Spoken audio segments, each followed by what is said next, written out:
we have flipped the Pentagon acquisition process from a bureaucratic model to a business model. 180. Decisively moving from an acquisition environment paralyzed by bureaucratic red tape into an outcomes-driven organization focused on delivering the most at cost, at scale for taxpayer dollars. Over the past year, through historic multi-year procurement agreements, smart business deals for things like critical munitions and capabilities, we've sent an unambiguous demand signal to industry partners to build more and build faster. The result has been a surge, a revitalization of our great American factories and a massive reinvestment in the skilled American workers who serve as the industrial muscle behind our warriors. Let me briefly provide you with some concrete high-level metrics of what's been accomplished over just the past few months. These are announced new facilities and investments to support American warfighters, and I would refer you to the screen. The department has helped stimulate more than 250 private investment deals in 39 states, in 180 cities, and 150 companies worth more than $50 billion. It's resulted in 280 new or expanded facilities, more than 18 million new square feet of American manufacturing, and more than 70,000 new jobs in defense. This is the key part of this. These $50 billion of investment in new plants, new assembly lines, and new factories, these are private investments, not taxpayer dollars. By changing our departments, transforming our department's business model, American companies are investing in America with their own money, their own capital, a historic demonstration of American manufacturing and defense revitalization, all again with their capital, not Uncle Sam's. This has never been done before and is long overdue. From a bureaucratic model to a business model, anyone on the outside looking in at what's been done inside this Pentagon in the last 12 months cannot deny the fundamental transformation at speed, at scale, to innovate and meet the threats of today and tomorrow. These investments equal great things for America, American families, and American workers, and help to ensure that our warfighters are able to defend the American dream and all American made. Together with the help of the policies, updates, and appropriations passed by Congress, President Trump's War Department has begun to turn the lights back on in manufacturing towns across this country, and once again, forging a lethal arsenal of freedom. Where critical supply chains are threatened, the War Department has acted decisively to inject capital, stimulate production, and prevent adversarial exploitation. We are firing up the American economic engine, and at every level of our defense industrial base. Every policy we pursue, every budgetary item we request serves to ensure the department remains laser-focused on increasing lethality and survivability of our forces from the front lines to the factory floors. This is a historic budget, as you said, Mr. Chairman. This is a fiscally responsible budget. This is a warfighting budget. And speaking of warfighting, the topic of Iran, I'm sure will come up today, which I very much welcome discussing. I look forward to sharing the incredible successes of our military, achieved in a matter of weeks. President Trump, unlike other presidents, has had the courage to ensure Iran never gets a nuclear weapon, and he's ironclad in that. We have the best negotiator in the world driving that deal. The biggest challenge, the biggest adversary we face at this point are the reckless, feckless, and defeatist words of congressional Democrats and some Republicans 2 months in, I remind you, 2 months in to a conflict. Lest I remind you, and my generation understands how long we were in Iraq, how long we were in Afghanistan, how long we were in Vietnam. 2 months in on an existential fight for the safety of the American people, Iran cannot have a nuclear bomb. We are proud of this undertaking. I am proud that President Trump has had the courage to do it, and I look forward to sharing more about what our troops have accomplished. So I thank you again for the opportunity to address this committee. I ask that God would continue to watch over our troops in harm's way and those that have fallen are always in our memory, and we fight to ensure their legacy. Look forward to answering the questions of this committee. Thank you, Mr. Secretary. General Caine, you're recognized. Thank you, Chairman Rogers, Ranking Member Smith, and members of this committee. Thanks for having me today. I'm honored to be here today alongside the Honorable Pete Hegseth and Honorable Jay Hurst to testify on the President's fiscal year 2027 budget. I'm grateful for the opportunity to testify today, and I'm thankful for your continued partnership in support of our warfighters defending the homeland and our interests around the world. It's a privilege to speak with you today about the foundation of America's strength, our 2.8 million members of our joint force. And I'm continually inspired by our soldiers, sailors, airmen, Marines, Guardians, and Coast Guardsmen, and our civilians standing the watch for our nation, supported always by their families. Each and every one of them could have chosen another path, but they don't. They choose to serve and to do something more important than themselves. And every day they meet the nation's challenges, from combat operations to critical support roles, with the courage, tenacity, and grit that keeps our nation strong and secure. I would also like to express my deep gratitude for the 39 members of our joint force who've passed away during my time as the chairman, including 14 who've passed during Operation Epic Fury. As the Secretary said, we are deeply grateful for each of them and their families, and their names will never be forgotten. As the chairman, my duty is to ensure our civilian leadership has a comprehensive range of military options and the associated risks that to those leaders who make the nation's hardest decisions, and offer my military advice privately. I owe the President, the Secretary, and the Congress the truth at every turn. My blueprint for this role is General George C. Marshall. His commitment to civilian control of the military and nonpartisan military remains a constant standard and something I borrow from often. I strive daily to emulate his candor, delivering the facts to our leaders and telling them always what they need to hear, not always what they want to hear. And once a decision is made, executing it with absolute dedication, and that is the demand of our profession.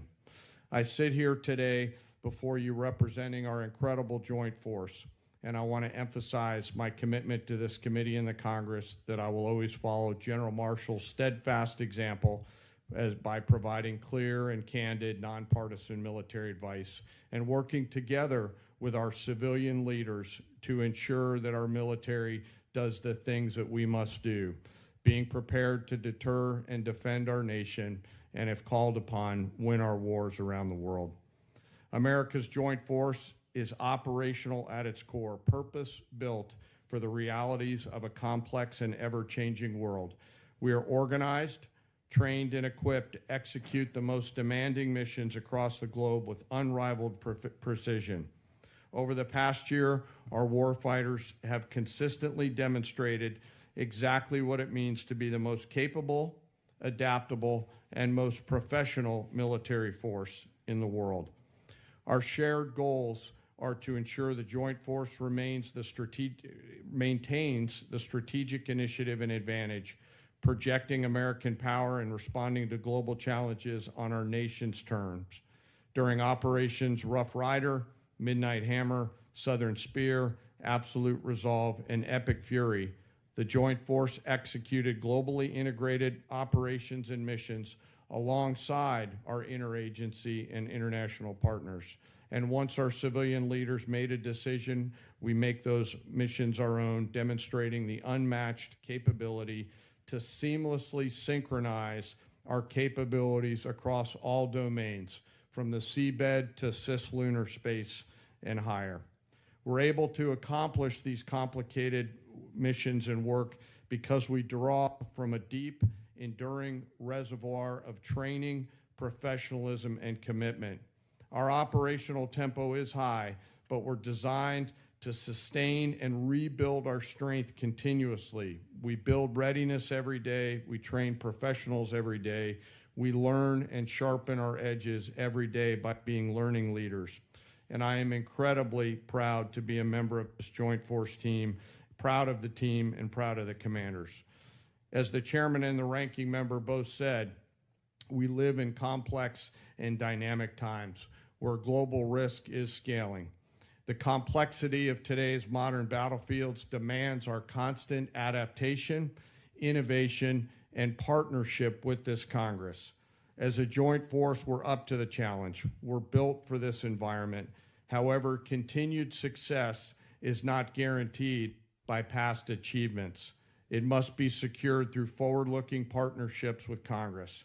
And to drive this pace and change and maintain our superiority, we need timely, predictable, and sustained investment. The resources we discussed today are critical to modernizing our force and ensuring that whatever threats emerge in the future, that your joint force is ready to meet those challenges, to protect our interests and defend our nation. As the Secretary said, the President's fiscal year 2027 budget supports the Department's goals of recharging the defense industrial base and the national industrial base, ensuring our military is ready, securing our military advantage. Within the joint force, the uniform side, our priorities remain the same, ensuring our warfighters are properly armed, globally integrated, and ready, while always taking care of our people. And what truly sets our people apart from other militaries around the world is the 1.8 million members, enlisted members of our force, who maintain readiness beyond reproach and are the envy of every other nation. I'm joined today by the Senior Enlisted Advisor to the Chairman, Dave Isom, who's here with me today representing the 1.8 million members of the enlisted force. He is a great American, not an Americant. While we face dynamic and a dangerous world, I have the absolute trust in the extraordinary men and women who come and volunteer to serve our nation within our joint force. They execute the missions quietly every day, and coupled with the American spirit, outthink, outcompete, and relentlessly innovate, we will maintain our decisive edge, but doing so requires your partnership. We stand ready today to answer our nation's call. It remains the honor of a lifetime for me to serve alongside the members of this joint force. And as we sit here today in this important hearing, I ask us all to remember our deployed teammates who are out there right now doing our nation's business. And may we again always remember our fallen, who've given us the gift of an incredible example, and their family members who continue to show us what courage and grit look like. Thank you again for your enduring support, and I look forward to your questions. Thank you, General. I recognize myself now for questions. Secretary Hegseth, thank you for undertaking the Arsenal of Freedom tour and the great work the department's doing to help enhance our capacity in our defense industrial base. Could you tell us how last year's reconciliation bill helped enable what you have been able to do, and what you think this year's FY27 budget request will do on that front? Well, Mr. Chairman, thank you for your leadership and your support on that topic. I mean, coming into this position, we fell in on a lot of the reforms you and this committee have been advocating for a long time, looking for somebody that was willing to run with them. And our department have run with those. And that reconciliation bill last year was kind of the rocket fuel to initiate President Trump's priorities in this department. So we fell in on a department that was focused on a lot of the wrong things, going in the wrong direction. And with reconciliation, we were able to put $22 billion in shipbuilding, $22 billion into Golden Dome, $25 billion into munitions, established drone dominance, which we're continuing to do this day in this next budget funds. So getting in front of that budget cycle, which had been notoriously unpredictable, coming out of the continuing resolution of FY25, to fund this and then a historic bill in FY26, laid the groundwork for this historic budget to ensure that we're not coming at a cold start here. We came into this administration. Reconciliation was a beautiful tool. We were able to use that through that one big beautiful bill to fund the priorities of this department. We spent on $4 billion on barracks, started immediately getting after the quality of life of barracks. Because of the austerity of the Biden administration, we traded off of maintenance, traded off of quality of life to try to fund other things operationally. This budget stops that cycle and both invests in sustainment and modernization. which is something that's critically important. So without that reconciliation bill, I think, Mr. Chairman, we'd be in a very different place. So thank you for that. Great. Well, as you are aware, the expansion of the defense industrial base is the principal focus of this year's NDAA. So in addition to enacting this budget request that's been submitted, we want to work with you to enhance the department's statutory authorities to improve the capacity of our DIB. What additional changes in law, such as the additional multi-year block buy authority, would you recommend that we pursue in this year's NDAA? A few aspects of the acquisition transformation that's been undertaken by Undersecretary Duffy in acquisitions and sustainment. So there's some aspects of that we'd like to codify even more. But you mentioned it. Multi-year procurement is incredibly important and one of the most important parts of this bill. When this committee and this Congress funds those things, companies are already breaking ground on tens of billions of dollars of new plants. You name we've got 14 in our ammunition council that we're focusing on certain ammunitions. There are 14 that are critical. You know, PAC-3s, SM-3s, SM-6s, THAADs, Patriots, Tomahawks, AMRAAMs, JASSMs, you name prisms, you name them. We were building them at too slow and too low a level. Now the companies are going to pay for those factories and those production lines. And when Congress gives those 5 to 7 year demand signals, they'll then fund it, not just, hey, can we get 10 more per month, but can we 2x, 3x, 4x the production, pay for it now, and the companies invest accordingly. So it's been a critical aspect of some of what we've done so far, but we need more of those 5 to 7 year investments. Great. General Caine, what does the $1.5 trillion budget mean for the warfighter and our ability to project forces and secure our interests around the globe? Chairman, you know, in my view, this represents a historic down payment on future security.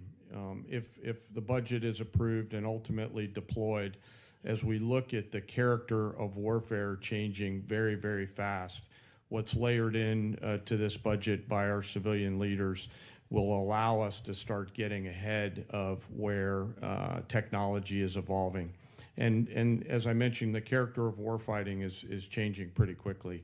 Mass, simultaneity, autonomy, undersea, space, cyber, information, all of those ways that are now manifesting themselves on the battlefields around the world require a higher end of capital investment, and that's why we're grateful for the opportunity to have this budget make its way to the joint force. So it's an important down payment on the future here, sir. Great. Thank you. Thank you, sir. With that, I yield to the ranking member for any questions he may have. Thank you. Mr. Hurst, drag you into the conversation here. We have not yet received from the Pentagon the costs of the war. So just for the record, we'd like to get that as soon as possible. Certainly the munitions expended, but also underreported is we've had a fair amount of equipment destroyed, including 2 C-130s with the rescue of our downed airmen. So do you have either A, a cost estimate coming to us anytime soon, or B, a specific supplemental request? Thank you for that question. So approximately at this day, we're spending about $25 billion on Operation Epic Fury. Most of that is munitions. There's part of that is obviously O&M and equipment replacement. We will formulate a supplemental through the White House that will come to Congress once we have a full assessment of the cost of the conflict. Sure. So you're saying the full cost at this point is $25 billion? Yeah, that's our estimate for the cost. Okay.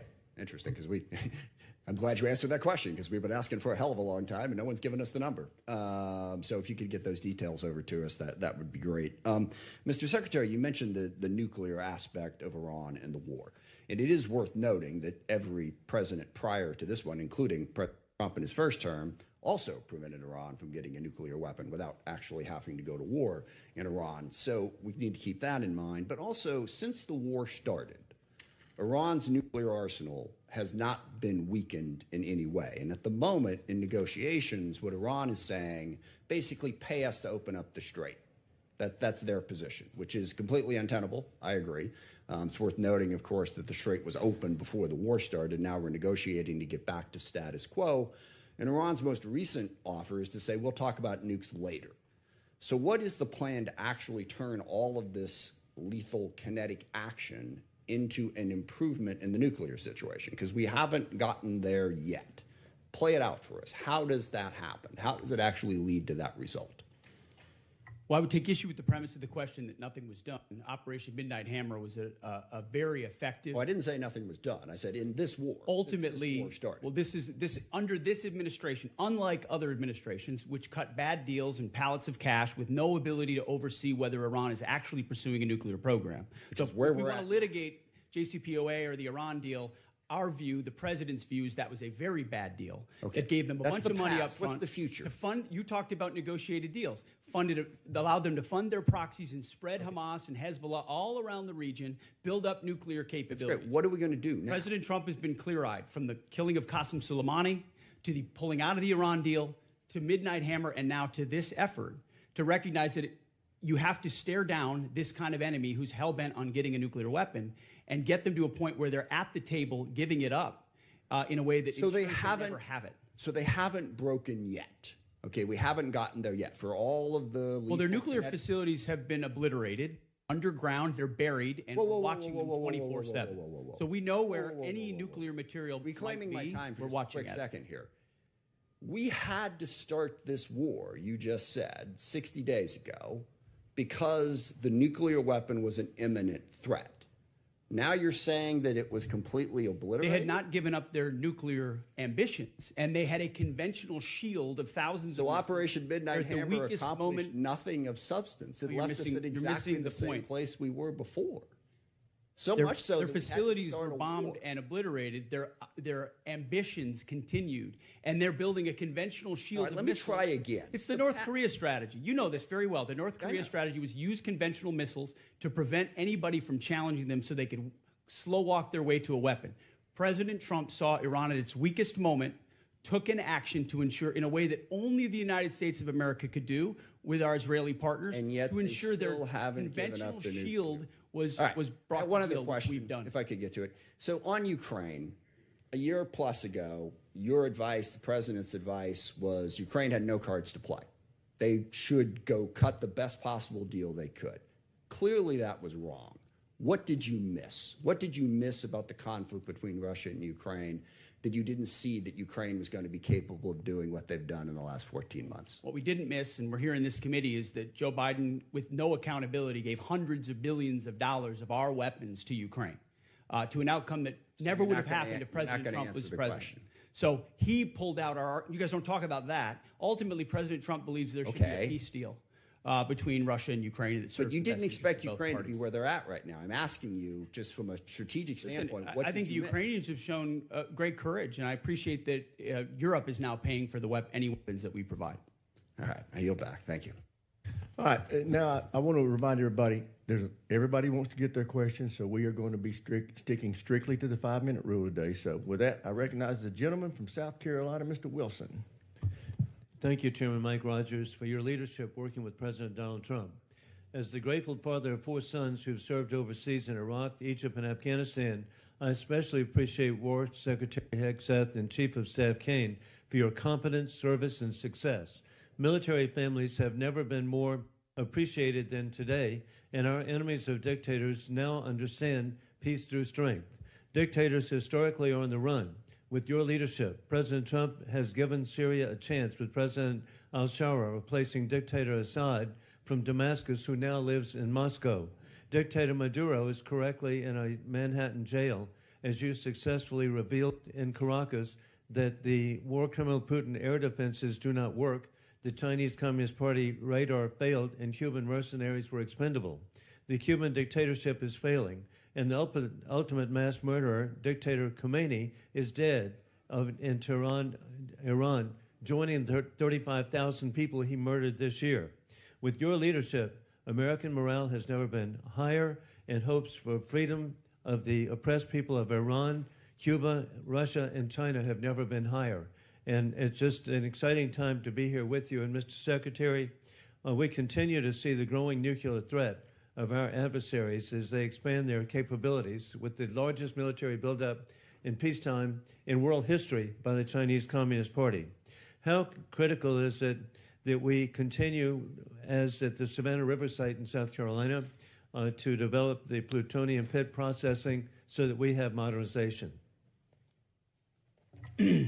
Well, Congressman, I appreciate that question. On nuclear modernization, this budget funds $71 billion to modernize the triad in ways that we had neglected to do, and our nuclear triad underwrites everything. But I really appreciate your opening statement. I think something that obviously the media doesn't want to cover and doesn't want to talk about is the historic, record-breaking surge in recruiting in our ranks. 30-year record in recruiting of Americans wanting to join our joint force, wanting to put the uniform on. We're meeting recruiting goals halfway through the year. We couldn't meet our recruiting goals under the previous administration. Under Joe Biden, Americans didn't want to join the military. We couldn't get it. Now we have to turn people away and push them to the next fiscal year. That's why this budget grows our force by almost 50,000. Ultimately, additional troops into the force that we believe we can recruit. That's the best vote of confidence I can imagine. Well, from the hey, American people. And even not just better, hey, recruiting, it's Mr. also Secretary, retention. you're really understating. sorry. Leaving no airmen behind. Hey, what an inspiration on Easter Day. God bless y'all and what you've achieved. With that in mind, too, General Caine, with your VMI military perspective, War Colonel Putin is losing in Ukraine as his 30-day special mission is now 4 years of, as the Secretary has identified, courageous Ukrainian success led by President Vladimir Zelensky. I appreciate that NATO and the EU have unified for Ukraine as the U.S. ranks 17th per GDP in assistance for Ukraine. Ukraine is frontline, stopping War Colonel Putin from resurrecting the failed Soviet Union, rigging elections in Belarus, invading Ukraine, keeping troops in Moldova, and with the Indivashvili invading and rigging elections in the Republic of Georgia. As we're transitioning greater responsibility to our NATO allies, how do we ensure seamless integration to deterrence during this shift? Congressman, we're very fortunate to have great leaders out in the European theater right now. General Grinkowicz and his leadership team are committed to ensuring that integration and transition takes place in a most combat capable and effective way. Very entrepreneurial leaders out there across the components, and with General Grinkowicz, and he's doing a great job out there, as the committee knows. And indeed, as we conclude, historically, President Trump, Mr. Secretary General, you have united the Middle East nations unprecedented to ally with the United States. You have united Latin America unprecedented to ally with the United States. You've united the Indo-Pacific unprecedented to ally with the United States, and united NATO and EU unprecedented to ally with the United States. You're achieving peace and deterrence through strength. I yield back. Gentleman yields back. Chair, and I recognize the gentleman from Connecticut, Mr. Courtney. Thank you, Mr. Chairman. Mr. Secretary and General Caine, this morning's Wall Street Journal's lead headline reads, quote, Trump tells aides to prepare for an extended blockade of Iran. It goes on to describe, again, the thinking behind the strategy, but also talks about how prolonging the blockade is going to continue to drive up energy costs all over the world. Given the ever-changing messages from this administration on the war strategy and timeline, I really honestly don't expect you to confirm or deny the Journal's story. But one thing is clear. The number of transits across the Strait of Hormuz has dropped to the lowest level since the war began, and commodity markets have stopped listening to the happy talk, and crude oil prices this morning have risen to the highest level since the war in Ukraine started in 2022. AAA reported this morning that the average price of gas is $4.30 a gallon, up 30 cents in 1 week. Diesel's average is $5.45. My friend Mr. Garamendi says in California it's closer to $8 a gallon. And fertilizer prices have also hammered farmers at exactly the same time they're beginning planting all across the country. Aside from the damage this war has done to American consumers, farmers, and small businesses, I want to focus for a minute on the cost of the war and our military readiness, particularly to other combatant commands. Mr. Secretary, you put out a national defense strategy in January, which listed the threat assessment facing our country. China was number one, with the second largest, most powerful military in the world, of course. Russia's nuclear force, clearly it was number two in terms of the threat they pose to the homeland. North Korea, which has missiles that actually can reach U.S. territory, was ranked number three, and Iran was described as, quote, and accurately after Midnight Hammer that Iran's regime is weaker and more vulnerable than it has been in decades. Again, this was before February 28th, when the decision was made to go into the military strikes on Iran. So today we have 3 carrier strike forces in Central Command. The Indo-PACOM, which is where Russia and China are operating their navies, 52% of the globe. We have 1 carrier strike group in Japan, George Washington. And the imbalance in terms of just, what our commitments and frankly, what our national defense strategy, is just blindingly obvious in terms of what this war is doing. Gerald Ford is on day 312 of its deployment. They've gone through fires, plumbing problems, and again, an extended deployment, which in my opinion is hitting readiness as hard as anything I've seen in the time that I've been on this committee. So General Caine, in terms of, again, the carrier strike groups that are over there, assuming that we get to some end game here, Ford is not going over to the Indo-Pacific to buttress the gap that exists there today. They've got to go back into pretty heavy repair and availability in terms of trying to recover from their deployment. So again, in terms of just the decisions about where we're putting people and putting really the most powerful part of our Navy, can you explain again what that means in terms of the situation in Indo-PACOM, where China is watching? We saw Mr. Rogers' pretty powerful presentation in terms of the buildup that's happening in that part of the world. How does that align with the national defense strategy, which was just put out by this administration in January? Well, sure. First, I want to echo your comments on the Ford Strike Group. Fantastic work by incredible sailors, not just the Ford herself, but the other ships as well, on a historic cruise doing incredible work for the nation. But excuse me, how does that balance with the national defense strategy? Yes, sir. Happy to answer the way I think about this. The national security strategy and national defense strategy are frameworks, but a president will employ national force and power based on the political and security situations that a president deems appropriate to use that military force. There's always trade-offs in all of these things. I'm confident that the president always carefully considers these readiness trade-offs.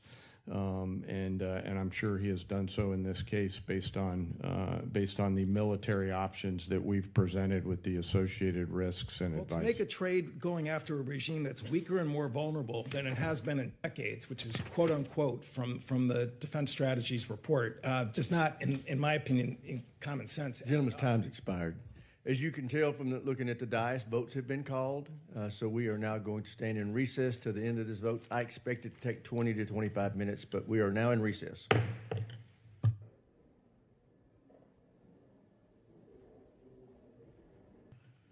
The hearing will come back to order. Secretary, can you hear my voice clearly? General, can you hear my microphone now? Okay. Yes, sir. Gentleman from Ohio, Mr. Turner is recognized. Thank you, Mr. Chairman. Secretary Hegseth, your written testimony on page 20 includes a statement concerning the importance of FISA and Section 702, which is incredibly timely because this body is going to be voting today on 702, which could be expiring this week. You state this vital tool keeps Americans safe, provides critical intelligence to our warfighters, and is subject to a rigorous system of oversight by all 3 branches of government to guarantee the protection of the constitutional rights of the American people. Thought I'd give you a moment to expound on that because this is going to be very important because there's several people who right now in this body are going to be considering their support for 702's reauthorization. Well, thank you for that opportunity, Congressman. Yes, this department strongly supports the reauthorization of FISA 702. And it is not hyperbole to say many of the most important missions we have executed could not have happened without the intelligence gathered through FISA 702. So we would urge members to support that so we can continue doing the good work of the American people. Thank you, Mr. Secretary. I appreciate your comments that Iran must never be permitted to obtain a nuclear weapon. There have been many comments that have been made concerning allies who have not assisted or supported the effort. General Caine, there have been many allies who have been essential for us to be able to execute the functions necessary both for Midnight Hammer and for the current ongoing operation. I'd like to ask you to speak for a moment about the essential aspect of the allies that are supporting the effort.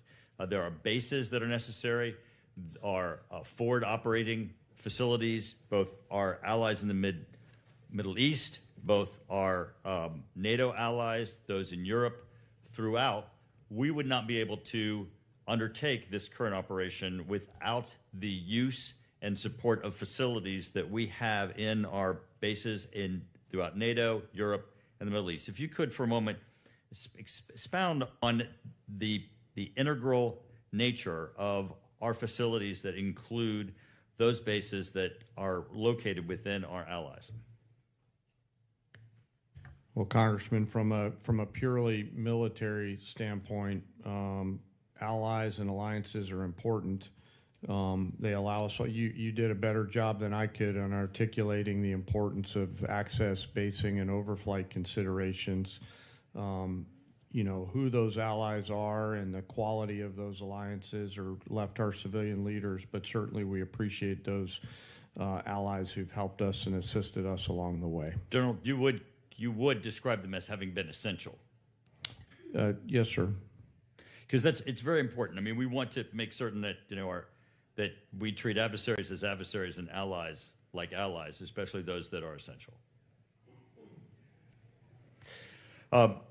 The king was here yesterday, and as he was speaking, he received a standing ovation when he implored this body to continue our support for Ukraine. In the 2026 National Defense Strategy, it assesses Russia will remain a persistent, manageable threat. It specifically identifies Russia's continued threat to Ukraine, and we have, of course, currently the presidential continued drawdown authority that can support Ukraine, and also the President Trump announced Pearl, the prioritized Ukraine requirements list, and in the FY 2026 NDAA, there is the $400 million that is included in the European capacity building within the defense security cooperation. General, the last time it went on the House floor with respect to funding for Ukraine, there was a vote in the House of over 300 members of the House that supported Ukraine. Could you please give us a description of some of the things currently that we're doing operationally to support Ukraine? Congressman, a few of those are probably left for classified session. We continue through our security assistance group Ukraine to assist with some information sharing matters. UCOM continues. But you would describe it as continuous and ongoing and essential for Ukraine with U.S. support. Sir, much of the relationship. Gentleman's time's expired. Chair now recognizes the gentleman from California, Mr. Garamendi. Thank you, Mr. Chairman. Mr. Secretary and General Caine, let me begin by thanking the men and women of the United States military for their service and their bravery. I recognize that our service members have performed with extraordinary courage and tactical skill, and they've done incredible things that our country has asked them to. Their professionalism and selfless service are not in question and never have been. What is in question is the purposes and the strategic direction of this war. Mr. Hegseth, as Secretary of the Department of Defense, you are ultimately responsible for the conduct of the Iran war.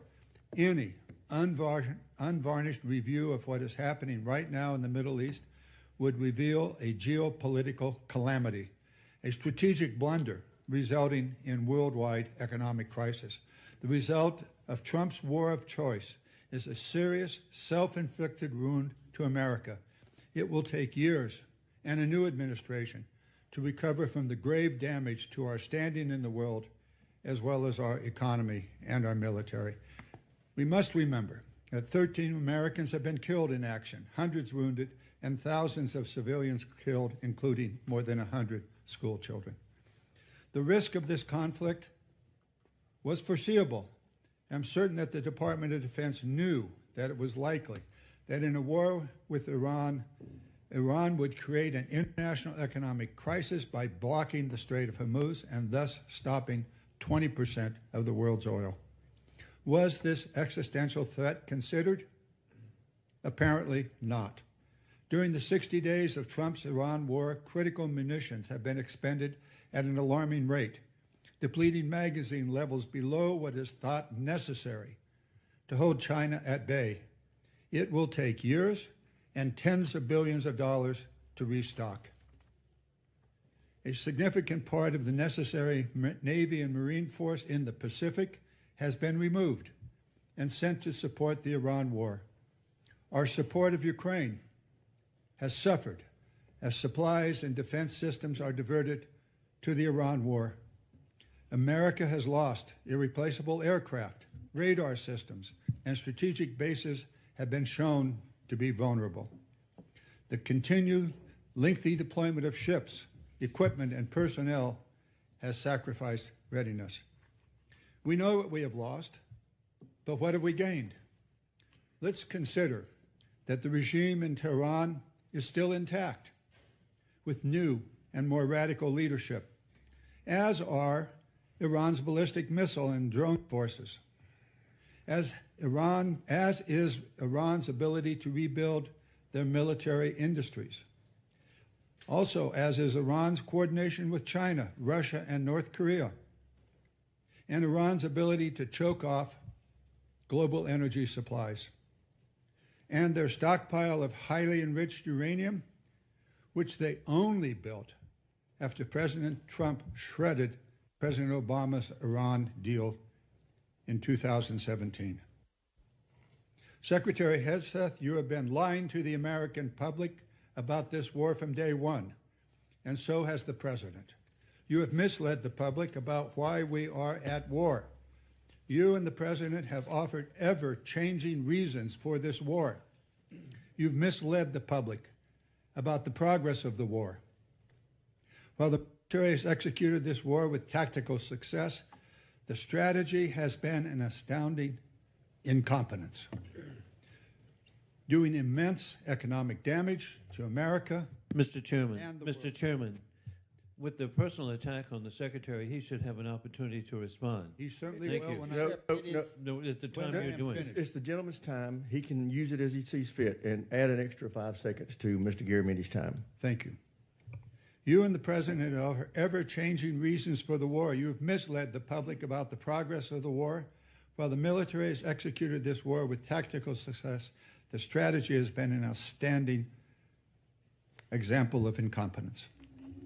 This war of choice is a political and economic disaster at every level. Despite the President's promise to lower the cost of living, gas prices are up 40% and inflation is soaring, so much for lowering the cost of living. The President has got himself and America stuck in the quagmire of another war in the Middle East.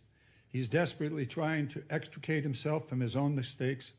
It is in America's and indeed the world's interest that he succeed in that. I yield back. Gentleman yields back, Chair, and I recognize the gentleman from Virginia, Mr. Whitman. Thank you, Mr. Chairman. I'd like to thank our witnesses for joining us today. General Caine, Secretary Hegseth, Mr. Hurst, thank you so much. I want to go to a statement I've been making here for the last several years, and that is we are in the most dangerous national security position that this world has been in since 1939. And we know that it's a critical effort that we undertake to make sure we can deter through the concept of peace through strength. Ms. Secretary, I'd like to start with you. We know that peace through strength has a number of tenets. I think the most important of those is presence. And we know that the United States has the Marine Corps Amphibious Ready Group, Marine Corps Expeditionary Unit, that provides us that presence. We know there are over 2,000 Marines and an aircraft combat unit that are on board those vessels, and they let us do a number of different things. That's the crisis response team that gets to go around the world. Today, as we speak, we have 3 ARGMUs that are deployed around the world. Unfortunately, that's an anomaly. It should be standard. Secretary Hegseth, the President and the combatant commanders need maximum flexibility to respond in multiple places at multiple times to combat and deter these threats. I just want to get your perspective on your goal to make sure we have a persistent 3.0 ARGMU presence, and to look at how we're going to make sure through our shipbuilding plans that we assure that we have the adequate number of amphibs that are being built. I think that number is probably right around 40. And then what are we going to do to make sure, too, that the A-sub-O, the operational availability, is going to be at the level where we can maintain an ARGMU 3.0 with the effort we have to put in to maintain these ships? So thank you for the question, the substantive question. Ultimately, we support 3.0 ARGMU. That presence right now gives us a lot of flexibility. Yeah. And this budget supports moving in that direction to ensure that this administration and future administrations have that kind of strategic flexibility with the incredible capabilities the ARGMU provides. We saw it in Southern Spear. We saw it on the Maduro raid. We see it right now. It's a persistent capability. So I think you'll find our shipbuilding investments to meet that as well. But if I may, sure. Yeah. I didn't get a chance. I didn't see a question in the statement from the congressman. I hope you appreciate how reckless it is. When I said reckless, feckless, and defeatist of congressional Democrats at the beginning, that came after watching you say the same thing on CNN this morning, a quagmire. My generation served in a quagmire in Iraq and Afghanistan, years and years of nebulous missions and utopian nation building that led us to nothing. What we have right now, the way you stain the troops when you tell them 2 months in, Congressman, you should know better. Shame on you. Calling this a quagmire 2 months in. The effort, what they've undertaken, what they've succeeded, the success on the battlefield that creates strategic opportunities, the courage of a president to confront a nuclear Iran, and you call it a quagmire, handing propaganda to our enemies. Shame on you for that statement. And statements like that are reckless to our troops. Don't say I support the troops on one hand, and then a 2-month mission is a quagmire. That's a false equivalation. Who are you cheering for here? Who are you pulling for? Our troops are doing incredible work. They've done incredible things for the entirety of this mission and achieved incredible battlefield successes. And you sit there and go on TV for your clickbait about quagmires.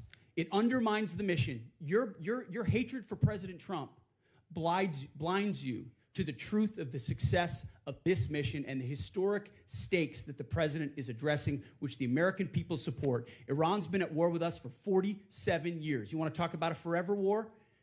For 2 months, this president has stared them down. He's going to get a better deal than anyone ever has and ensure that Iran never had a nuclear weapon. I know the American people support that mission, despite your loose talk and words like quagmire. Thank you. Thank you, Mr. Secretary. General Caine, I want to quickly go to you. We know all about the need for exquisite platforms, but we know if we're going to close the gap with our pacing threats, we have to make sure we have those expendable and attritable platforms. And we know those nation capabilities are key, and we have to be able to spin them up quickly because that's the fastest way for us to, again, deter by peace through strength. Give us your perspective on how you see the urgency of getting that capacity not only in place, but getting that ability to go to scale and get those capabilities in the hands of our warfighters. Sir, I think it's critical. And when I look at what OSW above us is doing, and the Deputy Secretary as well as Secretary Duffy, and frankly, the National and Defense Industrial Bases all rallying around the need to scale, along with the new entrants that are out there who are coming and bringing products to the joint force.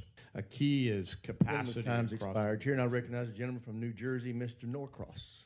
Thank you, Chairman. I'd like to thank the witnesses for being here today. Mr. Secretary, it's well known that our Defense Industrial Base and Maritime Industrial Base has declined greatly over time. It's the shipyards. It's many of the things that you already spoke about. In my community, we used to have 3 shipyards, 40,000 workers. We've lost that critical job skills there and 40,000 people who know how to do it. And quite frankly, most of it went overseas because it was cheaper. Well, cheaper doesn't buy the security we need for our industrial base. I championed a provision in the 24 NDAA entitled Enhanced Domestic Content Requirement for Major Acquisition Programs. Had to do with our industrial base making things here in America long before this administration came in. The goal was to strengthen our supply chains and have that critical oversight, push for greater investments, much of what you're doing now on these major defense acquisition programs. So we passed that in a bipartisan manner because we knew that this was critical and things can happen. Lo and behold, here we are. There was a reporting requirement in that calls on you, the Secretary of Defense, to establish an information repository, issue rules, create a fallback process to govern the Department of Defense. We wanted to better understand much of what is being done here, but it's not being reported back to us. I sent to your office on January 8th, followed up on February 4th. We're years overdue on this report that will give us insight onto how we're addressing it. We hear what you're saying, but can you commit that we will get that report to us in the next 30 days? Unless Jay has additional details, I'll make sure we look into it. Whatever we can get to you as rapidly as possibly, we will.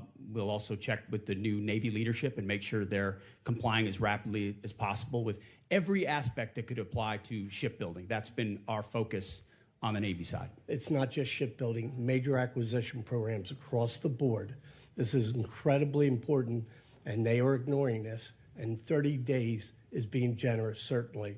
Second issue is you talk about championing the American worker and how important this is, yet in a memo on April 9th, you terminate all the collective bargaining agreements across the DOD, taking away from hundreds of thousands of workers at DOD their collective bargaining rights that they voted for.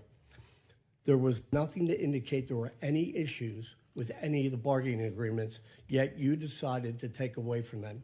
Over the last few years, we have increased the wages for those war fighters, incredibly important. This year, up to 7%. Yet on the other side of this, you talk about supercharging the defense industrial base. We are in this. How do you go and say, yes, we support the war fighters? They can't do their job unless we are building things that they can use. Yet, no evidence to prove that these collective bargaining agreements were a problem anywhere across the Department of Defense under Democrat and Republican administrations. How do you kind of square that circle that you care about this, yet you take away their voice in the job? Well, certainly, sir, the great workers that whether they're contractors or DoD civilians that do the important work for us, the great ones are going to stay. And we've invested more in merit bonuses for civilians than any administration previous. So if you're doing great work, you're going to stay and you're going to have even more opportunities. But with our ear to the ground in those shipyards and other factory floors, there were issues with collective bargaining, which led to restrictions to the workforce and our ability to move faster. If I may, and in that case, we made the decision to provide additional flexibility. You didn't take it away from the shipyard workers. You took away from Department of Defense employers where there hasn't been any issues. Let's be clear. Those are independent contractors, and they have their collective bargaining agreements. The ones that work for you. The ones that work for us should be at will like anybody else based on their performance. And if they're performing well, which I'm sure they are, as you've represented, they will have a job at the department. But where is the issue that you took away their collective bargaining rights? Why did you do it if it wasn't a problem? Well, I stated up front, it has been a problem. There are plenty of cases, whether it's or inside our own department, where collective bargaining had led to arrangements and agreements that minimize the efficiency and effectiveness of employees at the point of their impact. That's what we were focusing on, and that's why we made the change, which we very much stand behind. Well, I yield back. Gentleman yields back, Chair, and I recognize the gentlelady from New York, Ms. Stefanik. Thank you, Mr. Chairman. Secretary Hegseth, I appreciate the department and the administration's focus on expansion and innovation in the defense industrial base. That's particularly important for emerging technologies. For years on this committee, my office has led the effort to ban the procurement of Chinese communist drones, which pose a significant national security threat. And last year, after years of work, this committee finally passed my Countering CCP Drones Act, or Section 1709 of the NDAA, which was fully implemented in December. How does the FY27 budget scale domestic production and deployment of drone systems to ensure the U.S. has the decisive advantage against our U.S. enemies? Well, thank you for the question. First of all, thank you for your work on that. Critically important. When you look under the hood of the ways in which China is trying to use critical elements of our defense industrial base and supply chain against us, or capabilities in the future that could hamstring us with options for a future president, it's staggering. So drones is one that not only have we recognized, but thanks to your leadership and the leadership of others, we are supercharging in this budget. Conservatively, $54 billion in drone and drone dominance and counter UAS. Jay just slid me a piece of paper. If you add it all up, it could be closer to $74 billion.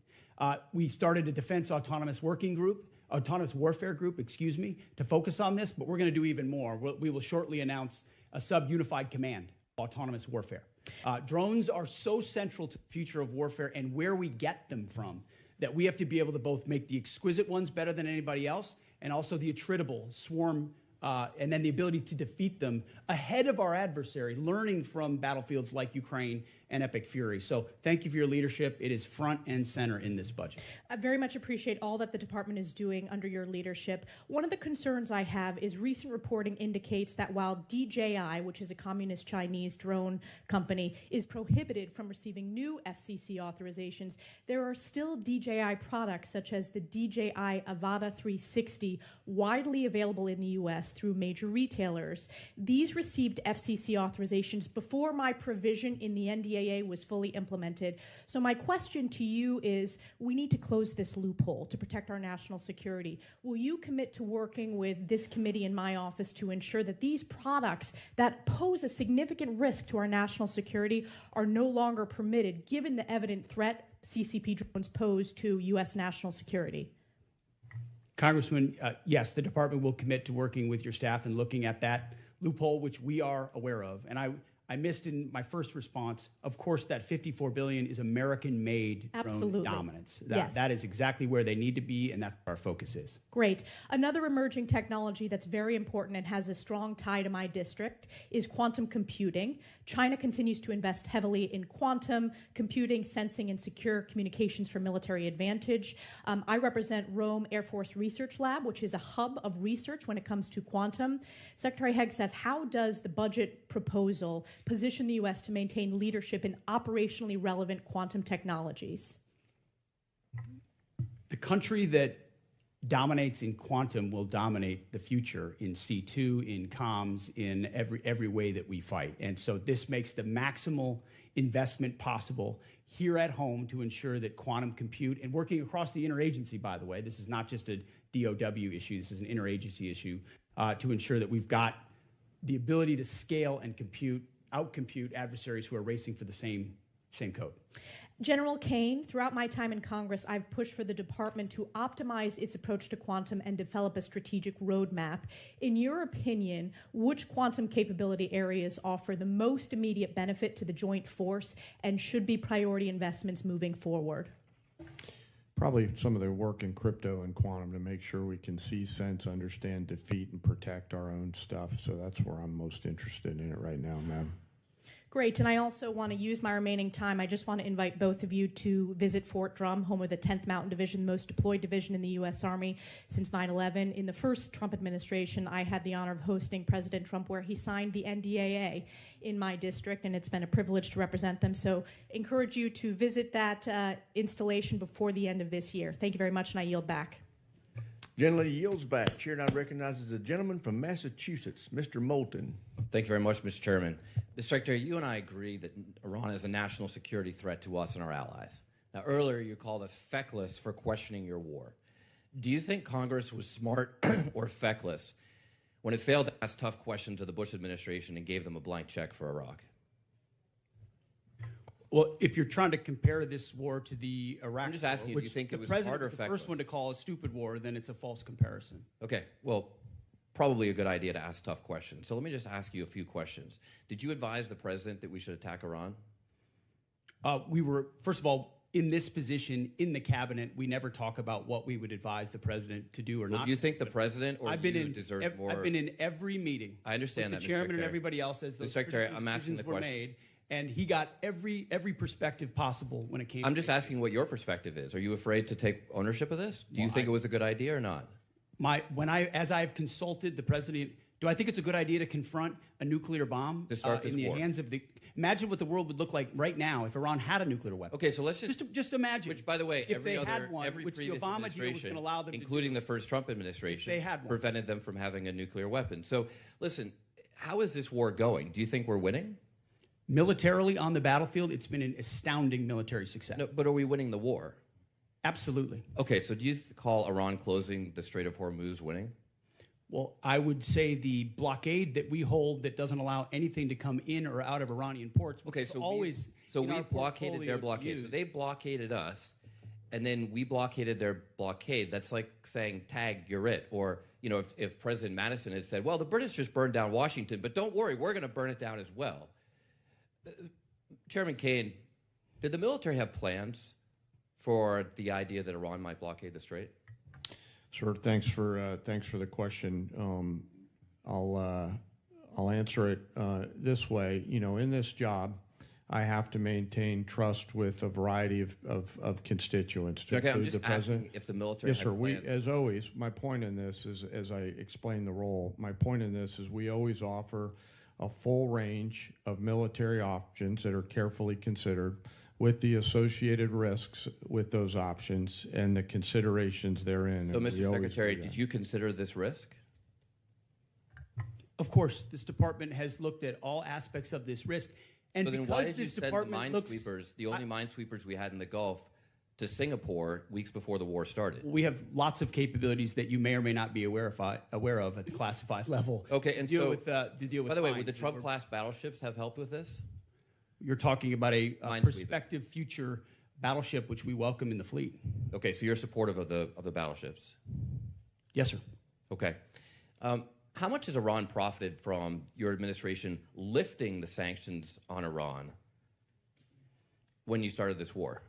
I can tell you, Iran is financially devastated right now. In Okay, well, conjunction with the they've Treasury earned about and $14 billion. Operation Economic Fury, they're at a point where between the blockade and what we've done to them militarily, remember they don't have a navy, they can't contest the blockade. Okay. Between what we've done to them What kind of militarily a and navy can financially, they buy they're at a for place $14 billion? where they have very few options. How many Chinese missiles can they buy for $14 billion? Does that sound like winning? They're not. We're ensuring, and they're not buying Chinese missiles. Okay. At the end of the day, this also has a cost to us. If let's say this war costs $100 billion, I mean, you've already said, give us more time. It's only been 2 months. It could go on for 20 years like Iraq and Afghanistan. Let's just say it costs $100 billion. What is that to the average American taxpayer? Do you have any idea? Well, unlike foolish previous administrations, it won't go on. No, I'm just asking. For years and decades. But let's just say sitting in it's this $100 billion. position, it's hard to imagine how Do you know it was that? allowed those things to happen. You were a part Do you of know that the war. answer to that? So was I. I never. I'm knew just what the asking end if you state know what was. your war Now I costs know the what average end state American is. taxpayer. What is the cost of Iran having a nuclear weapon that they wield? I'm just over? asking if you know the cost of the average American I'm asking taxpayer. you what It's the about cost would be $600. of that. So for the American taxpayers out there, my constituents, some of the constituents you wanted to represent in Minnesota, I'm just wondering if they have an extra $600 lying around to pay for your war. I think that's just a question that we ought to ask. Now, quickly, on March 13th in a press conference, you said we will give them no quarter, no mercy. In order for no quarter or no survivors is a war crime under the Geneva Conventions. You understand that's murder. Do you stand by that statement? The Department of War fights to win, and we ensure that our warfighters have the rules of engagement necessary to be as effective Okay, so as just to humanly be clear, possible. you which called they are. Democratic members of Congress to be tried for sedition for reminding our troops to follow the law. But when you tell them to commit a war crime, you stand by yourself. For insinuating that the laws Congratulations, that Mr. we're giving them are Gentleman's unlawful. time's What a expired. great Chair, guy. and I recognize the gentleman from Tennessee, Dr. Desjardins. Thank you, Mr. Chairman, and I thank our witnesses for being here today. And I'd like to thank you for your commitment to our advancement in space, Golden Dome, and nuclear modernization, all which are critical. And also, I understand we're going to start some reproduction of the MQ-9 Reaper drones, which you, Mr. Secretary, and Ms. Secretary share my great state of Tennessee, and we know the 118th Air Wing, the National Guard, operate Berry Field and conduct many of these missions, and they do so with great precision. So thank you for that. Secretary Hegseth, you commissioned as an infantry officer in the U.S. Army National Guard in 2003. You've been deployed to Iraq, Afghanistan, Guantanamo Bay. You have been awarded 2 Bronze Stars, the Combat Infantryman Badge, Joint Commendation Medals, 2 Army Commendation Medals, among other recognitions. You have seen military actions from both an operational and service member perspective. Have you ever seen operations with the scope and scale and complexity of Midnight Hammer, Operation Absolute Resolve, and Operation Epic Fury? Thank you for the question, Mr. Congressman. Not only have I not seen missions like that, but if you earnestly go into our formations right now, and you talk to colonels and majors and staff sergeants and 2-star generals, and you ask them about the environment of our military right now and its capabilities right now, compared to under the Biden administration, under Obama, they will tell you it is night and day. Even the ranking member acknowledged that the troops performed incredibly well over the past 15 months and have demonstrated to the world. These are not new troops in a lot of cases. These are the same troops with new leadership under President Trump, who gives them every authority, under a department that ensures they have what they need. I have operators looking at me saying, for the first time ever, we have everything we need to accomplish the mission, both in equipment and in authorities.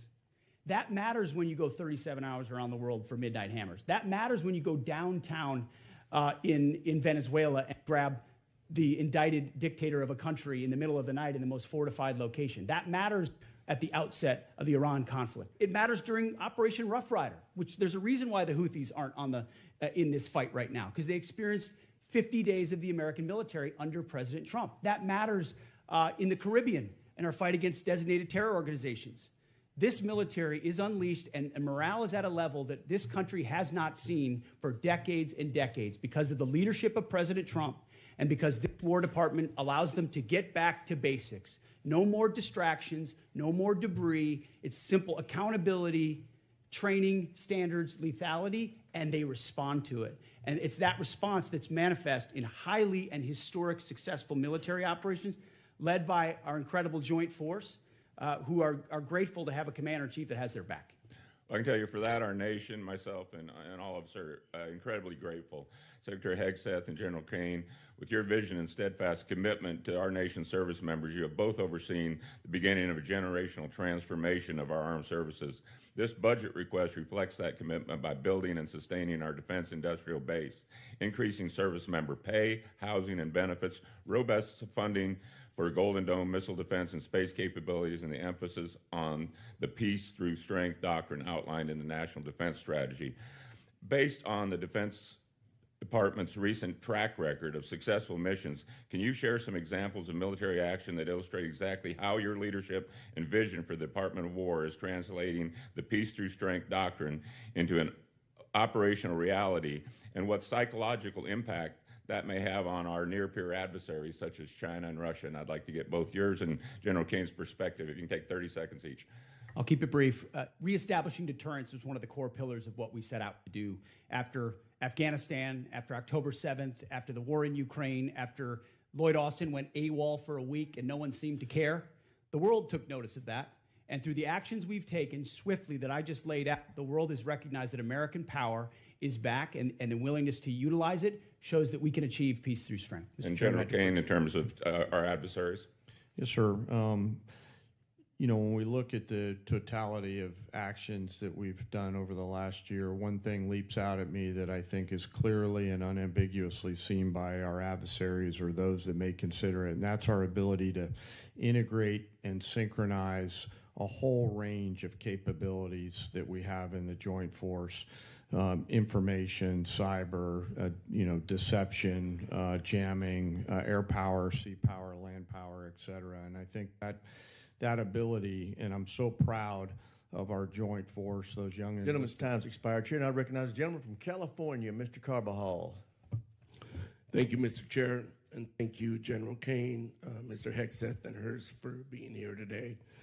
I associate myself with the comments of Ranking Member Smith and Mr. Garamendi so that I won't repeat a lot of what has been said.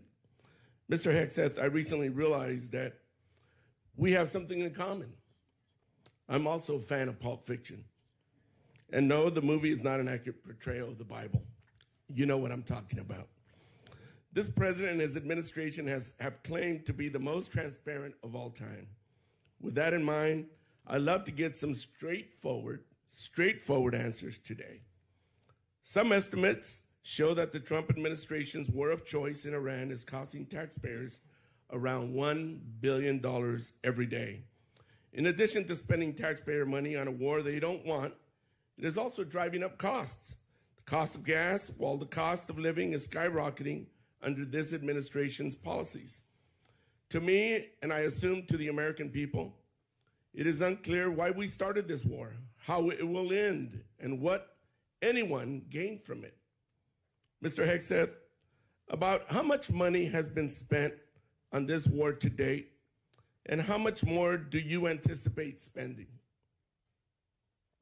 Well, as our comptroller laid out, the estimate is less than $25 billion at this point as far as an expenditure. And the question I would ask this committee is, what is it worth to ensure that Iran never gets a nuclear weapon, considering the radical ambitions of that regime?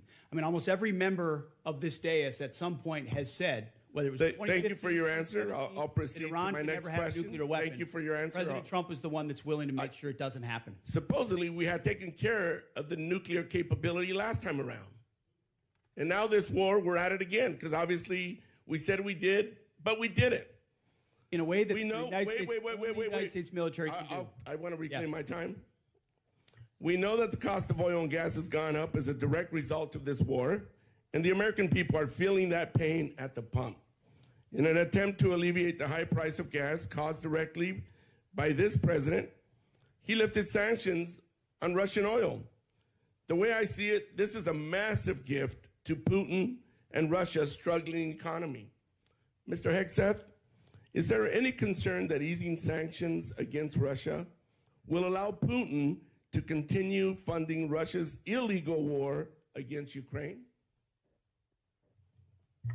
Well, we've seen Russia's and Putin's inability to make effective battlefield gains, just like their inability to defend the Maduro regime with the billions of dollars of systems the Russians sent to Venezuela in order to defend him, which were defeated in 15 minutes. So Russia's military capabilities are no match for ours. And you don't believe easing the sanctions is helping Russia? Well, we have the best energy team in the planet it's just a yes or no. White House, and we're going to ensure that this is not deja vu. It's a simple yes or no. I understand the energy dominance that this administration has unleashed. All right, well, I'll proceed to my next question. Strategy. Last week, it was announced that the Department of Defense is no longer requiring service members to get their annual flu shot. Now, this is an easy one for you. It's a softball. Don't screw it up.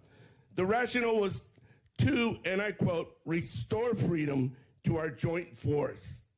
This has been a requirement since 1950 because it is an effective at preventing the spread of flu among our troops. It's not some new woke requirement, as you like to lean on for much of your rhetoric. This decision is actively making our military less safe and less Mr. Hegseth, at this time are there plans to remove the mandatory requirement of other vaccinations like measles, mumps, and polio? We made very clear in our announcement that it applies to service members having a choice as it pertains to the flu vaccine. Don't you think that's a little reckless?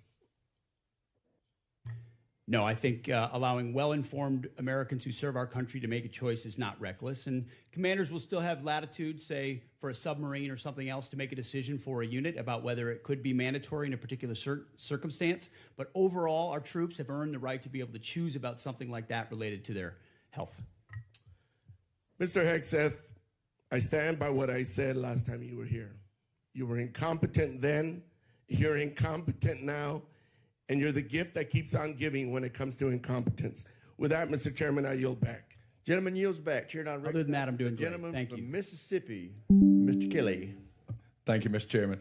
Secretary, don't you think it was extremely reckless to mandate COVID vaccines for the healthiest and most unlikely to get COVID and kick them out of the service if they did not comply with a, although legal, crazy order from the previous administration. Don't you think it was reckless to require that those soldiers and Marines and sailors had to take that COVID vaccine?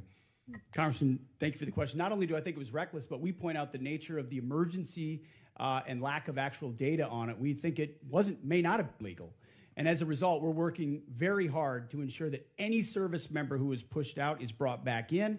If they were forcibly pushed out with back pay and rank and everything that comes with it, those soldiers and troops of conscience who had to make that choice, we think are the best troops in our force. Listen, I'm grateful that we have two great National Guardsmen sitting at that table today. As a longtime serving Guardsman who just retired, I'm so proud of y'all and what you mean for our total force. It's not a National Guard, it's not a reserve, it's not an Army, it's not a Navy. It is a total force, and thank y'all for recognizing that. I just want to go back to some of the Iran stuff.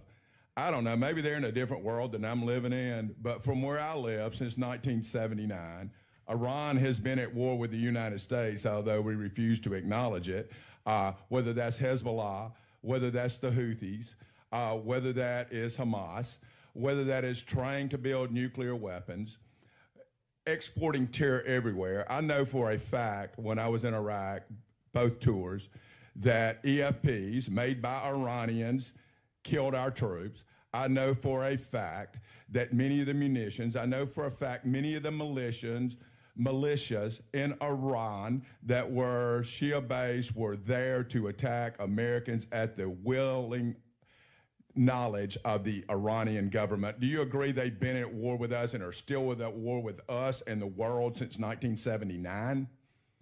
Of course, for 47 years from Beirut to Baghdad, Iran has sought the most dangerous weapons in the world to try to achieve death to America. And if they were to get the most dangerous weapon in the world, a nuclear weapon, they would most certainly use it, which is why this is at the level of seriousness that President Trump was willing to address it.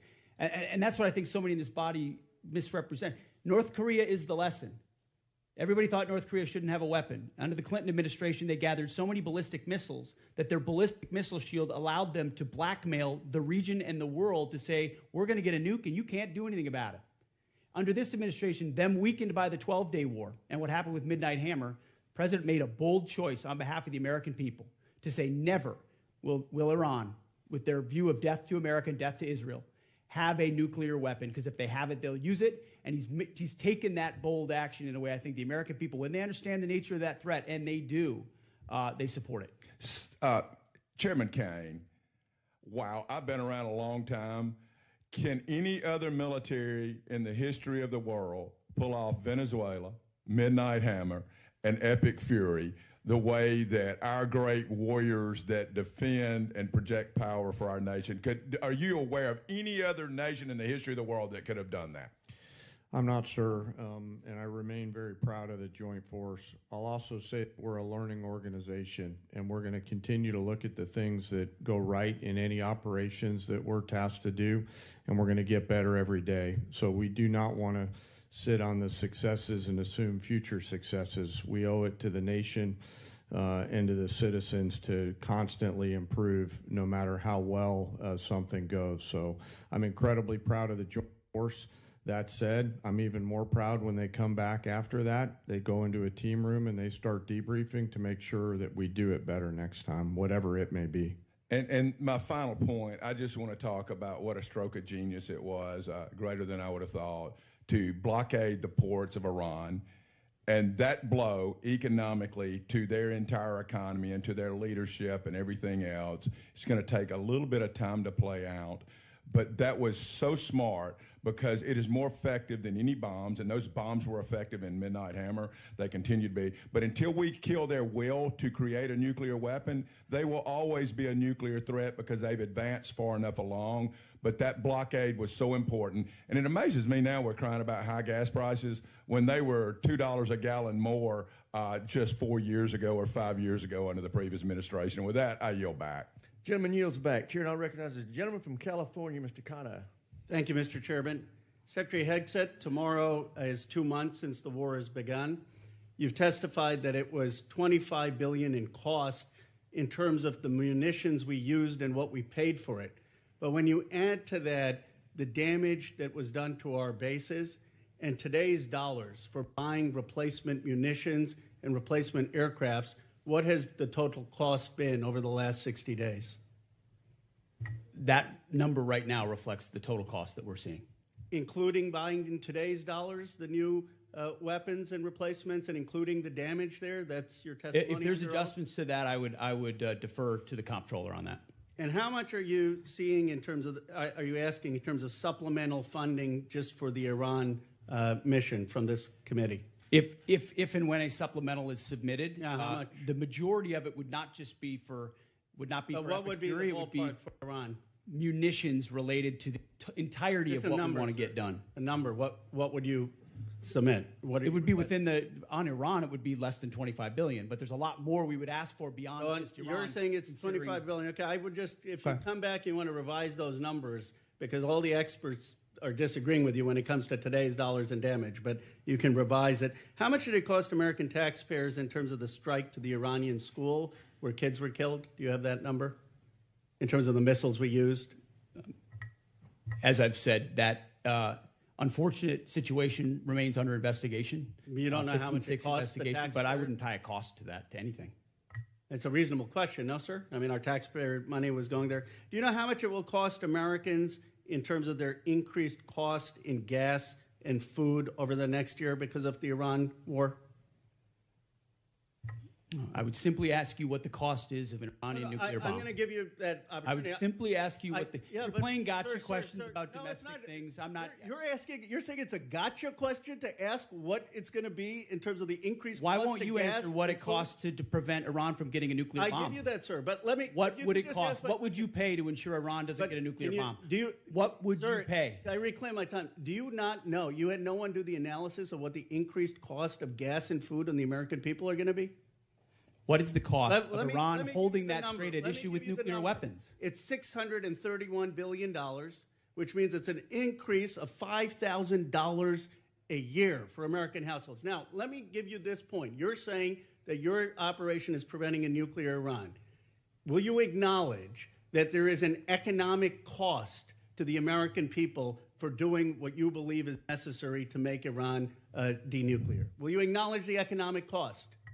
We have an incredible economic team that's managing this better than but what the previous but administration did to our acknowledge that- economy, to acknowledge what the there's a previous cost. administration You- did for you the don't even inflation, know what the- you know what what's the previous upsetting? I administration reclaim my did with time. You know, COVID, Secretary- and you're going to Secretary, lecture this I reclaim administration my about time, the sir. economy? You know what is upsetting to me? Incredible. You didn't even do the analysis on how much it's costing the American people. It's one thing if you said, okay, it costs the American people $5,000, but we think it's worth it. That's what we've done in World War II and other wars. Here's what it costs. You got to pay for it. You don't even know what the average American is paying. You don't know what we paid in terms of the missiles that hit the Iranian school. You don't know what we're paying in terms of gas. You don't know what we're paying in terms of food. Your 25 billion number is totally off. It's the incompetence. It's the incompetence. Let me ask you this. Certainly, maybe here we'll find agreement. There were still 440 pounds of low-enriched uranium, correct, when President Obama, after the JCPOA? Is that accurate? The amounts and types are classified. Okay. Will you acknowledge that there were 970 pounds of uranium enriched after Trump tore up the JCPOA? The JCPOA was a terrible deal that allowed Iran a path to a nuclear bomb. You deal with vague platitudes. I'm asking you about numbers. Like you don't know what gas costs, you don't know what food costs, you don't know what the operation costs. You know, I get sound bites, but how about numbers? Do you know how much the enriched uranium was after you ripped up the JCPOA? Trump did. I'll give you a number. I know that, as was stated by early on, the price of gas is twice as expensive in California, your home state, as anywhere else in the country because of the horrible policies your state pursued. You know what? It used to be that type of stuff worked, and then you started to lose the people that you campaigned you wanted to be for, because you said you wouldn't get us into bad wars. You said you would bring down the prices. You know what I'm sad for? I'm sad for all the people who voted for Trump. I'm sad for them because you betrayed them. You betrayed a lot of that MAGA base. And you know who knows that? J.D. Vance knows that. Gentleman's why- time's that's why he's expired. upside Chair now down recognizes the before. gentleman from Nebraska, Mr. Bacon. Thank you, Mr. Chairman. I thank all three of you for being here today. It's a real privilege to be a part of this committee. We're the most bipartisan committee out of 20 in Congress. We have a tradition of voting on NDAAs with large majorities year after year. And it's important not to be a Republican first in here or a Democrat first. We're Americans trying to ensure that our country is well defended. And in that spirit, I compliment the operations in Iran. I served 30 years in the Air Force. We were attacked repeatedly by proxy groups from Iran on every deployment I was on. They were the #1 threat where I was located. I've lost friends, like at Kobar Towers. Iran with a nuclear weapon would have been an existential threat to our country. And if they had a missile that could hit New York, they would have done it. They would have done it 2 months ago. So I support our operations there. I think it was good that we got Maduro out. You know, I would say it would be important to get the representative government that duly won their election there, and not good to replace one dictator with another dictator, but Maduro was bad for their country. And I support our 5% GDP spending. There's no way to modernize our nuclear force, 6th-generation fighters, take care of our men and women in uniform without being at 5% GDP. But also in the spirit, I share a bipartisan concern of the firings that we've seen at the Pentagon. 4 of the 6 service chiefs, for example, the Coast Guard. We had a huge bipartisan majority here that had confidence in the Army Chief of Staff and the Secretary of Navy. And I would just point out, it may be constitutionally right. You have the constitutional right to do these things, but it doesn't make it right or wise. Now, my first question is dealing with the housing allowance. Something I've been working for the last 2 or 3 years. Our housing allowance is underpaying people in certain areas. And the department, and that hasn't started under this administration, it's been going on for a while, they take out 5% of the housing allowance. They send it to other needs. But that means we're underpaying our servicemen and women living off base by 5%. So we tried to fix it with a $2.9 billion line item to fix housing allowance. But that money was moved. So Mr. Secretary, could you tell us how we're going to fix this? Because we have a shortfall in housing allowance, and we tried to fix it out of here, and I'd like to get it fixed. Congressman, I agree with you. I think that is precisely the kind of quality of life issue that's been ignored time and time again. Oftentimes with good intentions of trying to do some trade-off with something else. But I mentioned the 7% pay increase. That's just for junior enlisted. It's 6% from E6 to 03, and it's 5% from 04 all the way up. But closing that gap, TRICARE reimbursement's a big one we're going to look at well. If we reimburse TRICARE lower than Medicare, then no one wants to take TRICARE, and now you don't have a real network for service members. So those places where we pinched pennies to try to eke out additional budget space have really hurt service members. So I'm committed to working with you on that to close that gap and ensure that folks can live where they are asked to serve because they can afford housing. Okay, I think this has already been addressed to a degree, but I just want to emphasize we did put $400 million in for Ukraine. I asked you to execute it. It's important for most of us in here. It has overwhelming support. Also, I'm the chair of the Baltic Security Caucus, and we've put money in for the Baltic Security Initiative. These people love America. They love freedom more than anywhere I've ever been, and they need us. They're on the front lines with Russia. Mike, I have a question for the chairman. So we did 29 years of the nuclear alert, airborne alert, the Looking Glass mission. In 1991, we turned that off because the Cold War turned to our favor. But I think we're back to where we were at. Russia's a threat. China's building a nuclear force to match ours. I think we need a Looking Glass 2 and restore that nuclear command and control survivability that gives us deterrence. Russia, China needs to know no matter what they do, we can launch those 400 ICBMs. What's your vision for the Looking Glass 2 or the follow-on? Well, sir, as you know, right now we're looking at all 3 legs of the nuclear triad to make sure that most critical backstop on our nation's most important day is reliable, redundant, and workable. And so we'll take a look at that. I know the team already deep in analysis on all from NC3 to the end state. But what I want you to know is the most important thing is the ability to execute if we had to, and we can. You know, for 29 years, we had a plane airborne with a general on board, and it gave the Pentagon, the White House, Strachan, the assurance that we had a backup, I think we're back to the future. Yes, And sir. I I just, appreciate your look at it. I just flew with them, and they were doing great work. Gentleman's time's expired. Mr. Chairman, I yield. Chair now recognizes the gentleman from Massachusetts, Mr. Keating. Thank you, Mr. Chairman. I want to talk briefly about the current U.S. doctrine and conduct of the administration in a particular event and a series of events, actually. As everybody in the dais and the witness table is aware, the Department of Defense Law of War Manual specifies that any order to kill shipwrecked persons in an illegal order would constitute a war crime. It isn't suggested. There's a specific example to show a clear-cut example of what this entails in our own manual. With that in mind, let's look back a few weeks ago when a fishing crew ended a long day of hard fishing, scoring a full stock of albacore and swordfish on board. Without any warning or expectation, this small Ecuadorian fishing vessel, operating about 200 nautical miles off the Galapagos Islands, was militarily engaged by U.S. forces. It was hit once, then it was hit again. Not a warning shot, not an interdiction, 2 drone strikes. Survivors described chaos and severe injuries. Our U.S. forces then handcuffed the crew at gunpoint, placed black hoods over their heads, seized and scrubbed their devices, and then held them for days. Ultimately, the crew was released, given there was no evidence to support any narco activity or any charges that may be against them. So to recap, we struck a vessel, we struck it again, set fire to it as it was sinking, and as public reports say, even drank their beer.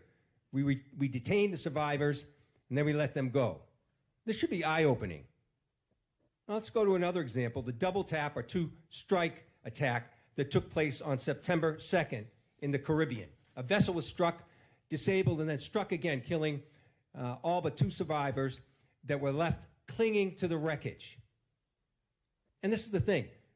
We know this happened. We know how it happened, and the Defense Department still refuses to release the follow-up video of the killing of the shipwrecked survivors, even though they released the initial one to the public in major news networks worldwide. No difference in sources and methods in the 2 videos, but still not released to the public. Of course, the backlash was severe at the time and perhaps is being forgotten. An unpredictable but ennoble display of character from this administration, fingers were pointed at one another as everyone scurried to cover, in a tacit acknowledgement that this was an issue potentially violating international law. Now, I've reviewed what's been available, the phony rationale that these attacks are about fentanyl trafficking, when we know fentanyl comes from China, India, through Mexico. Then the baseless argument that this was about narco-terrorism. You know, I don't believe a word of it. This was to create leverage for regime change in Venezuela. And now the president acknowledged that was about oil. Beyond the simple need for justice and exercising American values, it's important for us to discuss what the U.S. belligerence in the world stage means to our security, our ability to marshal cooperation with our allies, and most importantly, not to normalize these actions that could endanger the lives of our own service members put in similar peril. Let me be clear about one thing. Whether it's these particular strikes discussed here, the one that killed 11 others off the coast of Venezuela, whether it's the 178 other killings, with each of these extrajudicial killings, the administration is pirating American values. We'll continue to investigate this. We will. It'll come forward in the future. Some days that second video will be released. But we've got to stop also using our precious resources that are being taxed so heavily all over the world on actions that hurt our military. They hurt our military and they hurt our standing internationally, and they're hurting our standard here at home. I hope that we can move forward. I hope we can review whether these are justified, because I found no justification.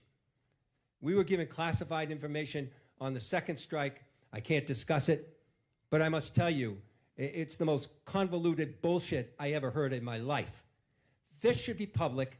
This is our honor. This is what it makes American a difference maker. This is what we're It's an incredible array of false accusations. And I yield back Incredible. my time. Gentleman yields back. Chair now recognizes a gentleman from Texas, Dr. Jackson. Thank you, Mr. Chairman. Thank you, Secretary Hegseth and General Caine and Mr. Hurst for your bold leadership and for your time today. I really appreciate it. I can't tell you how awesome this hearing is today. It's fantastic. After someone who sit up here for 4 years during the last administration, this is a great day.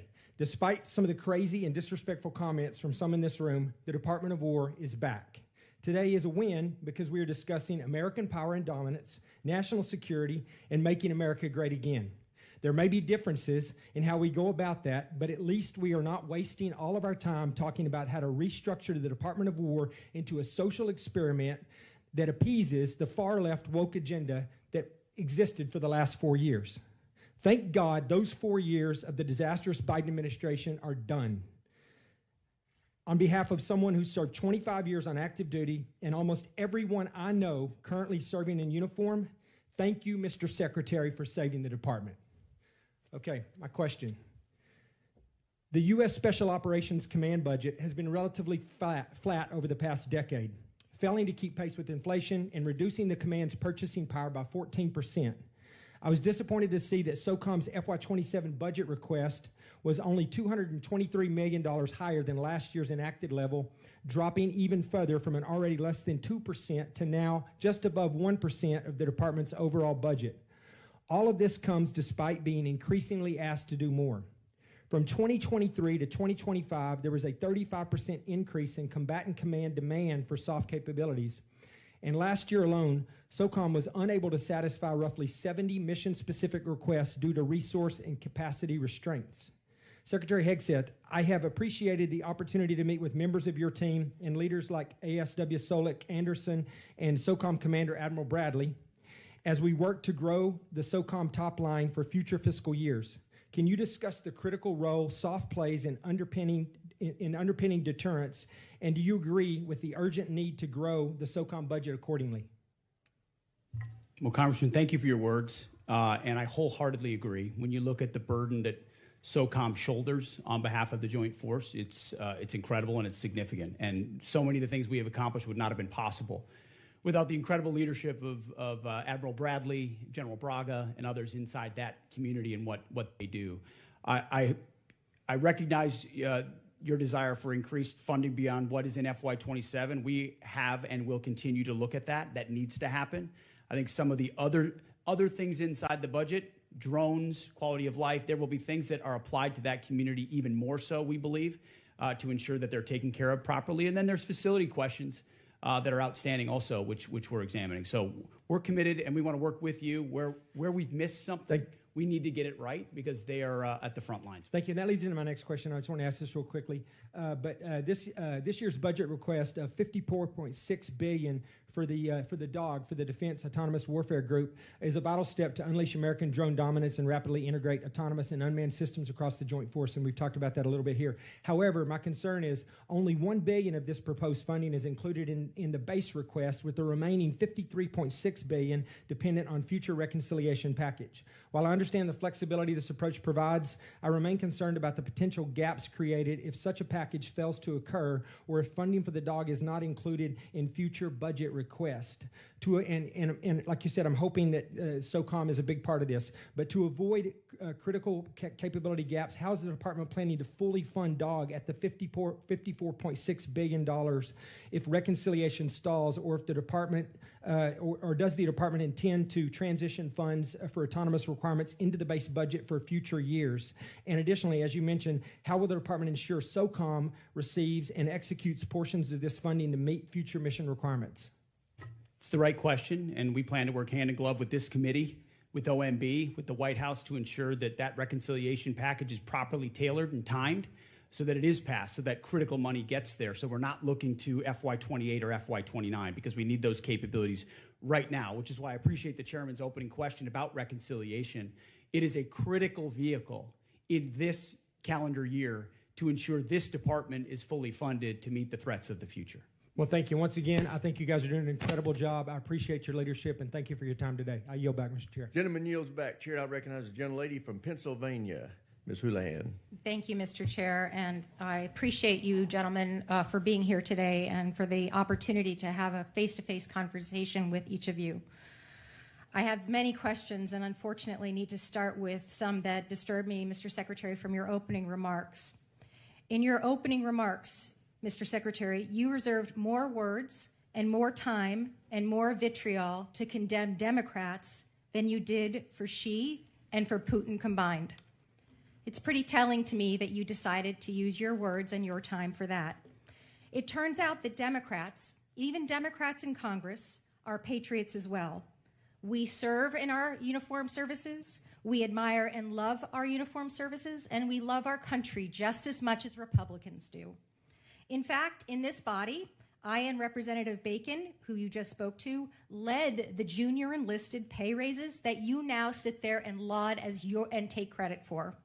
We led the closing of the BAH, which then you ended up poaching and using for other things.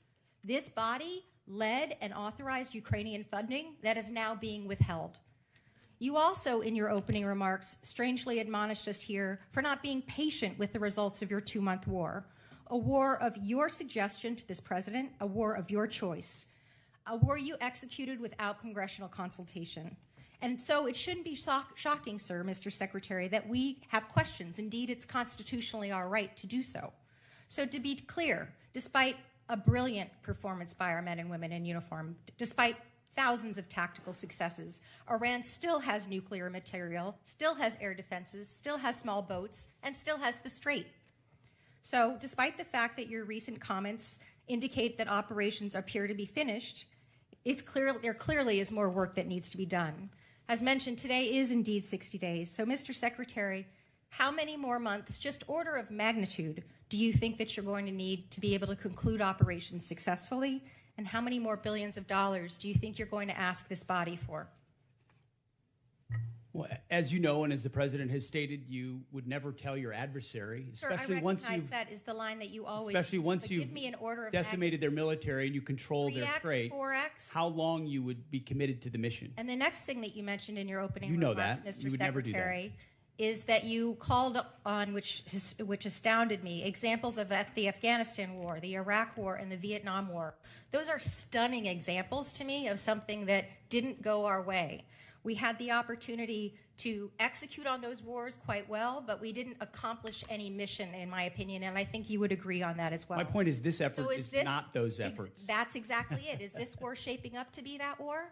Because it has every We're shaping up to get the indication same kind of Democrats we got in those wars who were And once naysayers again, you from the go back to beginning, parties. undermining the progress of Just have a troops. conversation We're 2 about the country months and the nation in. and not about parties.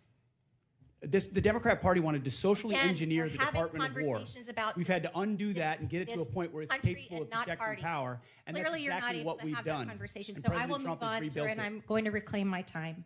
General George, let's talk about a guy who's a patriot. Somebody who every single person here in this dais and down there in that audience and out there in this world has huge admiration for. Why did he get fired? Well, as with any moves we make with general officers, first of all, I thank them for their service. And ultimately, My impression is you thanked him by a text or a phone call. You didn't even do it to his face. out of respect for these officers, we never talk about the nature of their removal, but every one of them, including myself, knows that they serve at the pleasure of the president. Him? Ultimately, out of respect to these officers, we don't reveal it. However, I will note, it's very difficult to change the culture of a department that was been destroyed by the wrong perspectives. So you think General that were George there. destroyed a culture? There are many, we've gotten rid of many looks general to me officers as if in this you're administration you because have we no need new answer, leadership. sir. You have no way of explaining why you fired one of the most decorated and remarkable men who's We ever needed served new this leadership. nation. That's And my so answer. your answer is a very immature way of responding to my request. My next question has to do with my remaining time about the fact that there apparently are orders that you've recently given to the Navy to detail officers to command billets in special operations where they, the people who you're detailing, have already received bad performance reviews. They've received negative fitness reports. Is there a truth to that statement, sir? I'm not aware of what you're referring to. Have you ever ordered the Navy to add officers who never screened for Special Operations Major Command to the promotion list for flag officer? I'm not aware of what you're referring to. All right, I'll take that for no. Thank you, I yield. Generally yields back. For everybody's situational awareness, it's my plan at 1 o'clock or approximately 1 o'clock to recess for about 10 minutes to give the witnesses a chance to stretch their legs and visit the restroom if necessary. But with that, we will now go to the gentleman from Florida, Mr. Jimenez. Thank you, Mr. Chairman. And Mr. Secretary, are you aware that Iran, either through our intelligence or they themselves, said they had about 500 kilograms of enriched uranium, up to about 60%?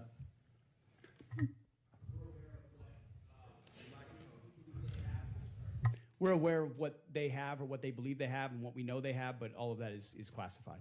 Fair enough.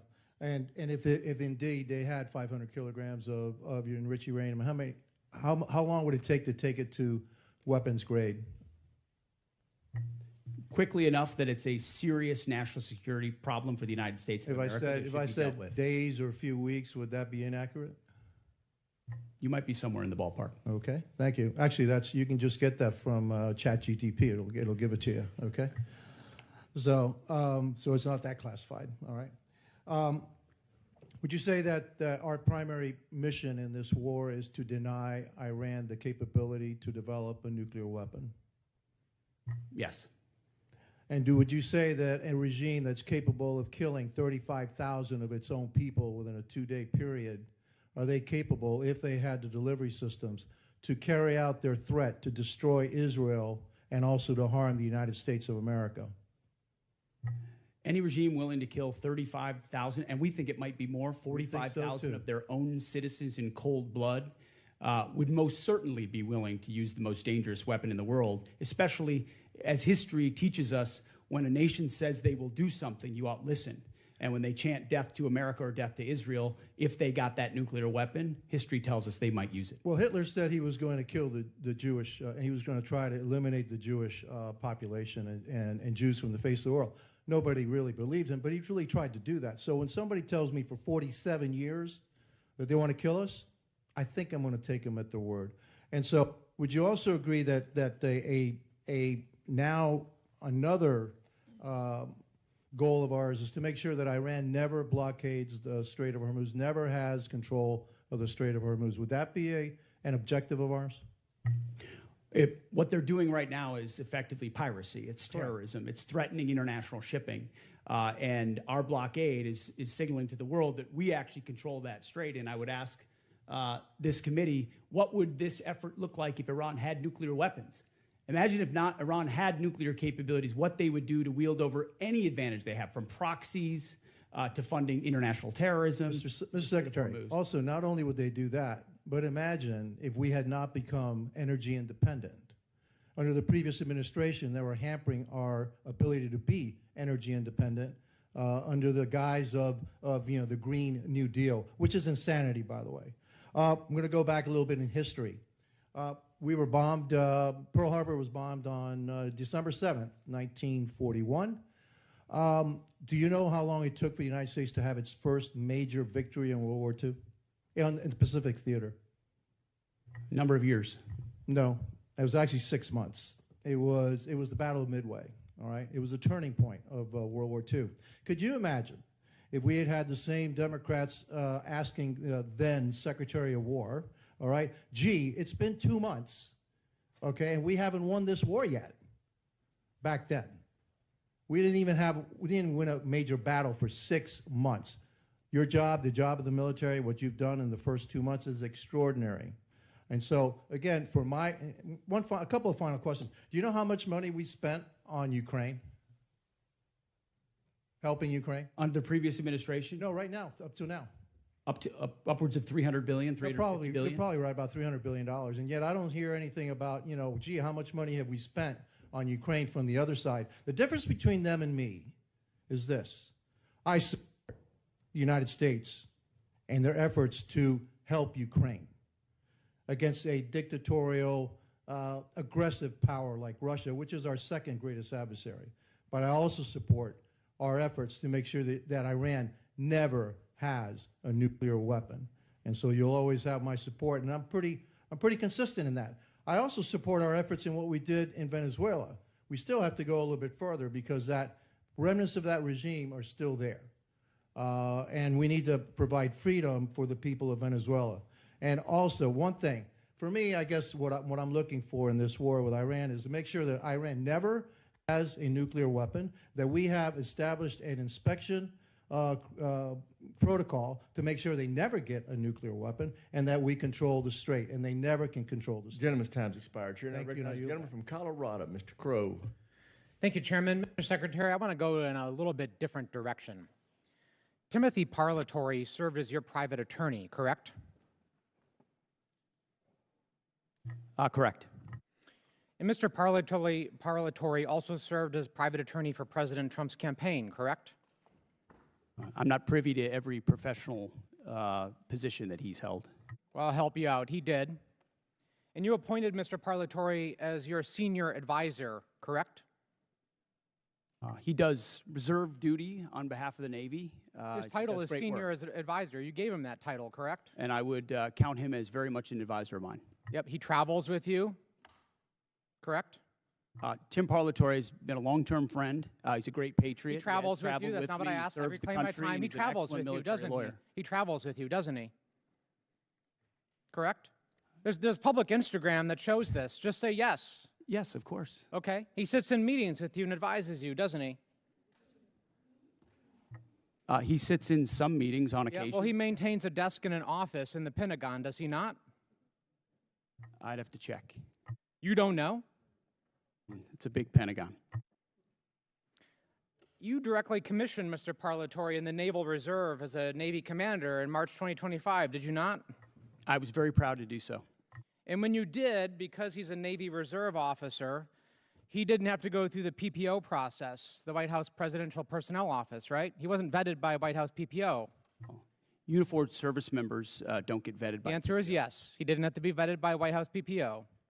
He didn't go through the Senate confirmation process either, did he? The answer is no. I don't know what you're getting to, but Tim is a fantastic. I'll tell you what I'm getting to. The He does answer is great no, work. right? He does great work. Okay. He didn't maintain a security clearance when you appointed him as special advisor. Is that right?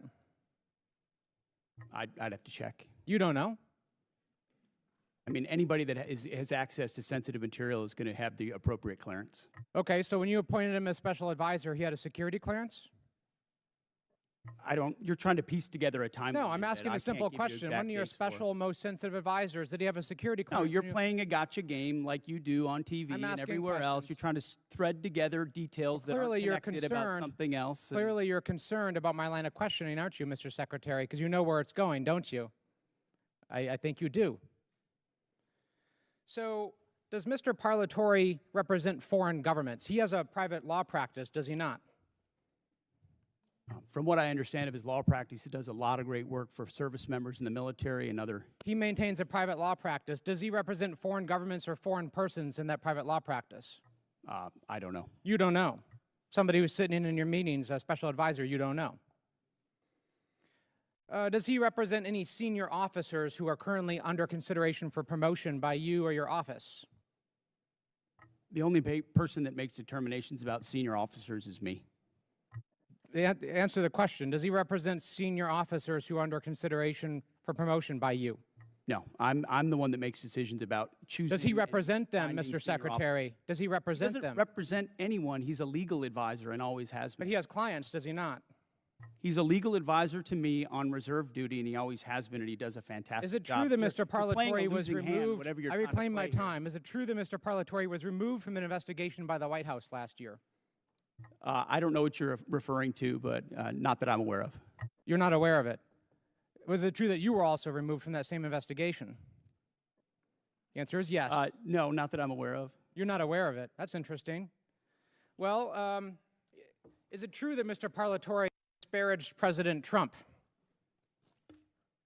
I don't know what you're referring to, but no. Is it true that Mr. Parlatore was accused by President Trump and his lawyers of lying? What you're accused of is a cute line of questioning that's going nowhere.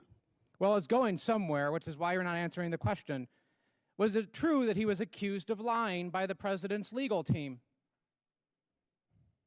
I'm not familiar to. You'd have to give me the context. Well, it's right of that here. article, You want to look at and the statement from President anybody Trump's could blow legal up team? a quote and claim it says something, and that's what you're doing in a little stunt. Secretary Hegseth, what I'm really concerned about is you purport to have unfaltering loyalty to President Trump, and yet you are continuously Oh, going you care a lot I about reclaim my President Trump, time. don't you? You This are going is a behind cute his waste back of your 5 and minutes. appointing A people. huge, I reclaim cute my time. waste of your 5 minutes that I led reclaim nowhere. my time. You are Do not repeatedly pass go, going do not behind the collect president's Gentleman back. from Colorado's time. Go ahead, Mr. Carl. You are repeatedly going behind President Trump's back, appointing people who he is accused of lying, who the White House is Gentleman's accused of time's lying. expired. The And you chair are now not being honest recognizes with the gentlelady President from Trump. South Carolina, Ms. Mace. Thank you, Mr. Chairman. Thank you, Mr. Chairman. I request unanimous consent to enter a number of documents into the record. The first of which is a statement from Corey Mills, First Sergeant, stating his forms and accounts of his military service are falsified. The second document is a picture of Corey Mills wearing a Bronze Star from 2019 before he ever got a Bronze Star. The third document is a document that conveys a Bronze Star medal and his life-saving care to the wounded, and according to the soldiers who were there, they said it never happened, according to the men who were there. The next document is a transcript of a conversation I had with Brigadier General Arnold Gordon Bray, who confirmed that he did not review, did not read, did not physically sign the form DD, I guess 638, form 638, that Mills submitted for a Bronze Star. And to be candid, he said, quote, "I didn't look at it."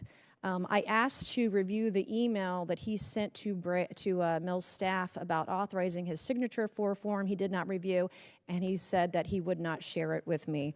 That's a future subpoena. I would like to enter to record a picture of Corey Mills, who says this is the second time he got blown up, but what he wouldn't tell people that the blood on the pant leg in this photo is the blood of Sergeant Ray. It is not Corey Mills' blood. In the same series of photos he shares when he said he was, quote, blown up, are images of a Humvee that exploded with severe damage. That is not his Humvee. His Humvee purportedly was 50 yards away and suffered no damage and was not blown up. This is a copy of Corey Mills' marriage certificate with a 9/11 imam at a 9/11 mosque, entered for the record and redacted, with family members' names redacted and protected. This is a picture of Corey Mills with a purported Russian hooker in Afghanistan, which he, of course, denies. And then last but not least, I would like to request unanimous consent to enter into the record a restraining order against Corey Mills for dating violence. Thank you. I just buried my father on Thursday, Mr. Chairman. My father died with shrapnel in his body. He had 3 tours of combat, 2 in Vietnam, 1 in 1965 during the coup d'etat of the Dominican Republic. And I take stolen valor seriously, because we have men and women in uniform that have given their lives. And an individual that steals the stories of dead soldiers or injured soldiers have no right to serve in this body, let alone on this committee. And so I take it very seriously. I want to thank you, Mr. Secretary, and the folks that serve under you in the Department of War. As my father lay dying on April 14th, there was only one thing that calmed him down, that gave him the courage to pass on to the next life. And that was for me to read stories and testimony from 3 different soldiers that we didn't have, our family previously didn't have. We've been doing a lot of research on my father's service when he received the Distinguished Service Cross with V device in 1968 in Dong Zai. He rescued every man in that battle, in that firefight, over a 2-day period. He rescued them dead or alive on his own. He stood up to take fire over and over and over again. He called on artillery, heavy artillery, onto his position. Within 100 meters of his position, the man should have never made it out of Vietnam alive. And in fact, his commanding officers kept him back in many cases because they thought he was on a suicide mission, because he was just so dangerous out there. But he saved the lives of so many soldiers. And so as he was taking his final breaths, I was provided by the Department of the Army some testimony of soldiers we didn't have, and diagrams and information. It was the one thing that calmed him down so that he could pass away knowing that he was a war hero and knowing that Jesus loved him. And it changed our family's life, and it changed his life in his last moments, his last breaths, his last hours. And for that, I am so grateful for the ship that you're running at the Pentagon and the Department of War. I have heard from people in the way that you're trying to innovate and trying to change the way we do business there. And I'm glad that you're firing people. There are people there that are getting in your way. They need to go. And the efficiencies that you want to bring, whether it's shipbuilding, whether it's cyber, whether it's AI, whether it's public-private partnerships, we have never seen a secretary at the Department of War who has been as innovative as you have. So I can't say enough good things about you right now. I was impressed. I was concerned about troops on the ground in Iran early on, and I was impressed with where we are today, how those soldiers were evacuated that got in that flight that crashed. But everything I have seen, you have surpassed all of my expectations, and I just want to say thank you from the bottom of my heart, and God bless you. Gentlelady yields back. Chair now recognizes the gentleman from Maine, Mr. Golden. Thank you, Mr. Chairman. Good morning, Mr. Secretary and General Caine. I'd like to use my time to drill down on an important decision concerning America's surface fleet. That is the future of the DDG-51 Flight 3 destroyer. Everyone on this committee knows about the Navy's struggles to successfully design, manage, and field new classes of ships. To name a few examples, I'll highlight the Littoral Combat Ship, the Zumwalt-class destroyer, and the recently canceled Constellation-class frigate. By any measure, the Arleigh Burke-class destroyer has been a highly successful program that continues to deliver the Navy a large surface combatant it can depend on. So the Zumwalt-class destroyers were going to replace the Arleigh Burke.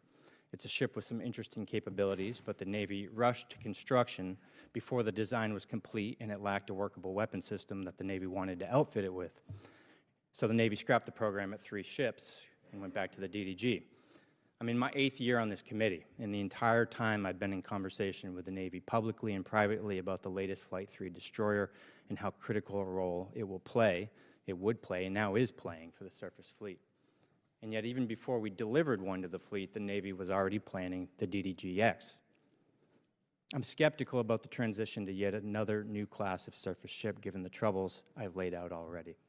From my perspective, we have a proven hull for an Arleigh Burke destroyer that is described by CNO after CNO again and again and again as the backbone of the Navy's surface fleet. But now I'm even more skeptical. The proposal cuts production of the destroyer down to just 1 ship, scraps the future destroyer, and proposes $17 billion to build just a single new battleship, a class of ship the Navy decommissioned in 1992. Mr. Secretary, when you visited Bath Iron Works, you discussed this budget proposal with shipbuilders.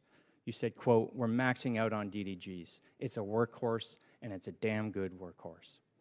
You were right about the DDGs. They are a workhorse. They're cost-efficient, deadly effective, and feared by our enemies. And I'm wondering why would we move on so quickly from a relatively new Flight 3 destroyer that's the gold standard for ballistic missile and drone defense capabilities. It's a ship that's proven itself time and again, recently in the Mediterranean, Persian Gulf, and the Taiwan Strait. I understand the Navy wants to field hypersonic missiles, but look no further than the 3 Zumwalt ships that the Navy has in the fleet that have been refitted with vertical launch tubes capable of delivering hypersonic missiles at a great payload at over 17,000 miles this year.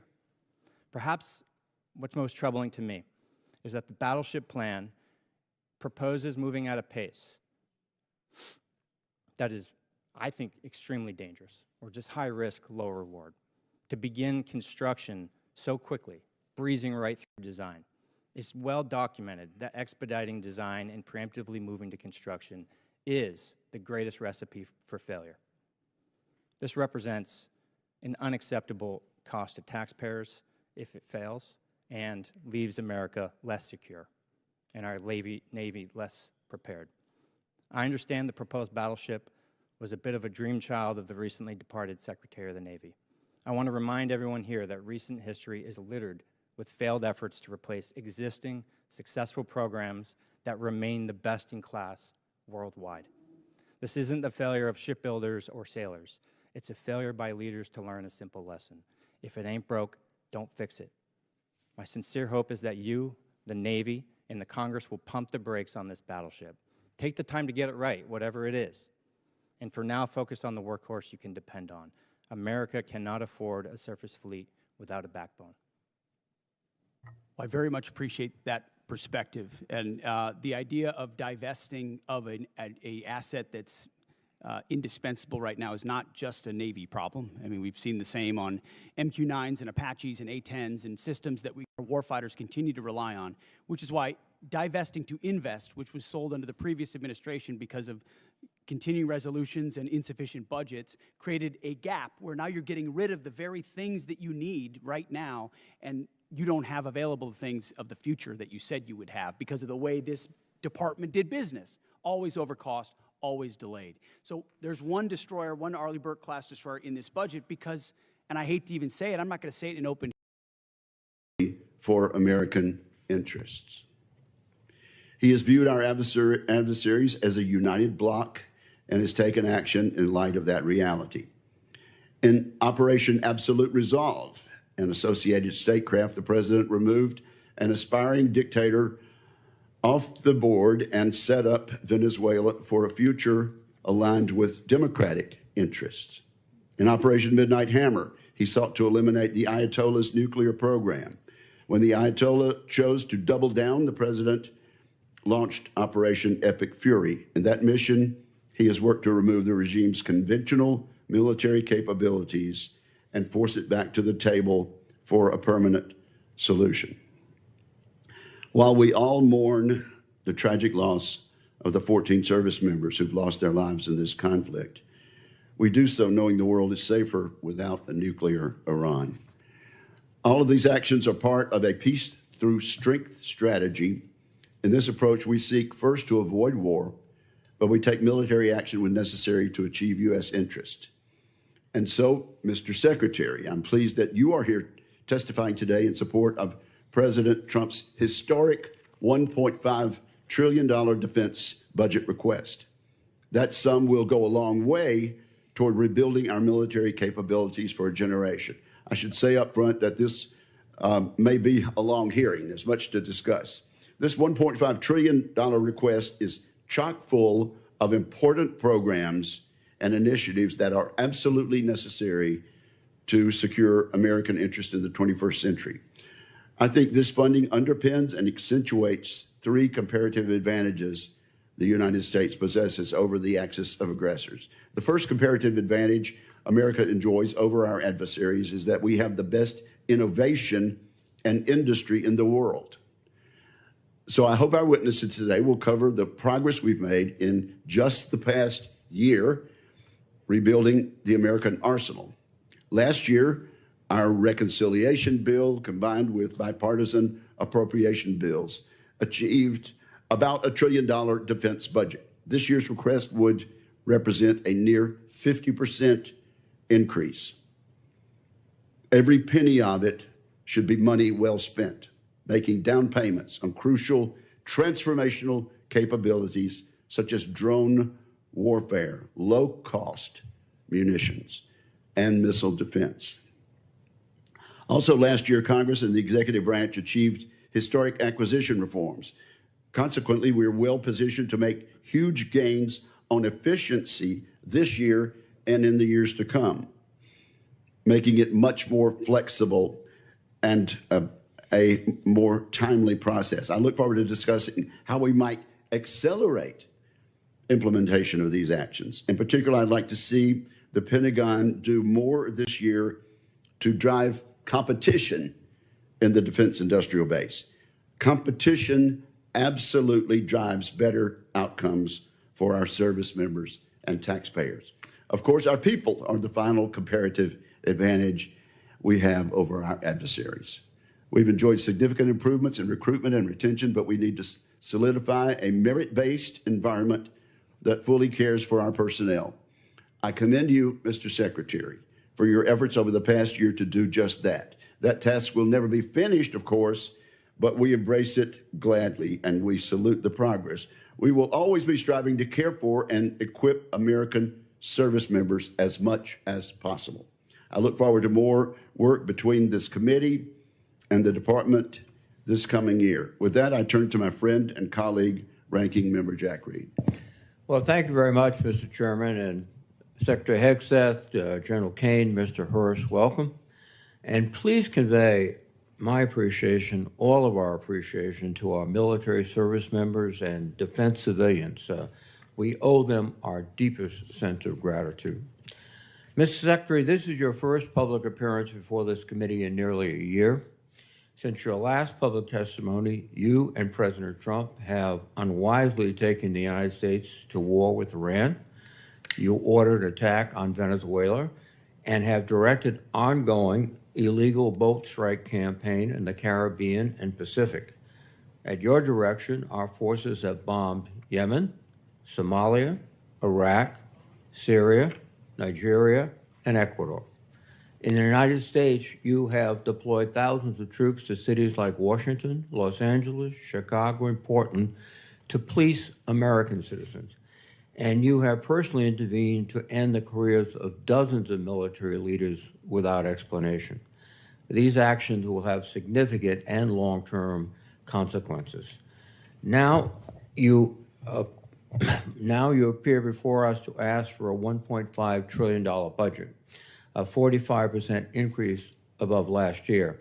I must say I'm skeptical, and such a request demands intense scrutiny. 61 days ago, President Trump unilaterally began the war in Iran. He had no coherent strategy. He refused to make a case to the American people or consult Congress. He failed to present any evidence of an immediate threat, and he ignored the advice of military and intelligence experts who warned him of the consequences.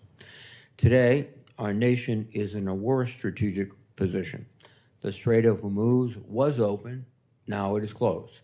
13 service members have tragically lost their lives, and more than 400 have been wounded. We have lost dozens of aircraft, sustained significant damage to our bases in the area, and expended an alarming amount of our missile inventory. Morale and readiness across the force, especially among overdeployed units and vessels like the USS Gerald R. Ford aircraft carrier, have suffered. Gasoline and fertilizer prices throughout the world have surged. American families are bearing the cost of a war they wanted nothing to do with and have gained nothing from.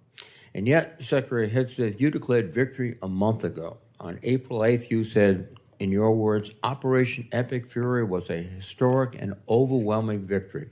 By any measure, Epic Fury decimated Iran's military and rendered its combat forces ineffective for years to come. Let me be clear. Tactically, the United States military performance against Iran has been remarkable, and I salute the service members who have executed this mission with skill and bravery. The problem with your statements, Mr. Secretary, is they are dangerously exaggerated. Iran's hardline regime remains in place. It still retains stockpiles of enriched uranium, and its nuclear program remains viable. Iran's military retains enough combat effectiveness to keep the conflict at an impasse. Its missiles and drones remain a far greater threat than you have acknowledged, and the regime has demonstrated it can effectively control the Strait of Hormuz when it chooses. Mr. Secretary, I am concerned that you have been telling the President what he wants to hear instead of what he needs to hear. Bold assurances of success are a disservice to both the Commander-in-Chief and the troops who risk their lives based on them. Our military has performed heroically, but military force without a sound strategy is a path to long-term defeat. I'd like to know what options you are considering now, given the course from this war and the stalemate President Trump has put us in. More broadly, Mr. Secretary, too often you have made dangerous statements that are counterproductive to the mission. You boasted about, quote, no stupid rules of engagement, just days after hundreds of Iranian schoolgirls were tragically killed in a missile strike. You have made troubling statements about showing no mercy and no quarter to the Iranians, orders that would constitute war crimes. As importantly, while our men and women are fighting and dying overseas, you have focused unduly on your own personal agenda. In the past 2 months alone, you have taken upon yourself to overhaul the chaplain corps, cancel flu vaccine requirements, repeal firearm restrictions on military posts, and bar service members from attending certain universities. Just this week, you brought performer Kid Rock to an Army base to go for a joyride in an Apache helicopter after dismissing an earlier investigation into the pilots who recklessly chose to hover above his home. That runs directly counter to the chain of command and maintaining good order and discipline. Most disturbingly, during your tenure, you have fired dozens of our most senior military leaders and personally intervened to block the promotions of many others. That is a betrayal of the merit-based system that forms the foundation of our military. You are hollowing out the military's bench of experienced and highest performing senior officers while making young officers wonder if they should continue to serve. My colleagues and I have heard from countless service members throughout the ranks, many of whom will be watching right now, who are confused and disturbed by your actions. Hopefully you can explain them today. Additionally, this committee expects a fulsome update on Operation Southern Spear. This ongoing campaign against suspected drug trafficking boats has resulted in nearly 200 fatalities. The administration has failed to explain the long-term objectives of this mission or provide any evidence of reduced drug flows into the United States. I would ask for a credible answer to this most fundamental question: what is the operation actually meant to accomplish? Mr. Secretary, you are here to promote the President's $1.5 trillion defense budget. While this budget provides funding for necessary programs, including shipbuilding and drone manufacturing, many other critical programs like barracks repair and aircraft procurement would rely on the passage of a party line reconciliation bill. Further, this budget slashes research and development, provides no funding for Ukraine, and includes no funding for losses incurred from the Iran war. Yesterday, Mr. Hurst testified that Operation Epic Fury has cost $25 billion. If nothing else, that help clarifies that we certainly do not need a supplemental anywhere near $100 billion, much less $200 billion. And in this record-breaking budget, there is no pay adjustments for the civilian workforce, and with inflation, that is a pay cut. After a year of DOGE layoffs and a hiring freeze across the department, this is an insult to the 800,000 men and women who support our warfighters every day. I cannot imagine a faster way to erode readiness and distract from our abilities to deter our adversaries. Ultimately, Mr. Secretary, I believe you are causing lasting harm to the military. Like many members of this committee, I had the opportunity and the privilege to serve in the military.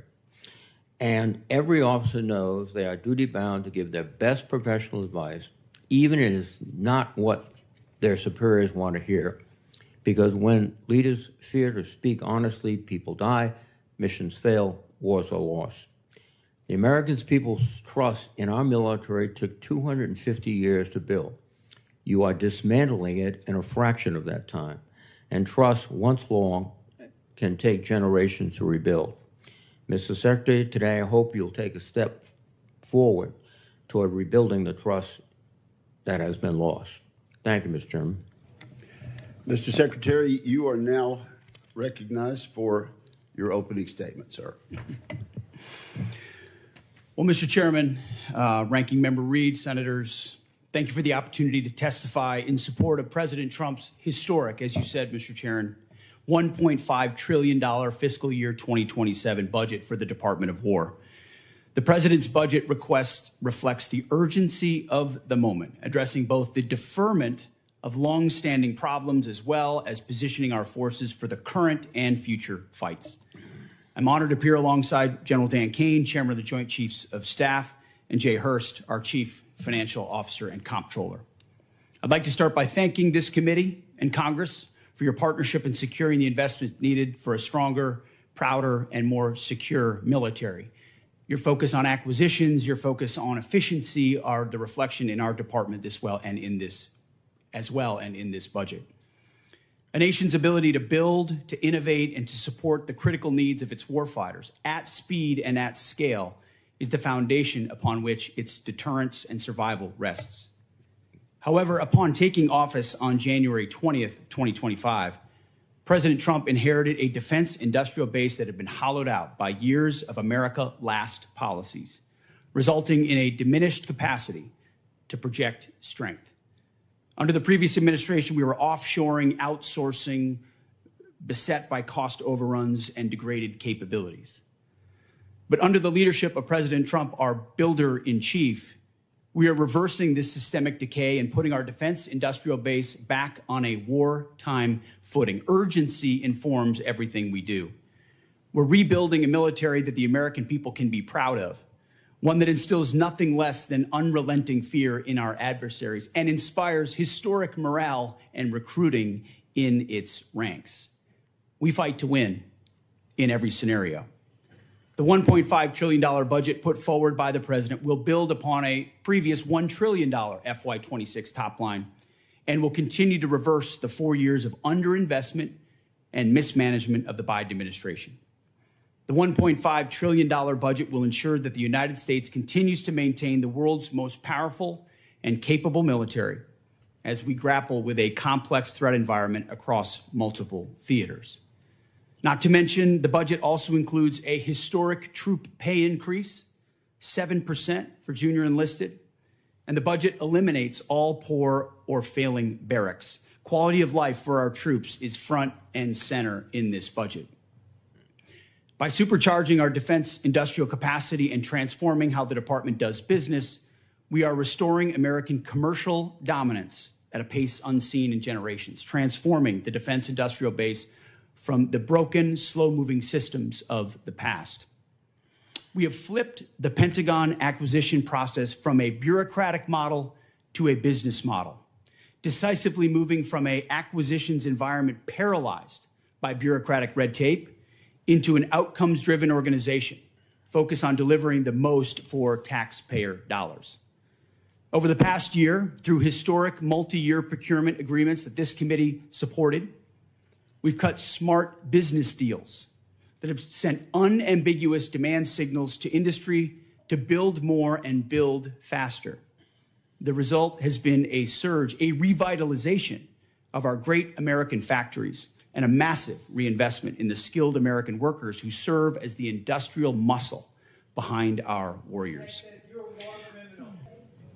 Further interruptions of our hearing will be treated in like manner. We appreciate the First Amendment rights of Americans to express themselves, but disruption of this hearing will not be tolerated. So, Mr. Secretary, you may continue. I'll briefly provide some concrete high-level metrics of what we've accomplished over just the past few months. These are announced new facilities and investments to support American warfighters. The department has helped stimulate more than 250 private investment deals in 39 states, 180 cities, in 150 companies worth more than $50 billion. It's resulted in 280 new or expanded facilities, more than 18 million new square feet of American manufacturing, and more than 70,000 new jobs. These $50 billion in investments in new plants, new assembly lines, and new factories are private investments, not taxpayer dollars. By completely transforming our department's business model, American companies are investing in America with their own dollars. A historic demonstration of American manufacturing and defense revitalization, all with their money, not Uncle Sam's. This has never been done before and is long overdue, from a bureaucratic model to a business model.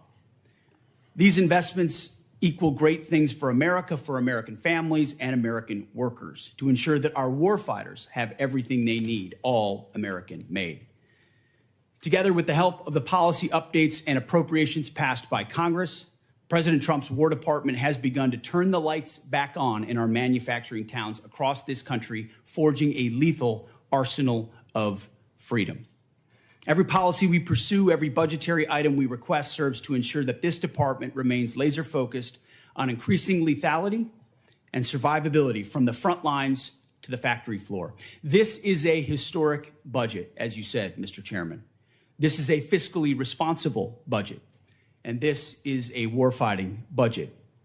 Speaking of warfighting, the topic of Iran, I'm sure, will come up often today, which I welcome. I look forward to sharing the incredible success of our military effort achieved in a matter of weeks. President Trump has the courage, has had, unlike other presidents, to ensure that Iran never gets a nuclear weapon and that their nuclear blackmail never succeeds. We have the best negotiator in the world driving a great deal. Unfortunately, as I said yesterday, and I'll say it again today, the biggest adversary we face at this point are the reckless naysayers and defeatist words of congressional Democrats and some Republicans. Defeatists from the cheap seats who 2 months in seek to undermine the incredible efforts that have been undertaken and the historic nature of taking on a 47-year threat with the courage no other president has had, to great success and great opportunity for preventing Iran from having a nuclear weapon. Despite this, under President Trump, we are restoring the unbreakable might of American manufacturing. We're providing for our warfighters, and we are putting the people and interests of this country first. May Almighty God continue to watch over our troops wherever they are, and may we honor the legacy of those brave Americans that we have lost. This is our sacred mission, and this is what we will continue to execute on. Thank you, Mr. Chairman. Thank you for that statement, Mr. Secretary. General Caine, you're recognized. Thank you, Chairman Wicker, Ranking Member Reed, members of the committee, and your staff, who we never get to say thanks to. Thanks for having me today. I'm honored to be here alongside the Honorable Pete Hegseth and the Honorable Jay Hurst to testify on the President's fiscal 2027 budget.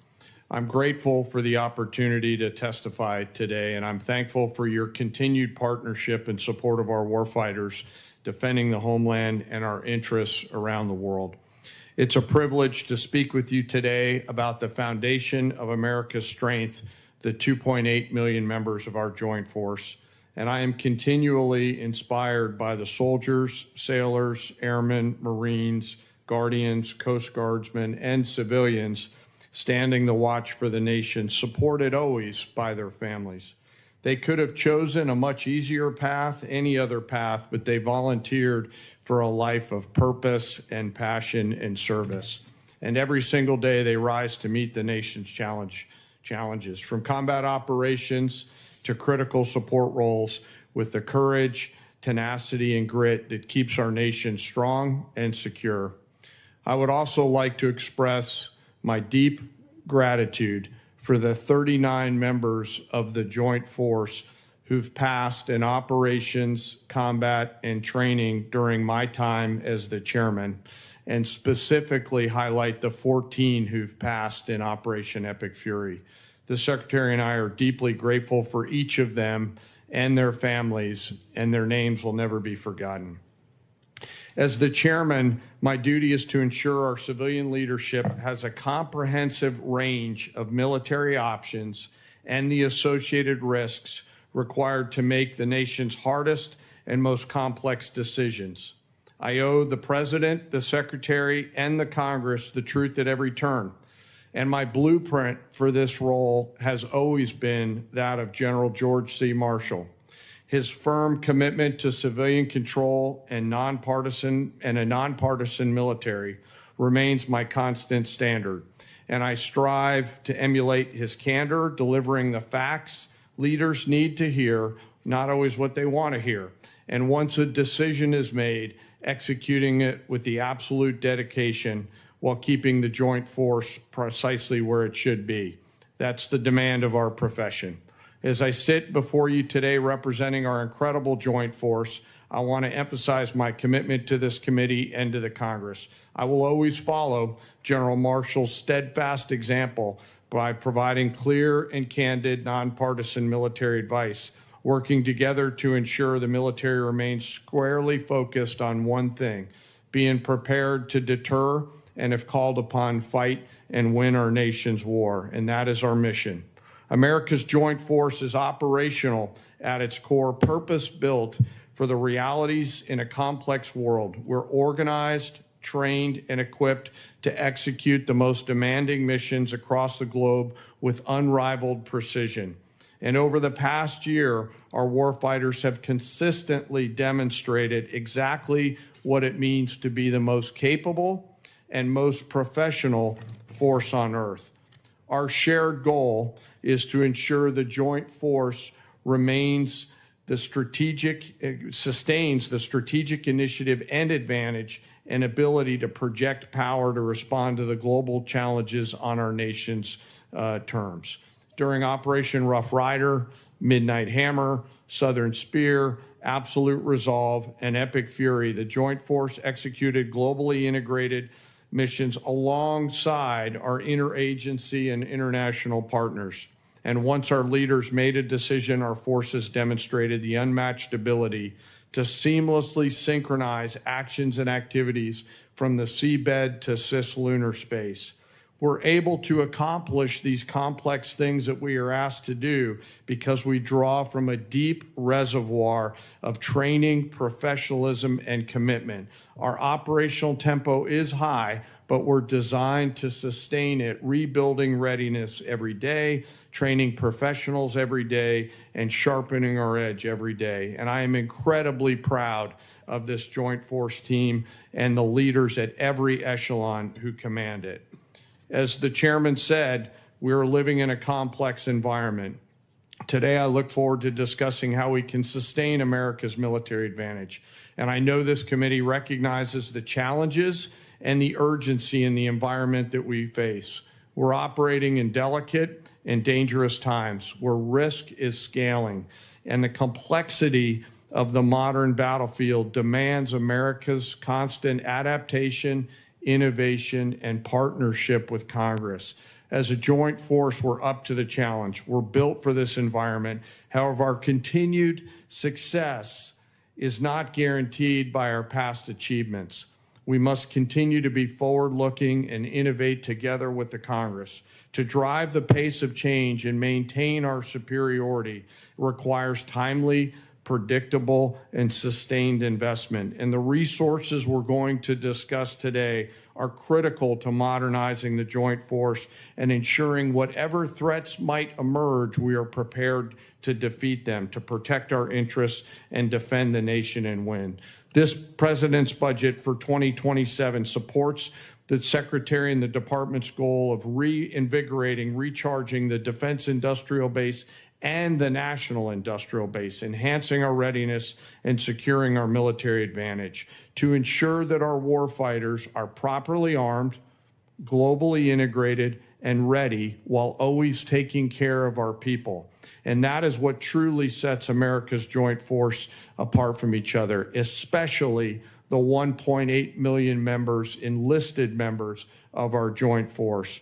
It is them, the character, the competence of that force that transforms our capabilities into a decisive advantage. And our enlisted force is represented today by the senior enlisted advisor to the chairman, United States Navy Fleet Master Chief Dave Isom, sitting behind me, a teammate who I greatly appreciate and many of you on this committee know from his time in the Indo-Pacific. While we face dynamic and dangerous times, I have absolute trust and confidence in the extraordinary men and women within our joint force who every day execute the missions we ask them to quietly and with precision. And coupled with the American spirit to outthink, outcompete, and relentlessly innovate, we will maintain our decisive edge, but doing so requires your continued partnership. We stand ready today to answer the nation's call. I humbly ask that as we're here today in this hearing, we remember those deployed service members who are out there right now doing our nation's work. And may we always remember our fallen and never forget them or their families who continue to show us what courage looks like. Thank you for your enduring support, and I look forward to your questions. Thank you very much, General. We appreciate your service. Let's jump right in. Secretary Hegseth, let's talk about the money from Reconciliation 1.0 last year. There have been some complaints about the speed, but not everything we hear is actually accurate. How much of the $154 billion from Reconciliation has the Pentagon put on contract? My understanding, Mr. Chairman, first I'd like to say what an important vehicle Reconciliation was for us and how it gave us a chance coming out of FY25 to advance the president's priorities, whether it's drone dominance, Golden Dome for America, shipbuilding, the defense industrial base. It was a critical vehicle for us. The number you're looking for is about, what I'm looking at, about $26 billion right now. But we've got the floodgates about to open and apply to those priorities. Okay, so unfortunately, you're starting a bit late through no fault of your own because the money was not sent timely by the Office of Management and Budget to the department until last month. That's over and done with, but it should be mentioned. Mr. Secretary, where are we on the obligation rates as far as a normal appropriation bill? Are we a little behind, a little ahead, or what? I would say probably a little bit behind as it pertains to reconciliation, but part of that is, as you know, this is a new funding vehicle for the department. And twofold. One, you got to make sure you do it right and do it in a fiscally responsible way in conjunction with the Congress to ensure that we meet congressional intent. But also that we've been using it to energize our ability to exercise new pathways, to get at problems in different and more dynamic ways that don't get stovepiped or stuck in the bureaucracy. So yes, there's been some delays, but ultimately I think it's all goodness on the other side, given the new nature of this funding vehicle. Right. Yes. Well, and things have been done differently, and we appreciate that. But Mr. Secretary, will you commit to us that you'll keep the committee informed frequently of your efforts to get all this money out the door, so our industrial base can start building as you have described in this new flexibility that we provided them? Absolutely. And you mentioned a few things in reconciliation that you think have been game changers. I don't think we've talked enough about some of the game changers. For years, we failed to take action on rebuilding America's drone industrial base and critical mineral supply chains. After last reconciliation bill and the National Defense Authorization Act, we're in a very different position on drones and critical mineral supply chains, are we not? Very much so. Mineral supply chains, drones, we went from JIATA 401 to an autonomous warfare group. We're looking at the concept of a sub-unified command, and you're looking at $54 billion in the FY27 budget dedicated to drone dominance, UAS, counter-UAS, ensuring we can scale not just exquisite drones, but also the attritable ones that are proliferating on the battlefield today. We need to be ahead. Are there any other initiatives from last year's bill that you want to point out? And you only have a minute and a half. The investment in Golden Dome for America, Right. the ability to get running on that, and we are on schedule to deliver capabilities inside this administration.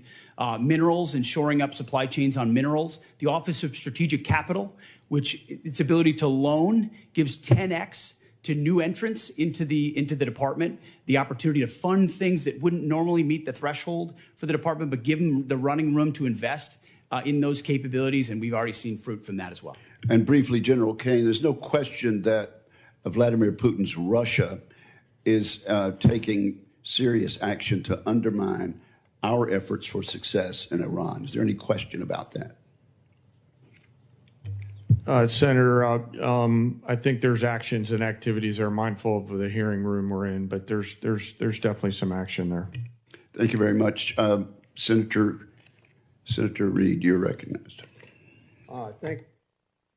Thank you very much, Mr. Chairman. Mr. Secretary, you recently fired the Army Chief of Staff, General Randy George, who's one of the most distinguished and decorated officers of his generation.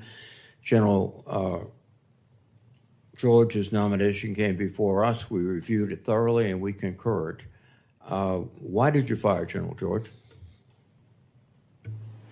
Well, as I did then, and I'll say now, we thank General George for his service. And out of respect to him and other officers, we never talk about the nature of why certain officers are asked to step down. But we all serve at the pleasure of the president. And ultimately, my view in coming into this department, as I stated in my confirmation hearing, was to change the culture of the department. And it's ultimately challenging to change the culture of a department with the same people who are a part of or in that department. So I have made many changes with general officers. We will continue to make changes as necessary with general officers. and they will be in keeping with the trajectory of where we would like to take the department. But it doesn't take away from the service of those, and I think you will note that every officer that's been asked to leave has been treated with respect. Interesting. Of the 24 officers that you have fired for reasons unrelated to performance, since you have not indicated any cause, 60% are black or females. Now, did the president direct you to single out female and black officers to be dismissed? Senator, of course not. And as we've emphasized at this department from the beginning, the only metric is merit.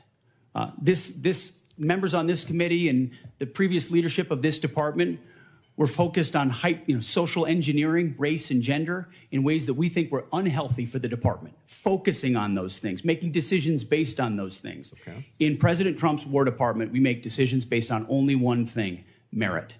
And that's how we've made decisions going forward. That's how we've made them, and that's how we'll make them going forward. Well, let me go back to General George. What did he fail in terms of his lack of merit to continue serving? As I've said, I don't talk about the nature of dismissal out of respect for these officers. But ultimately, we want to take the department in a particular direction, certain services in a particular direction, and we want leadership that's running as fast in that direction as possible. And in some cases, we make changes accordingly, but do so out of respect to those officers. Well, I think that direction from your behavior is an intense interest in Christianity, in nationalism, and in not recognizing the talents of women and non-white gentlemen, and that's the wrong direction. I don't know what you're insinuating, Senator, but I am not ashamed of my faith in Jesus Christ. Well, you shouldn't be ashamed. And if you want to shame me for it, go ahead. I'm not shaming you, but are you critical of other faiths? I am a believer. I'm quite open in that, and our department allows for a multitude of faiths. So I don't know what you're suggesting. I've heard the likes of things that people like you suggest to try to smear my character, and I won't give into it. No. I'm sorry, Mr. Secretary, but broadcasting before the national religious broadcasters stressing the need for more Christianity in the military forces doesn't seem like a neutral position in which you tolerate and accept all religions. Let me move on. The strategic aspects of this operation in Iran. The president declared that we're going to destroy their missiles and raise their missile industry to the ground. And after more than 13,000 strikes, unclassified assessments conclude that Iran retains more than 40% of its drone arsenal and 60% of its ballistic missile launches compared with pre-war levels. That's one of his objectives. The second objective was regime change. To the great proud people of Iran, I say tonight that the hour of your freedom is at hand, and we will take over your government. Well, when we finish, we'll take over government. That has not succeeded. And then one of his other things is the onset of the war, the president said, we will ensure that Iran does not obtain a nuclear weapon. Military operations in Iran have not achieved that goal yet. And it also seems to indicate that his pronouncements about Operation Midnight Hammer obliterating the nuclear policy and structure of the Iranians was false. So you have not achieved any of the objectives yet that as the president mentioned. Well, in this setting, I won't talk about the nature of metrics, which are classified, as you know, Senator, but I can say that looking at the objectives we set out to achieve from the beginning, some of which you laid out, our military objectives have been stunningly effective. Take, for example, their defense industrial base. They're completely incapable at scale at any level of reconstituting the capabilities you referred to, which is a devastating result for any country, especially one whose ambitions are as wide as Iran's. So we've put the president in a very strong position to ensure Iran never gets a nuclear weapon. That's the takeaway that's been underneath every single aspect of this. For 47 years, Iran's trying to blackmail its way to a nuclear weapon. They were closer than ever before because of bad deals under previous administration. President Trump was willing to do something about it and not allow their conventional missile shield. That's the North Korea strategy. That's, to be clear, what Iran was pursuing. Hiding their nuclear ambitions, revealing them over time, and then building a conventional shield of missiles so powerful that no country would challenge them for fear of what would happen if they unleashed that arsenal. Weakened after the 12-day war and Midnight Hammer, which did obliterate their sites, President Trump saw an opportunity because their ambitions continued to ensure that umbrella of nuclear blackmail did not allow them to get to a nuclear weapon. And the world is safer because of his bold and historic choice. Mr. Secretary, I think that's rhetorical but not factual. Thank you. Thank you, Senator Reid. Mr. Secretary, Mr. Hurst, General Caine, welcome. Over the last several months, I've worked closely with some of the new direct reporting program managers, and I've been encouraged by how they're approaching the department's most complex acquisition systems. General White's pulled forward the next milestone for the Sentinel program by at least 6 months. General Gutlein has completed the initial blueprint for the Golden Dome architecture and is beginning to build it out. For years, this committee has known that we must improve our ability to defend our homeland against a wider variety of threats. And we finally have a partner with the full backing of the department to lead the charge. Mr. Secretary, what's the advantage of this new type of program management structure? Well, thank you for the question, Senator. It's acquisition authority, technical authority, contracting authority. It's consolidating decision-making in one place under a highly screened, highly capable General White and General Gutlein, who know that terrain extremely well and understand what mistakes have been made in the past in programs of that magnitude, and then are given the authority to cut through the red tape. That's the key. Success or failure lands with them, and they know it. And as a result, they're incentivized to ensure that program, and then given every dollar and authority needed to move it as quickly as possible. So whether it's Sentinel, whether it's F-47, whether it's Golden Dome for America, these critical strategic assets, the direct report construct, along with Deputy Secretary Feinberg, who is a national treasure and is changing the way we do business at this department, is giving us a chance to ensure these critical systems are delivered. Thank you. And General Caine, can you give us your thoughts on why the Golden Dome received why they must receive that requested $17 billion in funding for the fiscal year 27? Well, Senator, it's as you know, it's an essential part of our Homeland Security layered defense, and as General Gutlein begins to do the work that you're asking about, and frankly helping to advance, the insurance around that down payment, charging the defense industrial base with those capital allocations will allow them to get after it much, much quicker. We appreciate the help. And if there's a delay in that funding? Well, I hopefully there won't be, Senator, because we've got a leader on that account 24/7, 365. But if we do, we'll always, of course, come back and talk to the Congress, but also figure out what has to be true to help that constraint get removed in that production system. And that's really what we're asking these leaders to do, is to be able to get past the theory of constraints. Okay, thank you. Secretary Hegseth, I agree with your statement on nuclear deterrence when you said nothing else matters if we don't get this right, so we will.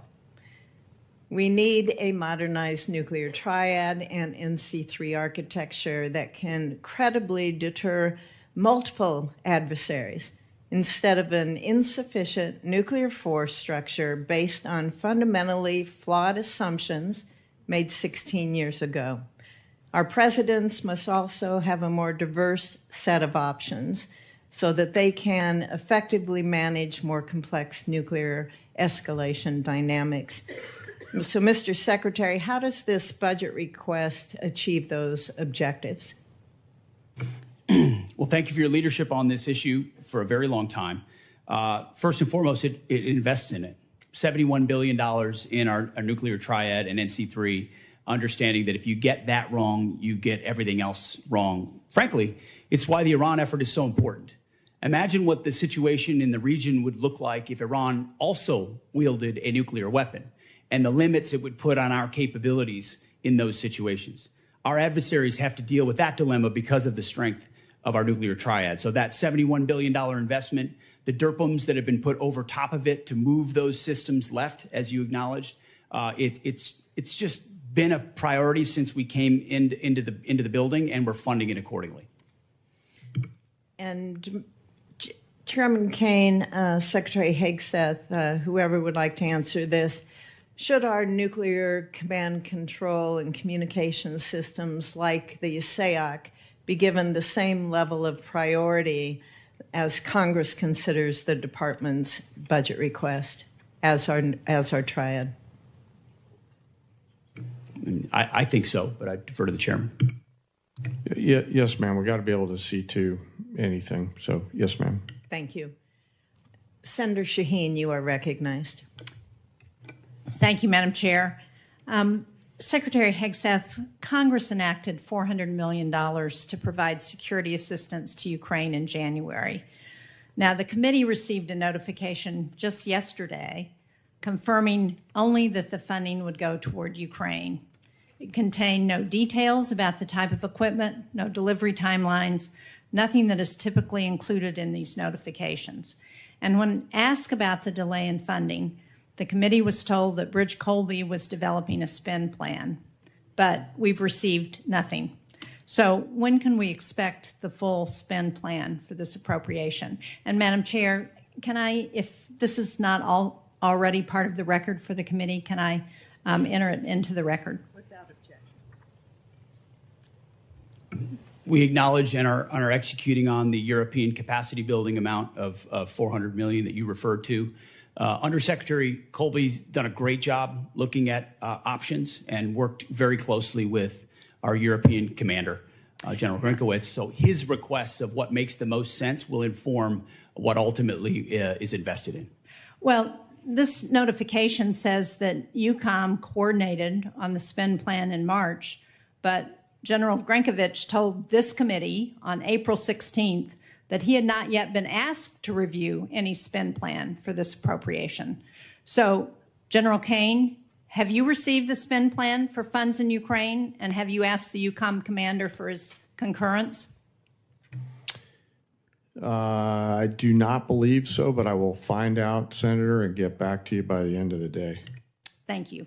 And yesterday, Mr. Hurst, you told the House that you needed to seek legal review to appropriate the funds as Congress intended.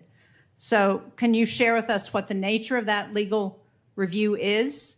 And seems to me the law was pretty clear. I saw it. It was part of the defense appropriations bill that we passed in January. And as you know, violating congressional intent on appropriating funds is a violation of the Impoundment Control Act. So what's the nature of the legal review that you have to get? Thanks for the question, Senator. What we're looking at is if we could use the funds in the same manner as USAI, and we had our counsel look at that. And so they provide us a legal opinion on how the funds could be used to support European capacity building. And can you share with this committee what that legal opinion is? Ma'am, I don't have a copy of that, but we can ask the OGC office if they can supply it to you. Madam Chair, can we ask that that legal opinion is shared with the committee officially? Thank you. Also, I don't know who can answer this, but it says that consistent with the President's priority to shift the financial burden of Ukraine support to European partners, the United States will seek commensurate financial contributions via the Prioritized Ukraine Requirements List, or PEARL, from the European partners for this program. So what's the justification for using PEARL when there's $400 million in appropriated funds? Can somebody answer? PEARL is a reflection of the President's priority and the belief that any weapons that are understand supplied are paid for by European partners and used as they see fit, whether it's Ukraine or somewhere else. But that was not the intent of Congress in providing that $400 million. As I understand the PEARL program, the Europeans purchase those weapons from the United States, and they pay for them. But this appropriation was $400 million that Congress expected to be provided to Ukraine, not paid for by the Europeans, but provided from the United States to support Ukraine. So again, I don't understand what the justification is for using Pearl when that's not the intent that Congress provided. We're following the intent of European capacity building, but at the same time recognizing that wherever Pearl can be utilized so that the Europeans contribute to that fight, per the burden sharing approach that this president takes, is important. Congressional intent. And that's what I'm asking you, why you're using Pearl to do something that Congress intended to go directly to Ukraine. Well, Mr. we look Hurst, forward to can working you with you answer on that. What was the legal opinion on this? Did you ask the attorneys if the $400 million could be used for the Pearl program? Let's get back to you. We'll take it for the record, ma'am. Thank you. And what portion of the funding that's committed from the Europeans under Pearl is being used to assist Ukraine rather than restocking our own shelves? Can you answer us that? That's up to Europe. Ultimately, Europe pays for any weapons that we provide, and they can utilize them as they see fit, whether it's Ukraine or otherwise. Thank you, Senator Thank Shaheen. There have been a number of times when our witnesses have stated, both in the closed hearing and up here, that they will get back to us. And we certainly hope that will happen very expeditiously. So thank you very much, and thank you, Senator Shaheen. Senator Cotton. Thank you, gentlemen, for your appearance today. Mr. Secretary, you provided us with a chart here entitled The Arsenal of Freedom, which includes a lot of sites that you visited. My favorite one is down here in South Arkansas, Camden, where you and I had a chance to visit just a couple months ago, highlighting the great work that the people there are doing to help rebuild our arsenal of freedom. Thank you, first off, for being there and for your kind words for the workforce of the people of South Arkansas. Isn't it fair to say that the war in Iran, just like the Ukraine war before it and still today, hasn't caused any challenges with our munitions the way some of our Democratic colleagues would say, but it's exposed a decades-old problem of brittleness and fragility in our defense industrial base before you and General Caine took over, and that we're trying to address right now? In many ways, that's precisely what we're trying to address. We also have a situation where President Trump rebuilt our military in the first term, and a lot of those munitions and a lot of those capabilities were sent to Ukraine under the previous administration, to the point where when we ask our commanders or when we look at O plans, the answer often is that was sent to Ukraine. So the recognition of those two things has, as the president gave us a charge from day one, to rebuild the arsenal of freedom, to fast forward, not to provide a little bit more of each thing, but 2x, 3x, 4x the number of exquisite munitions that we need. The expenditures that we've seen under this administration, we can account for them, and we ensure that other O plans and elsewhere are well taken care of. So on the munitions front, we're in really good shape, but we need to accelerate, and that's exactly what we're doing. And I think that's an important point you make, is that we're not just trying to fill a hole that was created by epic fury or by support for Ukraine. We're going to fill that and then go much beyond that for our needs in the future. So we're never caught where we were over the last several years with these worries about munitions running short. Is that right, Mr. Secretary? That's exactly right. The president has charged up with not just replacing anything, but filling it up, as he might say, to the tippy top, and make sure that the remainder of this term and future presidents have all the munitions they need for any level of contingencies, especially considering the dangerous world we live in.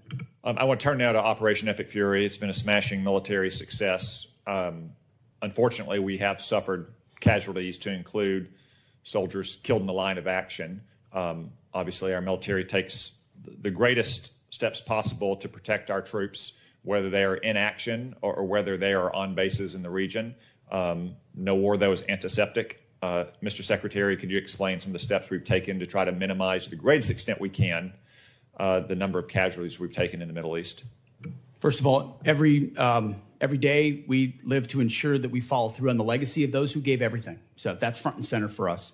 But I can also say, and the chairman may want to weigh in, from the beginning of looking at the possibility of this contingency, setting the defense and ensuring that Admiral Cooper and everyone throughout CENTCOM had every possible measure they could to ensure that our troops are protected and force protection was maximized was the top priority.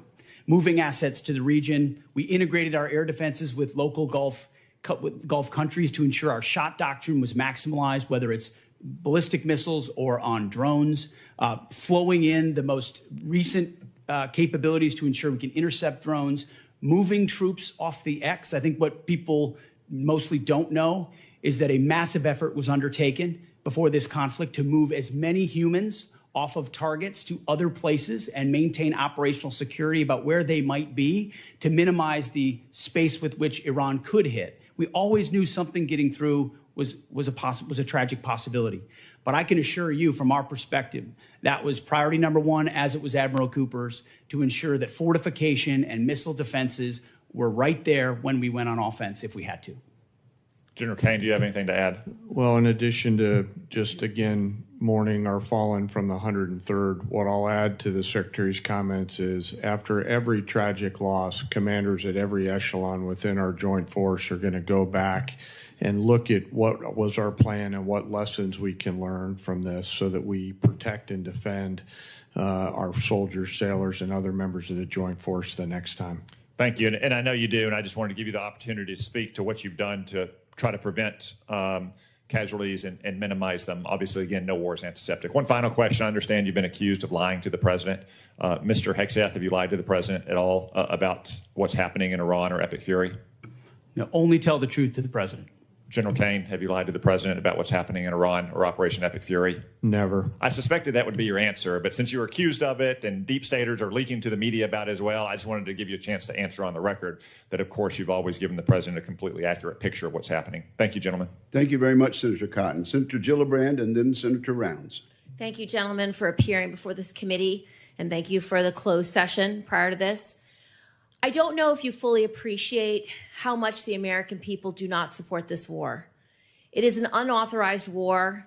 Normally, when you come to Congress, it's a way for the American people to be part of that discussion. The American people, particularly in my state of New York, are upset for a lot of reasons. First of all, this war is costing so much money. Over $25 billion already, estimates $1 billion a day, and they're feeling it every single day at the gas pump with higher prices for both fuel, for diesel, for gasoline for their cars. They're also feeling it with higher grocery costs, and they're exhausted. They are truly exhausted. On top of that, they have so many grave concerns about how this war is being prosecuted. They read in the paper that 22 schools have been hit. They read in the paper about a girls' school, hundreds getting killed. We have a debate going on in this country about AI, a serious debate about AI. And I haven't heard yet from you that you will not allow AI to make final targeting determinations, even when nuclear weapons are being used. That's a huge issue that we need to discuss. So I want to start from the top, Secretary Hegseth. Why do you continue to prosecute a war that the American people aren't behind? First of all, I appreciate the opportunity for that closed session where we had a, unsurprisingly, very different discussion than we have here with the cameras on. We support this. Because my job is to represent New Yorkers, and I can tell you, when I talk to them all across my state, they are furious, and they expect me to explain to them why they are furious.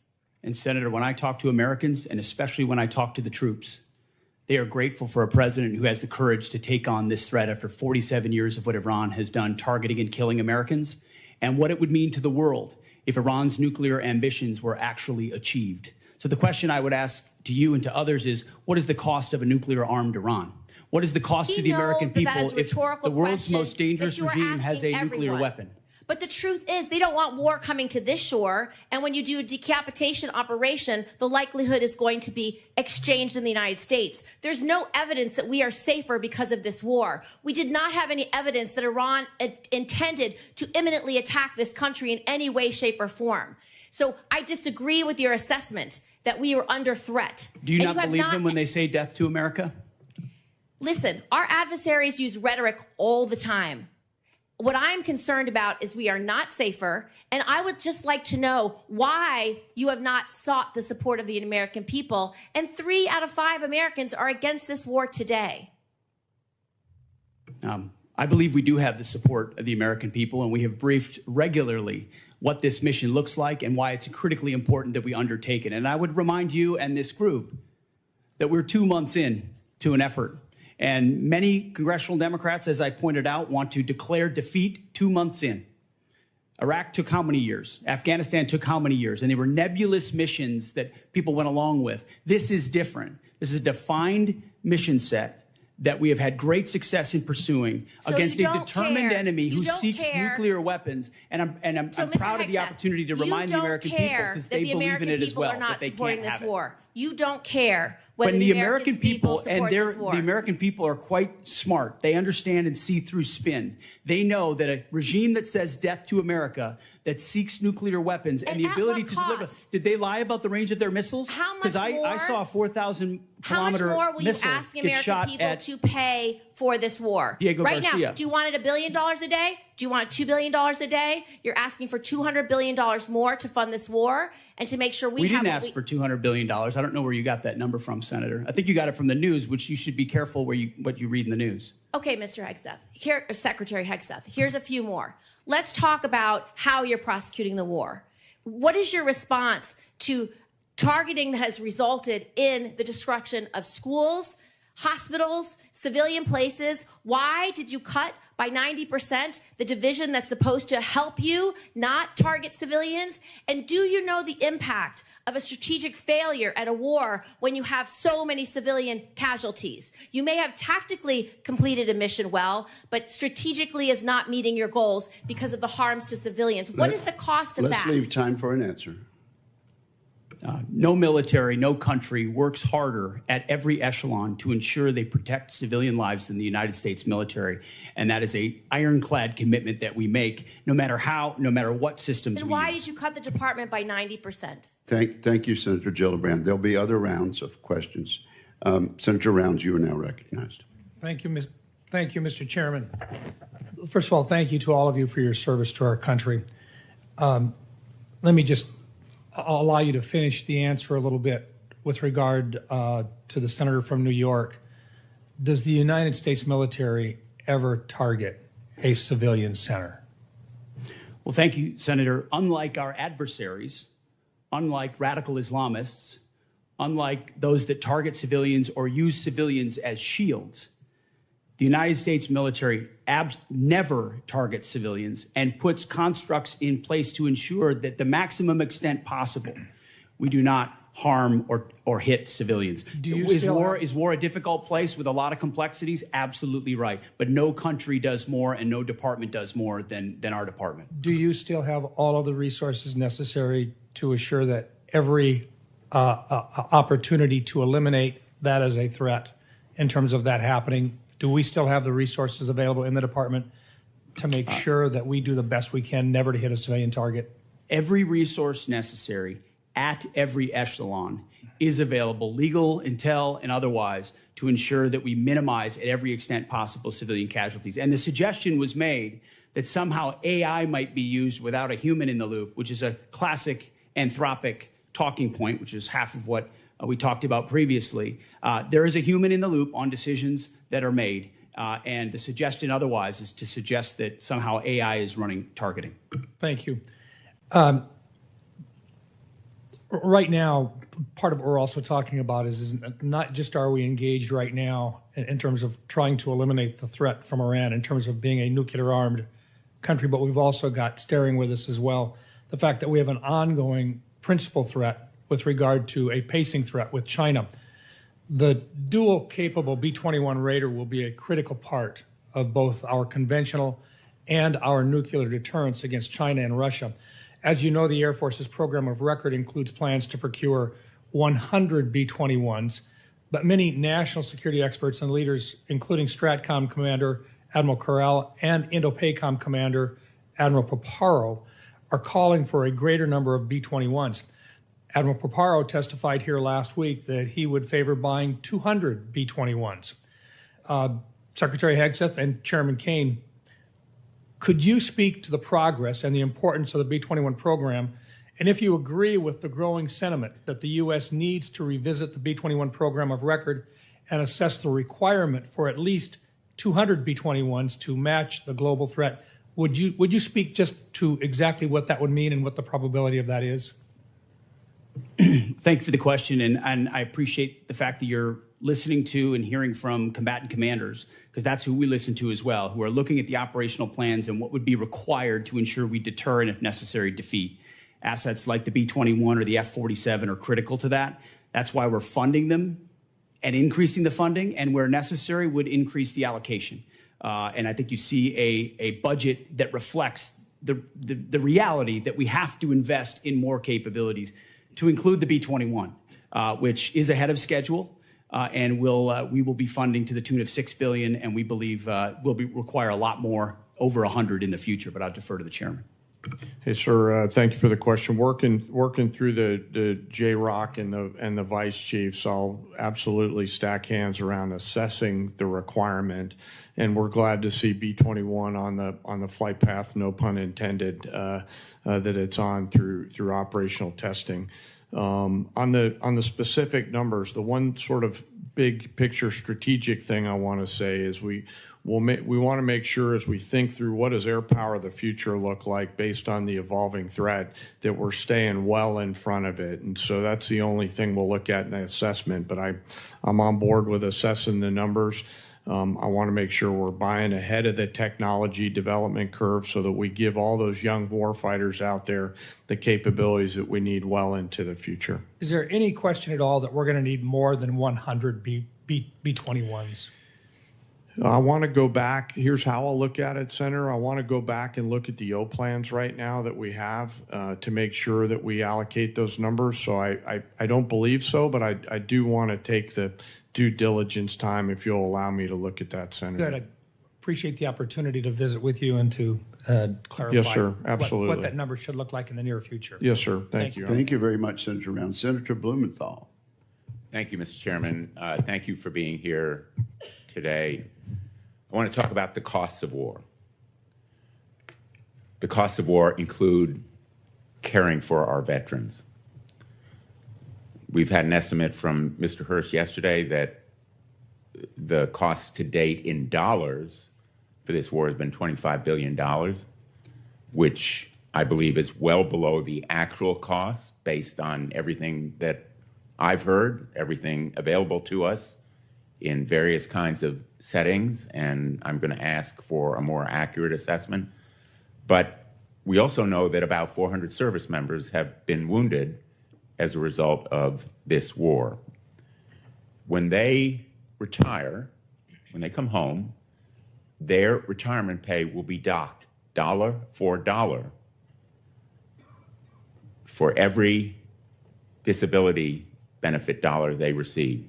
Secretary Hegseth, I'd like your commitment that you will support the Major Richard Starr Act that will eliminate this wounded warrior tax. I'm sure you're familiar with it.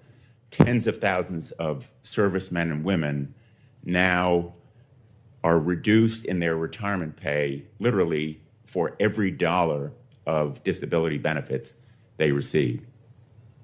Well, I appreciate your focus on this issue, and I will tell you, you mentioned roughly 400 that have been injured. Thankfully, over 90% are returned to duty. But that doesn't mean they wouldn't have a residual challenge. And we're tracking that at point of injury to ensure that that is noted, even though they're returned to duty. But what I'd like is your commitment that you will support the Major Richard Starr. As I have said in the past to other organizations, we support the Richard Starr Act. Thank you. On the issue of cost, Mr. Hurst, does that $25 billion estimate include all of the costs in terms of damage to our bases, the need to replace planes and munitions, and the costs of injuries to our servicemen and women? Senator, so for the MilCon facilities replacement cost, that's probably the hardest thing to estimate right now because we don't know what our future posture is going to be or the future construction of those bases. Well, you owe it to us. You're here to ask for appropriations. Of course. And I would like a more accurate estimate of what has been done that will require replacement and renovation, as well as the other costs.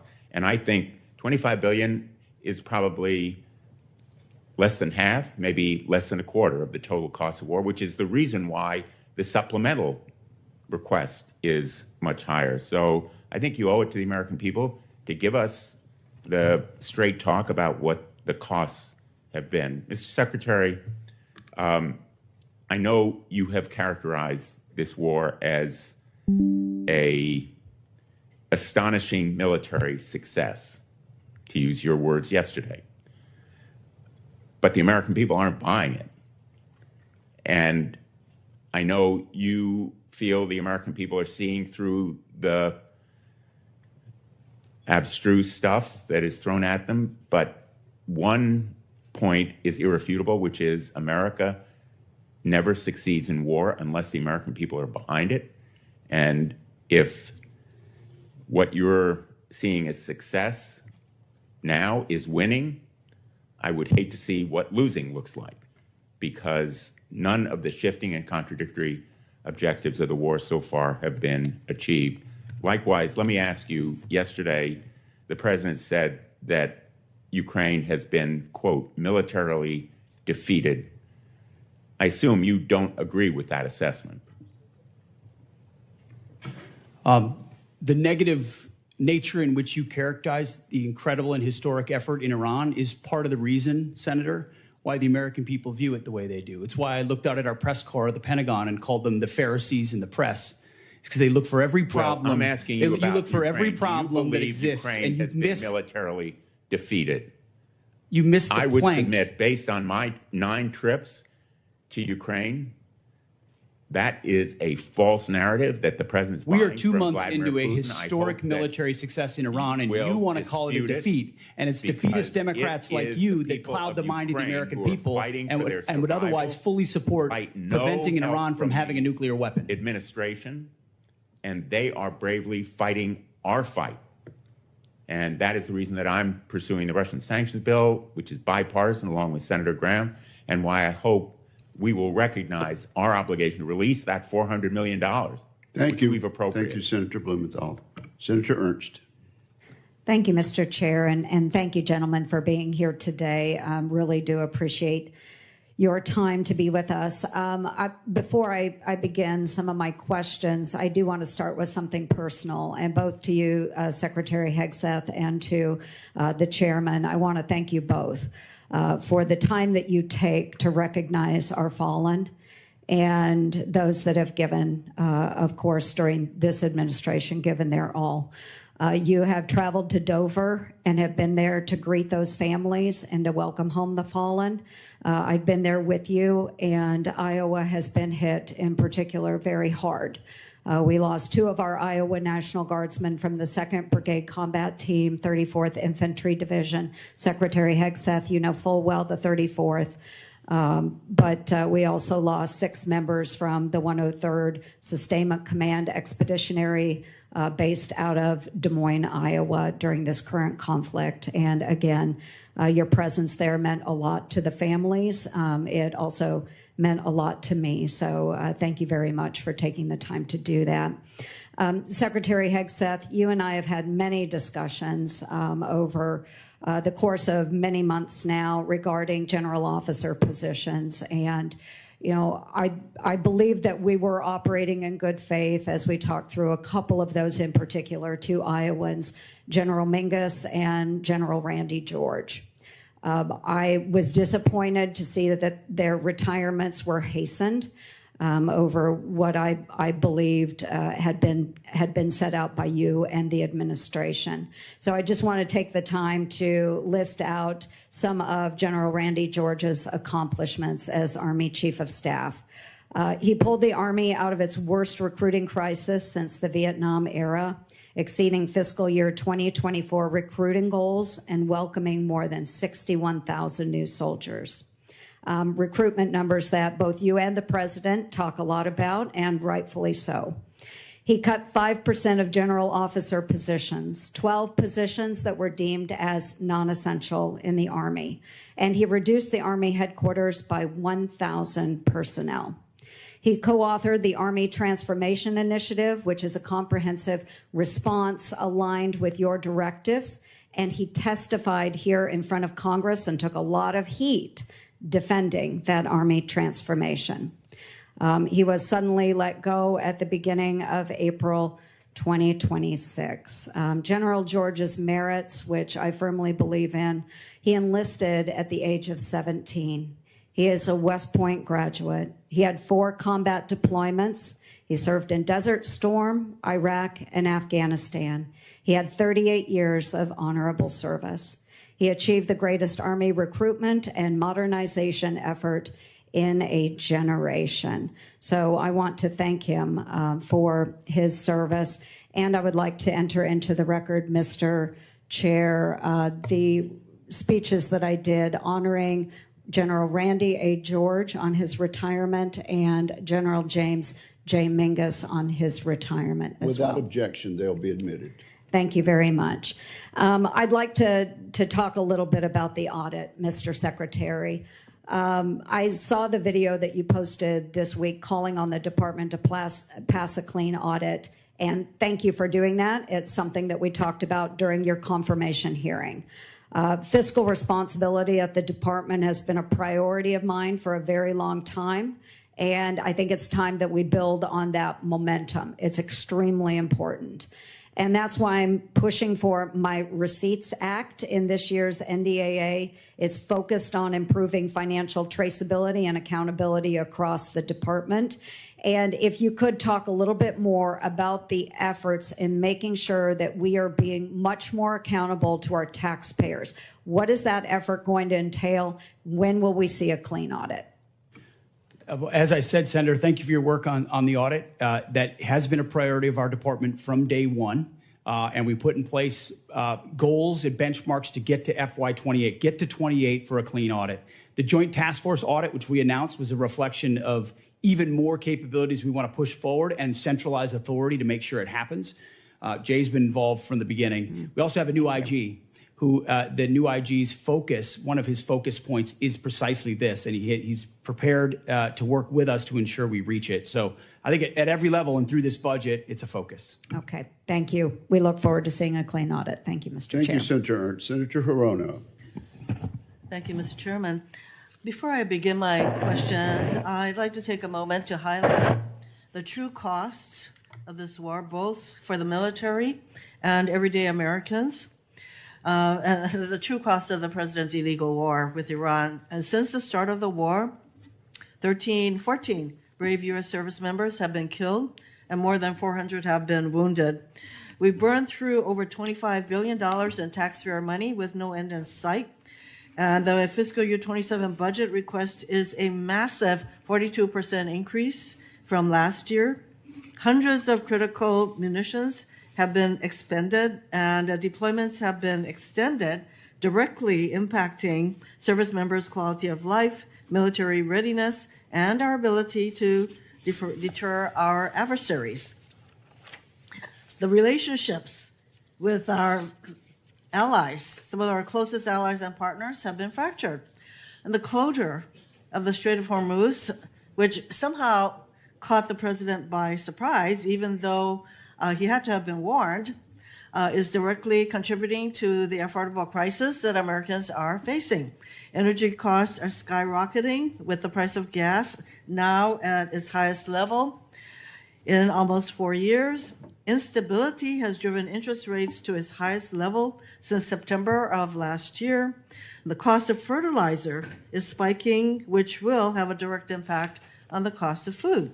This illegal war is driving up costs, undermining readiness, and alienating our allies with neither a clear rationale for starting this war nor an exit strategy. And when the president was asked how long he'll let this war continue, he said, "Do not rush me." I have a question for General Caine relating to women serving in combat and I'd like to hear your best military advice. Does the mere fact of women being in combat armed units lower standards or readiness if they meet the physical standards? Well, ma'am, the standards are set by the civilians. We have examples of women leading well across the joint force. I'll highlight some of our current commanders engaged in the fight in Epic Fury. Specifically, one of our bomb squadrons are led by a extraordinary female leader who's doing great work. And but those standards are set by. I'm sorry, I didn't mean to step on you. I think your answer is that in fact it does not lower standards of readiness. Second question: should every service member, regardless of gender, be permitted to serve in any role, including the combat arms, if they meet the standards established? Yes or no? Is that to me, ma'am? Over the last decade, since combat arms have been open to women, have you personally seen any instance where the standard resulted in a degradation in combat effectiveness? Apologies, I didn't hear your first question. The people policies are all set by the civilian leaders in the government. Could you repeat the question again? I'm sorry, ma'am. Over the last decade, since combat arms have been open to women, have you personally seen any instance where the standard resulted in a degradation in combat effectiveness? Again, I'll highlight that the standards are set by our civilian leaders. Women continue to perform well across a range of MOSs and jobs and AFSCs that are out there. No. I do need to get to a question for Secretary Hegseth. Prior to your nomination hearing, you said women shouldn't serve in combat armed units. At your confirmation hearing, you reversed course, and you basically said as long as the women meet the standards, they should be able to serve. But recently, you ordered a review of the effectiveness of women in combat roles, and I am concerned you are laying the groundwork to reverse the policy allowing women to serve in these units, because right now, current law, if you want to change this policy, current law requires you to submit a report to Congress justifying such a change. So did you order the review to support a potential decision to overturn the policy of having women in combat roles? We are laser focused on standards. The highest male standard for every combat arms position should be the standard. And 10 years into this, we are reviewing it, which is what the American people would expect. Also, there's nothing illegal about a war that defends the American people and prevents Iran from having a nuclear bomb.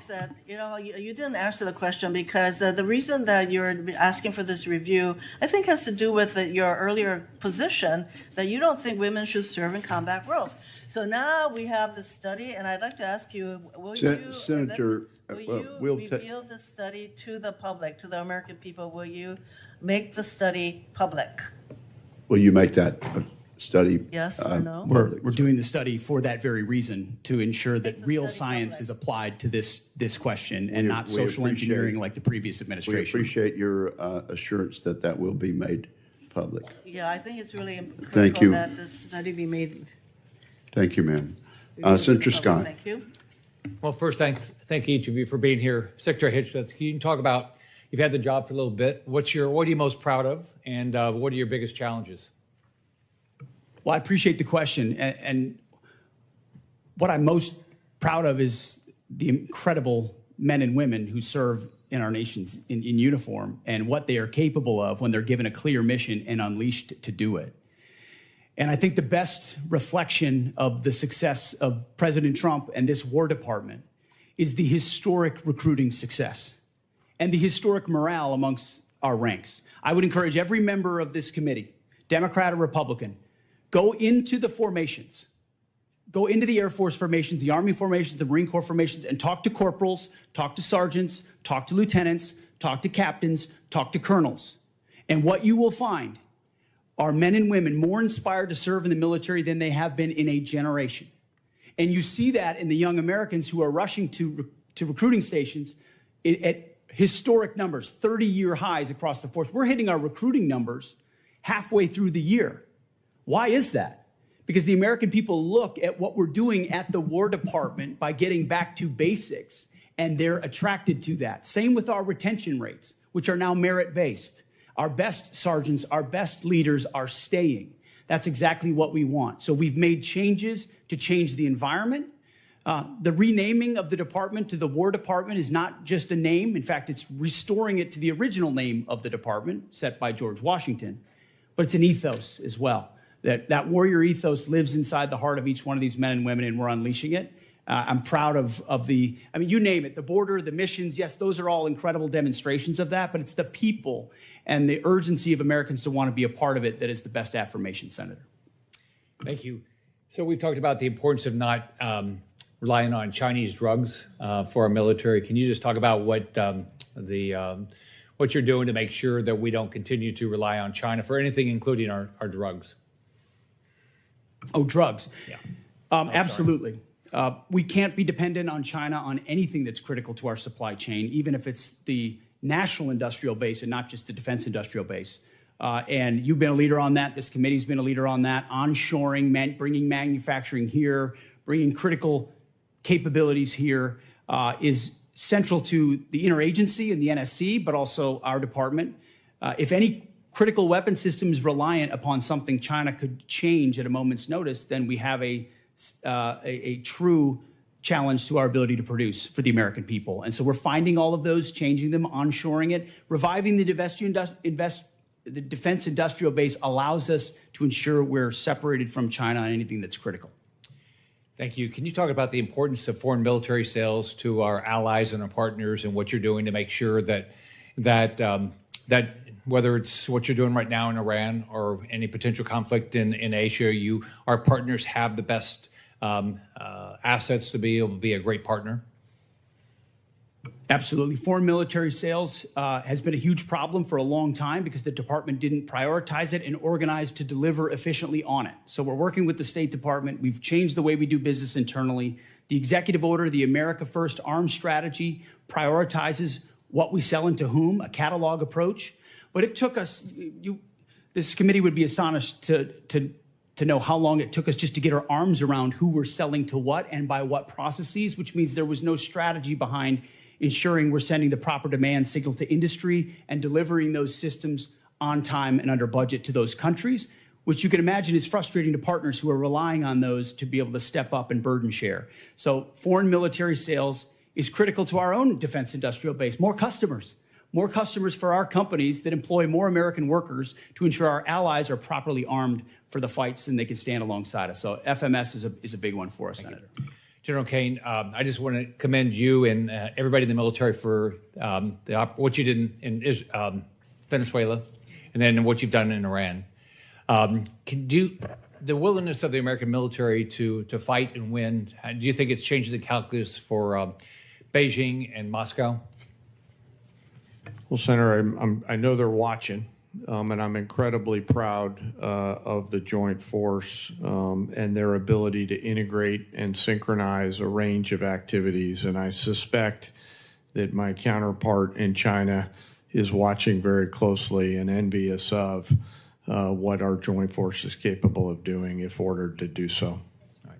Well, thank each of you, and thank everybody that serves under you.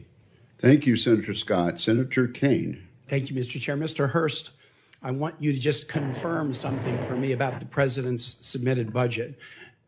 $1.5 trillion is about a 40+% increase from FY26. Am I right that not a penny of that is to go to a pay raise for the 800,000 civilians who work for the Department of Defense? We have 4.2% of a civilian salary set aside for bonuses to make sure we can recognize high performers in the civilian workforce. But you have guaranteed pay raises for the active duty and the Guard and Reserve component, but no guaranteed raises for There are civilians. guaranteed raises for the military, but in the last year, this department's given out more civilian bonuses. Well, if we're going to increase the defense budget by that much, I would hope the committee would take a look at this. Chairman Caine, man, I like the sound of that, Chairman Caine. General Caine, I want to ask you a question about Southern Spear. It's an operational question. I know from your background that you carefully act to keep military actions within the rules of war. What legal justification could there possibly be that would allow the U.S. military to strike boats in international waters and kill the occupants of those boats without a showing of evidence that there's narcotics on those boats?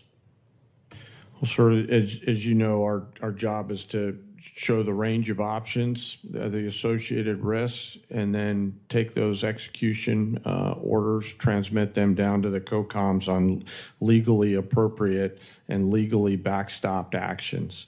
Could you give me a legal justification? Well, sir, the execution order, I don't have striking boats that do not have evidence that they're carrying narcotics? I apologize, I didn't mean to interrupt you. I don't have a copy of the order issued to Southcom with me today. It's classified in its own right, which clearly articulates, based on a variety of criteria, what constitutes a valid military and legally valid target in that theater. And I know, I just want to say I know and trust that our commanders at Echelon are rigorously following that legal opinion and those legal boundaries upon which we've been issued those orders. And General Caine, I would encourage, again, my colleagues, I am at a disadvantage. I've seen the legal opinion, but I can't talk about it because it's classified. I've seen the targeting criteria, but I can't talk about them because they're classified. I've seen the secret list of DTOs against whom we have declared war that even they haven't been informed of, but I can't talk about it because it's classified. But I would urge all of my colleagues to go to the SCIF and read the targeting criteria and get briefed about it, and then also look at all of the files of all the strikes that have taken place. I've done that with the first 46 strikes or so. And I think there's a profound mismatch between what is occurring and the underlying assumptions in the legal opinion. And I would just encourage my colleagues to dig into this. To Secretary Hegseth and General Caine, the War Powers Resolution specifies that a war initiated by a president without congressional approval must be concluded within 60 days. It can be extended by an additional 30 days if, quote, the president determines and certifies to Congress in writing that unavoidable military necessity respecting the safety of the U.S. Armed Forces requires the continued use of such armed forces in the course of bringing about a prompt removal of such forces. We're right at the 60-day deadline. Is the president intending to either seek congressional authorization for the war in Iran or send us the legally required certification that he needs an additional 30 days to remove U.S. forces from the war? Just briefly on the previous question, we do know that these are designated terrorist organizations, so we treat them like the Al-Qaeda of our hemisphere, just as a note. But that was not the question I asked. I know there's more to that question. I just think it's important for the public to understand that. There's no willy-nilly targeting of drug boats. We know exactly who these people are affiliated with. I was asking about what's on the boats. On Iran, ultimately, I would defer to the White House and White House counsel on that. However, we are in a ceasefire right now, which our understanding means the 60-day clock pauses or stops in a ceasefire. So you're not in. Yeah. It's our understanding, just so you know. Okay, well, I do not believe the statute would support that. I think the 60 days runs maybe tomorrow, and it's going to pose a really important legal question for the administration. We have serious constitutional concerns, and we don't want to layer those with additional statutory concerns. I yield back, Mr. Chair. Thank you very much. Senator Sullivan. Thank you, Mr. Chairman. Thank you, gentlemen, for your testimony. Mr. Secretary, I mentioned in the classified hearing today, but I do think the $1.5 trillion top line is historic. It meets the needs. And the other thing, as I mentioned in our earlier meeting, the president's done a really good job of getting other allies, NATO and Asian allies, to step up, meet a 5% GDP of defense spending, and in many ways, that's what this is doing as well. So isn't that important as well in terms of our global leadership, what you and the president are providing? Is that example as well? I think the more we step up, the more the world should look at the American leadership and example and step up as well. And they're going to do that. That helps. It remains to be seen whether some of our allies actually step up to their commitments, but that is the hope. Let me go to an element of that budget that I mentioned in the classified hearing. I always like to put this chart up in different hearings. We have the examples. So a lot of our adversaries, the Chinese, the Russians, in my AOR in the Arctic and the North Pacific. These are the numbers just recently. ADIZ incursions, EEZ incursions by the Russians, by the Chinese. By the way, the green ones are joint Russian-Chinese strategic bomber task forces, joint Russian-Chinese naval task forces. This is America, right? This is a really important part of our national defense. So I was pleased to see that one of the elements in the budget was what's referred to by the Air Force as the J-Bear Fighter Town recapitalization, given how strategically important that Air Force base is. General, can you talk a little bit about that recapitalization? It's for building out what is a very strategic base, but old. A lot of these facilities are from the 1950s. The goal in the Air Force's language was to have a recapitalization to provide a new state-of-the-art fighter facility capable of supporting multiple platforms now and well into the future. $6.9 billion total authorization, $2.2 billion appropes for this year. Can you talk about the importance? I was glad to host you at J-Bear recently. Can you talk about the importance of this element of the president's budget? Yes, Senator. Thank you for that. And you know, our investment up at J-Bear is essential to modernizing the nation's ability to project power and capabilities, and really bolsters our effort in not only the Indo-Pacific but also in the high north and the Arctic, which I know is something that's passionate to you. The Arctic is certainly becoming more operationally and strategically valuable, and we need to be thinking proactively around how we're going to set the conditions for us to offer a range of options to the Secretary and the President about power projection across a range of capabilities, and fighters is certainly one of them, and the recap effort that's there. You know, it is our ability to protect that flank is a national imperative and something that we want to keep focused on, and we appreciate the efforts across this committee and the rest of the Congress to help us with that. Thank you. Mr. Secretary, one of the things that I've been talking about and I think is really important now is American energy and us being energy dominant. President put a recent executive order out highlighting the need to accelerate the ability to produce LNG in America. We have a huge LNG project that we're getting close to getting off the ground in Alaska. It would be huge for our military in terms of energy for our military, huge for our allies. And can I get your commitment to work with me and this committee? You mentioned in your testimony the Office of Strategic Capital. This, to me, is one of these projects that I think would be absolutely critical for our national security. We talked about this just in Admiral Paparo's testimony last week. He was talking about the Alaska LNG project as hugely strategic, kind of a private sector, American counter to the Chinese Belt and Road Initiative. I think it'd be a great opportunity to work with the Office of Strategic Capital. Can I get your commitment, Mr. Secretary, to do that on this project? Yes, very aware of that project, and I think it's the Office of Strategic Capital is a great place to look at partnering. Great, I appreciate that. Finally, I'm just going to ask, 47 years of war that we've had with Iran.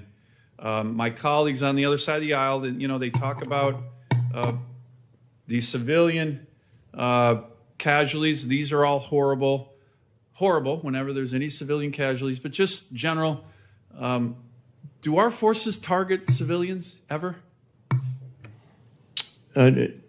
Sir, never intentionally, and I don't know in any particular case of unintentional, but we don't do that. That's not core to our American values or how we approach things. Do our adversaries target civilians? Yes, sir. Like the Quds Force? Yes, sir. I think it's really important as we keep bringing this topic up to remember who we are and who our adversaries are. Senator Sullivan. Senator Sullivan, do you ask unanimous consent to have the two exhibits added to the record? Yes, sir, Mr. Chairman. Without objection, that will be done. Senator King. Thank you, Mr. Chairman. We've had a lot of discussion about Iran. I'd like to talk about several other aspects of the budget. The first is the way the budget's been constructed. Ever since I've been here until last year, we've had bipartisan budgets and bipartisan National Defense Authorization Acts. and passed by majorities. I voted for all of them. And all of a sudden, in this year, 25% of the budget is essentially out of the process and will be passed presumably through some kind of reconciliation, which is by definition a partisan exercise. Mr. Secretary, why not all those items, housing or Golden Dome, whatever, why aren't they in the regular budget? Why do we suddenly have a two-part budget where this committee and the Congress generally has oversight and input to a process where a quarter of the budget is essentially a slush fund? Well, Senator, I appreciate the question. I wouldn't characterize a quarter of it as a slush fund, but I recognize that we see it as in totality as a $1.5 trillion budget. But why the separation? Why the two pieces? Multiple Why not just a vehicles. regular As you budget? know, there are multiple dynamics that play into why there are multiple vehicles, but we are fully committed with working to the committee to ensure that the right vehicles are utilized to get precisely this amount, $1.5 trillion. Why should we? You didn't answer my question. Why are there two pieces? Why not? For time immemorial, we've done budgets here. We've never, to my knowledge, we've never used this reconciliation process for a defense budget before. What's going on? Why not My put it in the understanding regular of budget? the reason for the vehicles is to ensure we actually get to 1.5 trillion, which is the most important bottom line. The most important bottom line is that top line of 1.5 trillion to fund what we need, and we think this process is the most effective way to get there, Senator. Well, what you're really saying is we don't want to deal with that pesky Congress and their appropriation process. I think this is significant, Mr. Chairman, that we're basically abdicating a quarter of our responsibility in terms of this budget. Let me move on.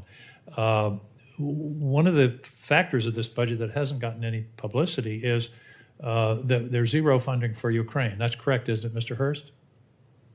That's correct. There's no USAI funding in this budget. And there was 400 million that was appropriated last year by a bipartisan, bicameral act of Congress.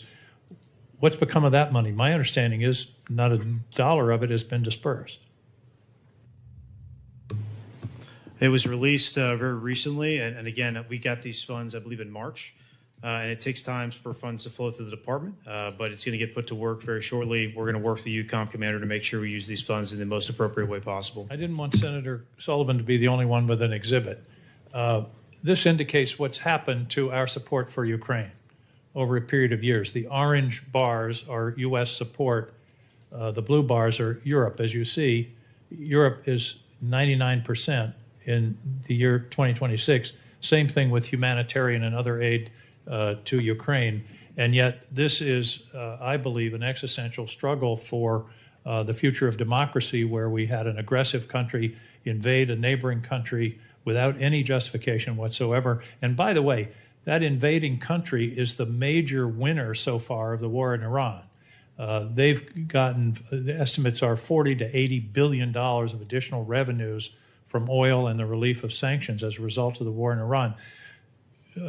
Secretary Hegseth, why are we abandoning Ukraine? Senator, if you would hold that chart back up, I think that's a beautiful chart. I think that's exactly what we want. We want Europe stepping up and funding and shouldering the burden. They are rich countries worth $20 trillion versus an economy of $2 trillion.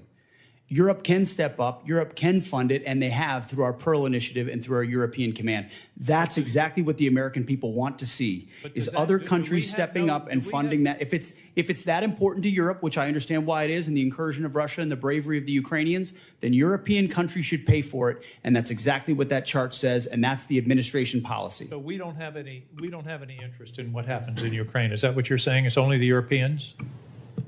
I'm saying the threat is far closer to rich and capable countries in Europe, and they should step up to lead the charge. And that's why that chart is a good thing to see. They have stepped up, but I think the American people should understand that we've stepped back. In fact, stepped back to the point of abandoning. This is a war that never would have happened under President Trump, and he supports ending it through a deal, and he's pursued that.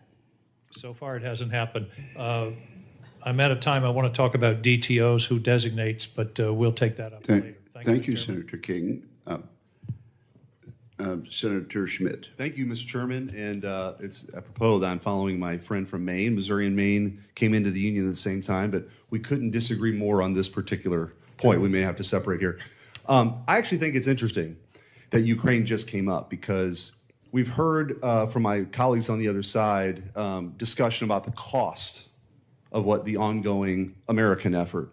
There was never a discussion about the $200 billion we were sending to a foreign country that's not even in NATO. Never. In fact, when amendments were offered for independent audits of how that money was spent, there was bipartisan opposition to that kind of oversight. So I find it really rich now that there's a complaint that we're not spending money on Ukraine. And by the way, $30 billion for salaries for bureaucrats, pensions and social safety net programs and government operations to keep the state functioning during wartime. That's where American tax dollars were going, $30 billion for bureaucrats in Ukraine. And we just heard a speech for more money for Ukraine, yet the $1.5 trillion for this country is being balked at. I mean, I've seen Ukraine flags all over this Capitol for 3 years.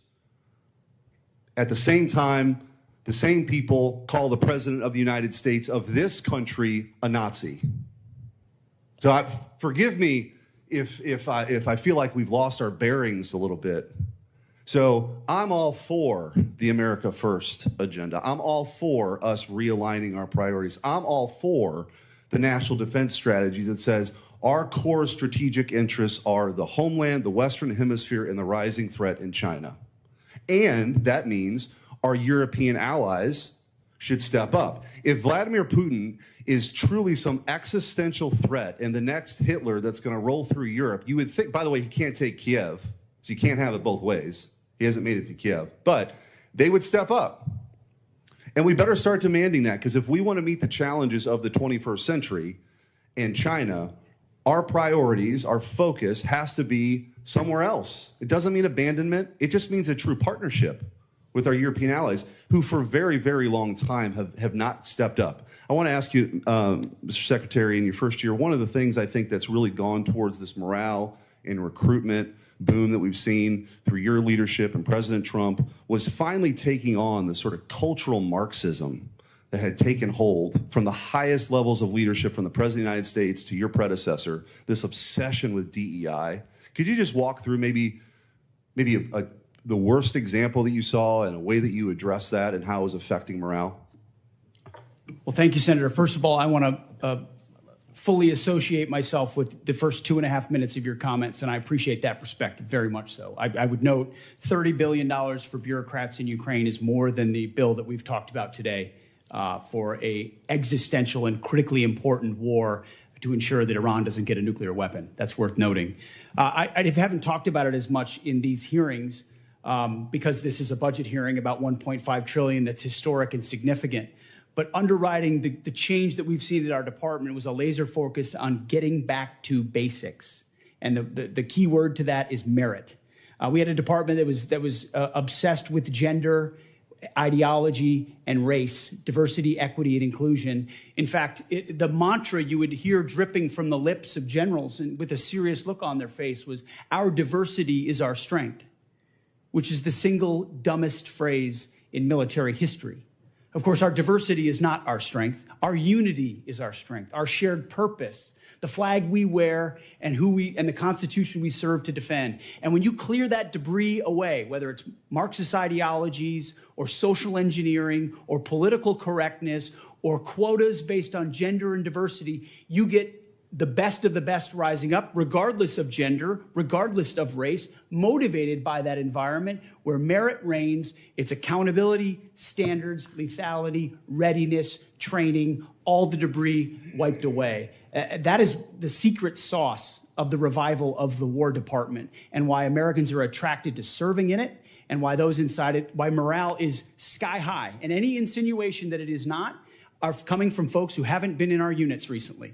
Go visit the troops at every level, and their morale is at record levels. And I want to talk about morale with the 15 seconds that I have left. I want to thank you for coming to St. Louis for your Arsenal of Freedom tour, where the next generation aircraft, the F-47, is being built by the hardworking men and women in Missouri who take a tremendous amount of pride for that aircraft that's going to go further, see further, go faster, have a bigger payload. And I know there's another decision coming with the FA-XX, but really appreciate your leadership, and thanks for coming. Thank you, Senator. Thank you, Senator Schmidt. Senator King, do you wish to ask unanimous consent to include your exhibit in the record? Yes, please. Without objection, that will be done. Senator Warren. Thank you, Mr. Chairman. So Americans are paying a high price for Donald Trump's war with Iran. We've got 14 service members who are dead, over 400 more who are wounded. Prices are rising for nearly every American family. But someone is profiting off Trump's war. Insiders who know what's going on and who place bets on that inside information. On March 23rd, just 14 minutes before Trump unexpectedly posted about, quote, very good conversations on ending the war, traders suddenly bet $500 million on the price of oil, which, once Trump made his announcement, immediately dropped. It happened again on April 7th, and then again on April 21st, a surge in oil bets, then a Trump post, and then a huge shift in oil prices in just the space of minutes. It looks like insiders have been making out like bandits using secret information about the war. Now, one U.S. soldier has been charged, but that was for betting on capturing Maduro months ago. Not a single person has been charged in the many, many, many trades over the Middle East war. So, Secretary Hegseth, do you have any explanation for these perfectly timed spikes in trading activity other than insider trading? Senator, all I can tell you is that everything we've done in our department, everything we've done with information, in working with the White House and across the interagency has been completely above board. Well, so what does it mean? Do you have any other explanation other than insider trading? Do you have a story for why just minutes before there's an announcement, there's a surge in trading activity? Senator, I'm more than focused on doing my job and ensuring we execute properly, which thankfully, under this administration, our troops have done incredible things in all these missions. My job in all of those moments is to make sure we're prepared. And that's part of the reason why we've been so successful in these raids, in these efforts, is that this joint force is prepared. You're saying you're not paying any attention to this insider trading. Is that what you're telling me? That you've paid no attention to this? You haven't noticed it? You haven't done anything about it? What I'm saying is we're focused on our mission of executing for the American people, and what happens in markets is not, in betting markets is not something we're involved in. What happens in betting markets doesn't matter to you, even if the information may be coming from insiders in your office? Senator, it's not something we're involved in at all. And of course, we take operational security at every level very seriously. In fact, no one's taken operational security more seriously than us. If you look at what it required to keep secret Midnight Hammer and Operation Maduro, the absolute resolve with Maduro, and the steps we've taken, so no one's been tighter about ensuring that operational security is ensured. To deal with insider trading out of your office? I mean, we would ensure at every level that inside information is I take that as a no. Properly safeguarded. All right. Well, obviously you're not. I'm also concerned about recent reporting on your own financial dealings with regard to profiting from the war in Iran. The Financial Times reported that your broker tried to buy hundreds of shares in a BlackRock fund invested in defense companies just before the war began. The law clearly prohibits the Secretary. That entire story is false, has been from the beginning, and was made up out of whole cloth. And anybody that looks at it sees how it was worded from the beginning to make it look like I was involved in something I had nothing to do and never have. So any insinuation that I've ever profited other than serving this nation, what I give, what you give, what others give, I'm not looking for money. I don't do it for money. I don't do it for profit. I don't do it for stocks. And that's part of the reason why I'm able to be effective in this job, because no one owns me. No one owns this department. No one owns this president. And we can execute for the American people, and we do. The law clearly prohibits the Secretary of Defense from owning stock in the 10 biggest defense contractors. Other senators and I sent you a letter with detailed questions about this, and you have not given us a response. So I'd like to hear you say, did you, through your broker at Morgan Stanley or otherwise, seek to invest in any defense-related funds right before Trump started the Iran war? I'll give it to you as a big, fat negative. Then let me ask you a second question.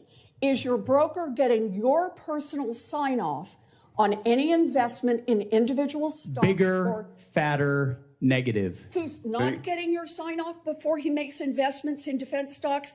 Can I refer you to your I'm not ethics making agreement? investments, Senator. I am asking, does he know that he has to get your sign-off before he does that? Of course. The I time don't know what of you're the looking for, but you ain't senator going to has find it. expired. Thank you. Thank you, Senator. I would like to enter into the record the ethics agreement that the Secretary of Defense has signed, that he will sign off personally before his broker makes any attempt to buy defense stocks. Is there objection? Thank you. Without objection, it will be admitted. Senator Banks. Thank you, Mr. Chairman. Secretary Hegseth, you're doing a great job. I've been in Washington for 10 years, several secretaries of defense, now Secretary of War. You're the best that we've had since I've been in Washington. What you've done to restore readiness, restore military recruitment, get the Pentagon focused on warfighting is second to none. And I appreciate what you and President Trump and General Caine are doing very much. In fact, General Caine, according to the Department's 2025 China Military Power Report, quote, China believes the next revolution in military affairs will occur when militaries transition to intelligentized warfare and fully integrate artificial intelligence, big data, advanced computing, and other technologies into the joint force, end quote. Can you describe, General, in greater detail how the PLA is using AI to enhance its military capabilities? You bet, Senator. They are attempting to integrate AI across the range of their warfighting functions, which extends to command and control, information advantage, intelligence, certainly kinetic and non-kinetic capabilities, and to a certain extent, sustainment. I'll note that so are we. And in many cases, we are out in front of them. I want to commend our chief digital and artificial intelligence officers inside the joint force at the COCOMs with the services who are also leaning very far in as we march towards a digitized joint force that allows us to see and command and control a force better. The China Military Power Report also goes on to note that the Chinese AI sector remains, quote, constrained by its limited access to high-performance AI chips.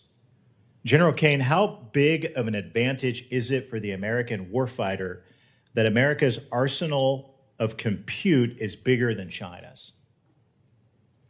Sir, it's critical to us, and while I acknowledge there's all kinds of chip issues in this, it is important to us to continue to scale at that. And I'll highlight a lot of the work going on up at Fort Meade that the committee's helped to advance in the cyber capabilities. So we appreciate the help with that. If that advantage were eroded and China were able to develop more advanced AI capabilities as a result, what are some of the potential consequences for American warfighters?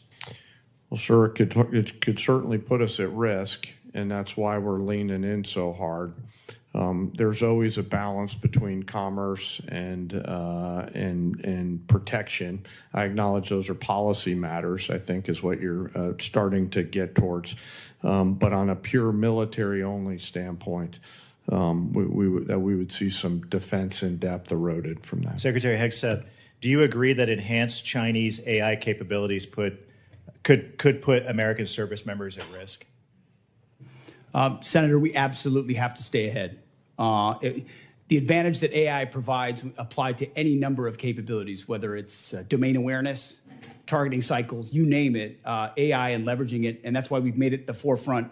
I mean, it's AI first with everything that we do, integrating it at every potential echelon to ensure we can respond faster. If we're better at that than any adversary is, it's going to give us an advantage, and we have to maintain that. I agree. Do you agree that we should do everything in our power to ensure that American service members go into battle with an overwhelming and fear-inducing technological advantage, particularly with AI? Always. Overwhelming is the goal in every scenario. Earlier this year, the Pentagon issued updated guidelines that prohibit department funds from supporting grants and contracts involving fundamental research collaboration with blacklisted Chinese entities. How important are those restrictions to safeguarding our technological leadership? Have to have them, especially when you look at the power of models and all of those things. If you have connections to entities that could have connections to your adversary, and you can have degradation of your advantage. Again, this is where I appreciate your leadership, Mr. Secretary, which has been second to none. And I know that you will work with Congress to help codify those restrictions and encourage taxpayer dollars to never advance the capabilities of our enemies and our adversaries. I appreciate both of your leadership. We've come a long way in a couple of years from, the night and day difference between the last administration and this administration is apparent to every Hoosier that I talk to. So I appreciate your leadership. I yield back. Thank you very much, Senator Banks. Senator Peters. Thank you, Mr. Chairman, Ranking Member. Gentlemen, welcome to the committee. I appreciate this discussion. I'll just start off. The number one question I get when I'm back home from people is basically, very simply, when will this war end? We know the costs are that the American people are paying, both in higher fuel costs, our farmers are paying because of fertilizer cost. We know that the whole world economy is paying a great deal for this war. And basically, as I think that through, and this is what I want to talk to you about, is that we all know that it's a whole lot easier to go to war than it is to get out of war. That's always the tough question. And we've got to figure that out. And there are some folks who've written quite a bit about this. One text on war by Karl von Clausewitz. Mr. Secretary, I'm sure you're familiar with the book. I know all of the men and women in uniform are. It's the most widely read, most influential military strategy book in Western history, which is pretty broad. And it is the core curriculum that is read in all the war colleges. I read it when I was at the Navy War College taking courses. It's part of what the U.S. military thinks about when to go to war and then how to get out of the war. And one of those core principles it starts with is basically war is the continuation of politics by other means. That everybody knows that quote who's worn the uniform, and others too. And basically it means there's two things about that. It's politics to get in the war, and it's politics to get out of the war. And in between, we rely on the men and women in the military to carry out those policies. So I want to be clear, and I think I speak for all of my colleagues, is that we know the military plays an important part. They need to do the job. And nobody questions the amazing work that our men and women in the U.S. military have done and continue to do. They've performed absolutely brilliantly, and we applaud all that they have done. However, what we do question is the politics part. It's a continuation of politics. So it's our political leaders that get us into war, and our political leaders who have to get us out of that war, which falls on you, Mr. Secretary Hegseth, and others in the administration, including the President as Commander-in-Chief. So, Secretary, are you familiar with the concept in that book of center of gravity? Sure. So center of gravity is basically, as you know, it's basically the hub of all the power and movement. Everything depends on it. And Clausewitz will say if you don't take out the center of gravity, it's very difficult to win the war. You can have tactical successes, you can have military successes, but if you're not focused on that, you're not going to be able to win. Basically, he talks about military strikes are tactical, and tactical success doesn't necessarily create the political conditions necessary to get the parties to the table to negotiate and get it done. So we've got to focus on that. So my question for you, Mr. Secretary, what is the center of gravity for Iran? Well, the center of gravity, as the president has seen it and as I see it, and he's talked about for 30 years, is their pursuit of a nuclear weapon and what they could do with that in pursuit as an extension of the radical ideology they have professed since the beginning of their revolution. So the prophetic ideology they profess alongside the most dangerous weapon in the world would be the center of gravity of the rationality of this undertaking, which I appreciate it. I'll ask you to elaborate more. I appreciate it. General Caine, you know more about Clausewitz and strategy than I will ever know, including all the folks behind you. What would you consider the center of gravity as defined by Clausewitz in this type of war? Well, sir, you're not going to love this answer, but I hope you'll respect it. war is politics by any other means. Right. And the political side of that necessitates that our political leaders determine what is the center of gravity associated with that. From a military-only perspective, there's a variety of things academically that we could look at for center of gravities, from leadership to will to capabilities to intent. But I'll defer to our political leaders to Okay, determine that's what fine. that is. That's fair. I don't like it. You're right. But I know, And sir. I know you know the answer to that, and you're just not telling me. Well, I get why you're doing that. my inner But I would marshal. say, other observers say that basically it's not the leader. Usually, if you take out a leader, that doesn't necessarily make the changes. That in Iran's case, it's probably the Islamic Revolutionary Guard. That's the center of gravity. They're the ones that control the country, and they're very diverse to do that. The Americans' center of gravity is probably our economy and our ability to maintain public opinion support. We already know the public isn't there. We know the impact to our economy. And central to that is the leverage. And I'm running out of time here, but the central of leverage is the Strait of Hormuz. That is bottom line. We have to open that up. We have to take that away from Iran. The fact that we haven't done that yet, and we're 60 days in, we're just now bringing minesweepers from the Pacific in there. We have some unmanned opportunities, but we've got to have the capacity to do that. It was clear, even if there was a plan to keep the straits open, it was not going to be implemented because the assets were not positioned in a place to actually open the straits. If they were, we would have seen those happening right now. We're not. So we're missing the point here. The center of gravity is going to be bringing down the government of Iran in a way that they will want to have a peace treaty so we can protect our country from having nuclear weapons pointed our way. But the center of gravity is going to be, in a lot of ways, is going to be focused on what happens on the straits.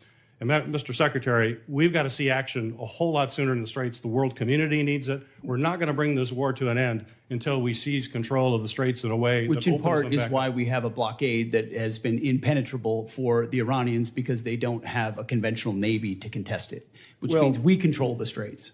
The time of Senator Peters has expired. Let me observe that I very much appreciate the senator from Michigan suggesting ways in which our effort in Iran could be more successful. I do appreciate that. And let me also observe, Senator Caine, that civilian control goes back well beyond Marshall. It goes back to George Washington, who was wise enough to resign his commission to the elected membership of the government at that time. Senator Sheehy, you are recognized. I think it's important to note that the objective is not to get out of the war. The objective is to win the war, not to get out of it. And I think we've allowed the narrative to shift so off target here. President Trump did not start this war. We did not start this war. These radical, barbarian, savage clerics who have started killing Americans 47 years ago in a unilateral campaign of terror, murder, treason, kidnapping, torture, have been murdering our countrymen all over this world almost every single year, hijacking airplanes, hijacking cruise liners, taking our embassies, blowing up our barracks, blowing up our ships, capturing our soldiers and murdering them in brutal ways. They started this war. And it would be a lot easier to beat them if we didn't have administrations shoveling hundreds of billions of dollars into their pockets while they're actively fighting our own people, while our own uniformed service members have been fighting this murderous regime. And we have presidents quite literally shipping pallets of cash to pay these terrorists off. It's been a disgrace. It's been an embarrassment to this country for far too long. But back to the point. General Caine, I have a specific question for you. I think in this day and age, we all know that basically every single operation that we partake in, whether it's stealth bombers, whether it's a blockade, our special operations forces are a fundamental shaping and priority component to all those. Would you agree? Yes, Senator, I would. And I think for the last about 15 years, the special operations community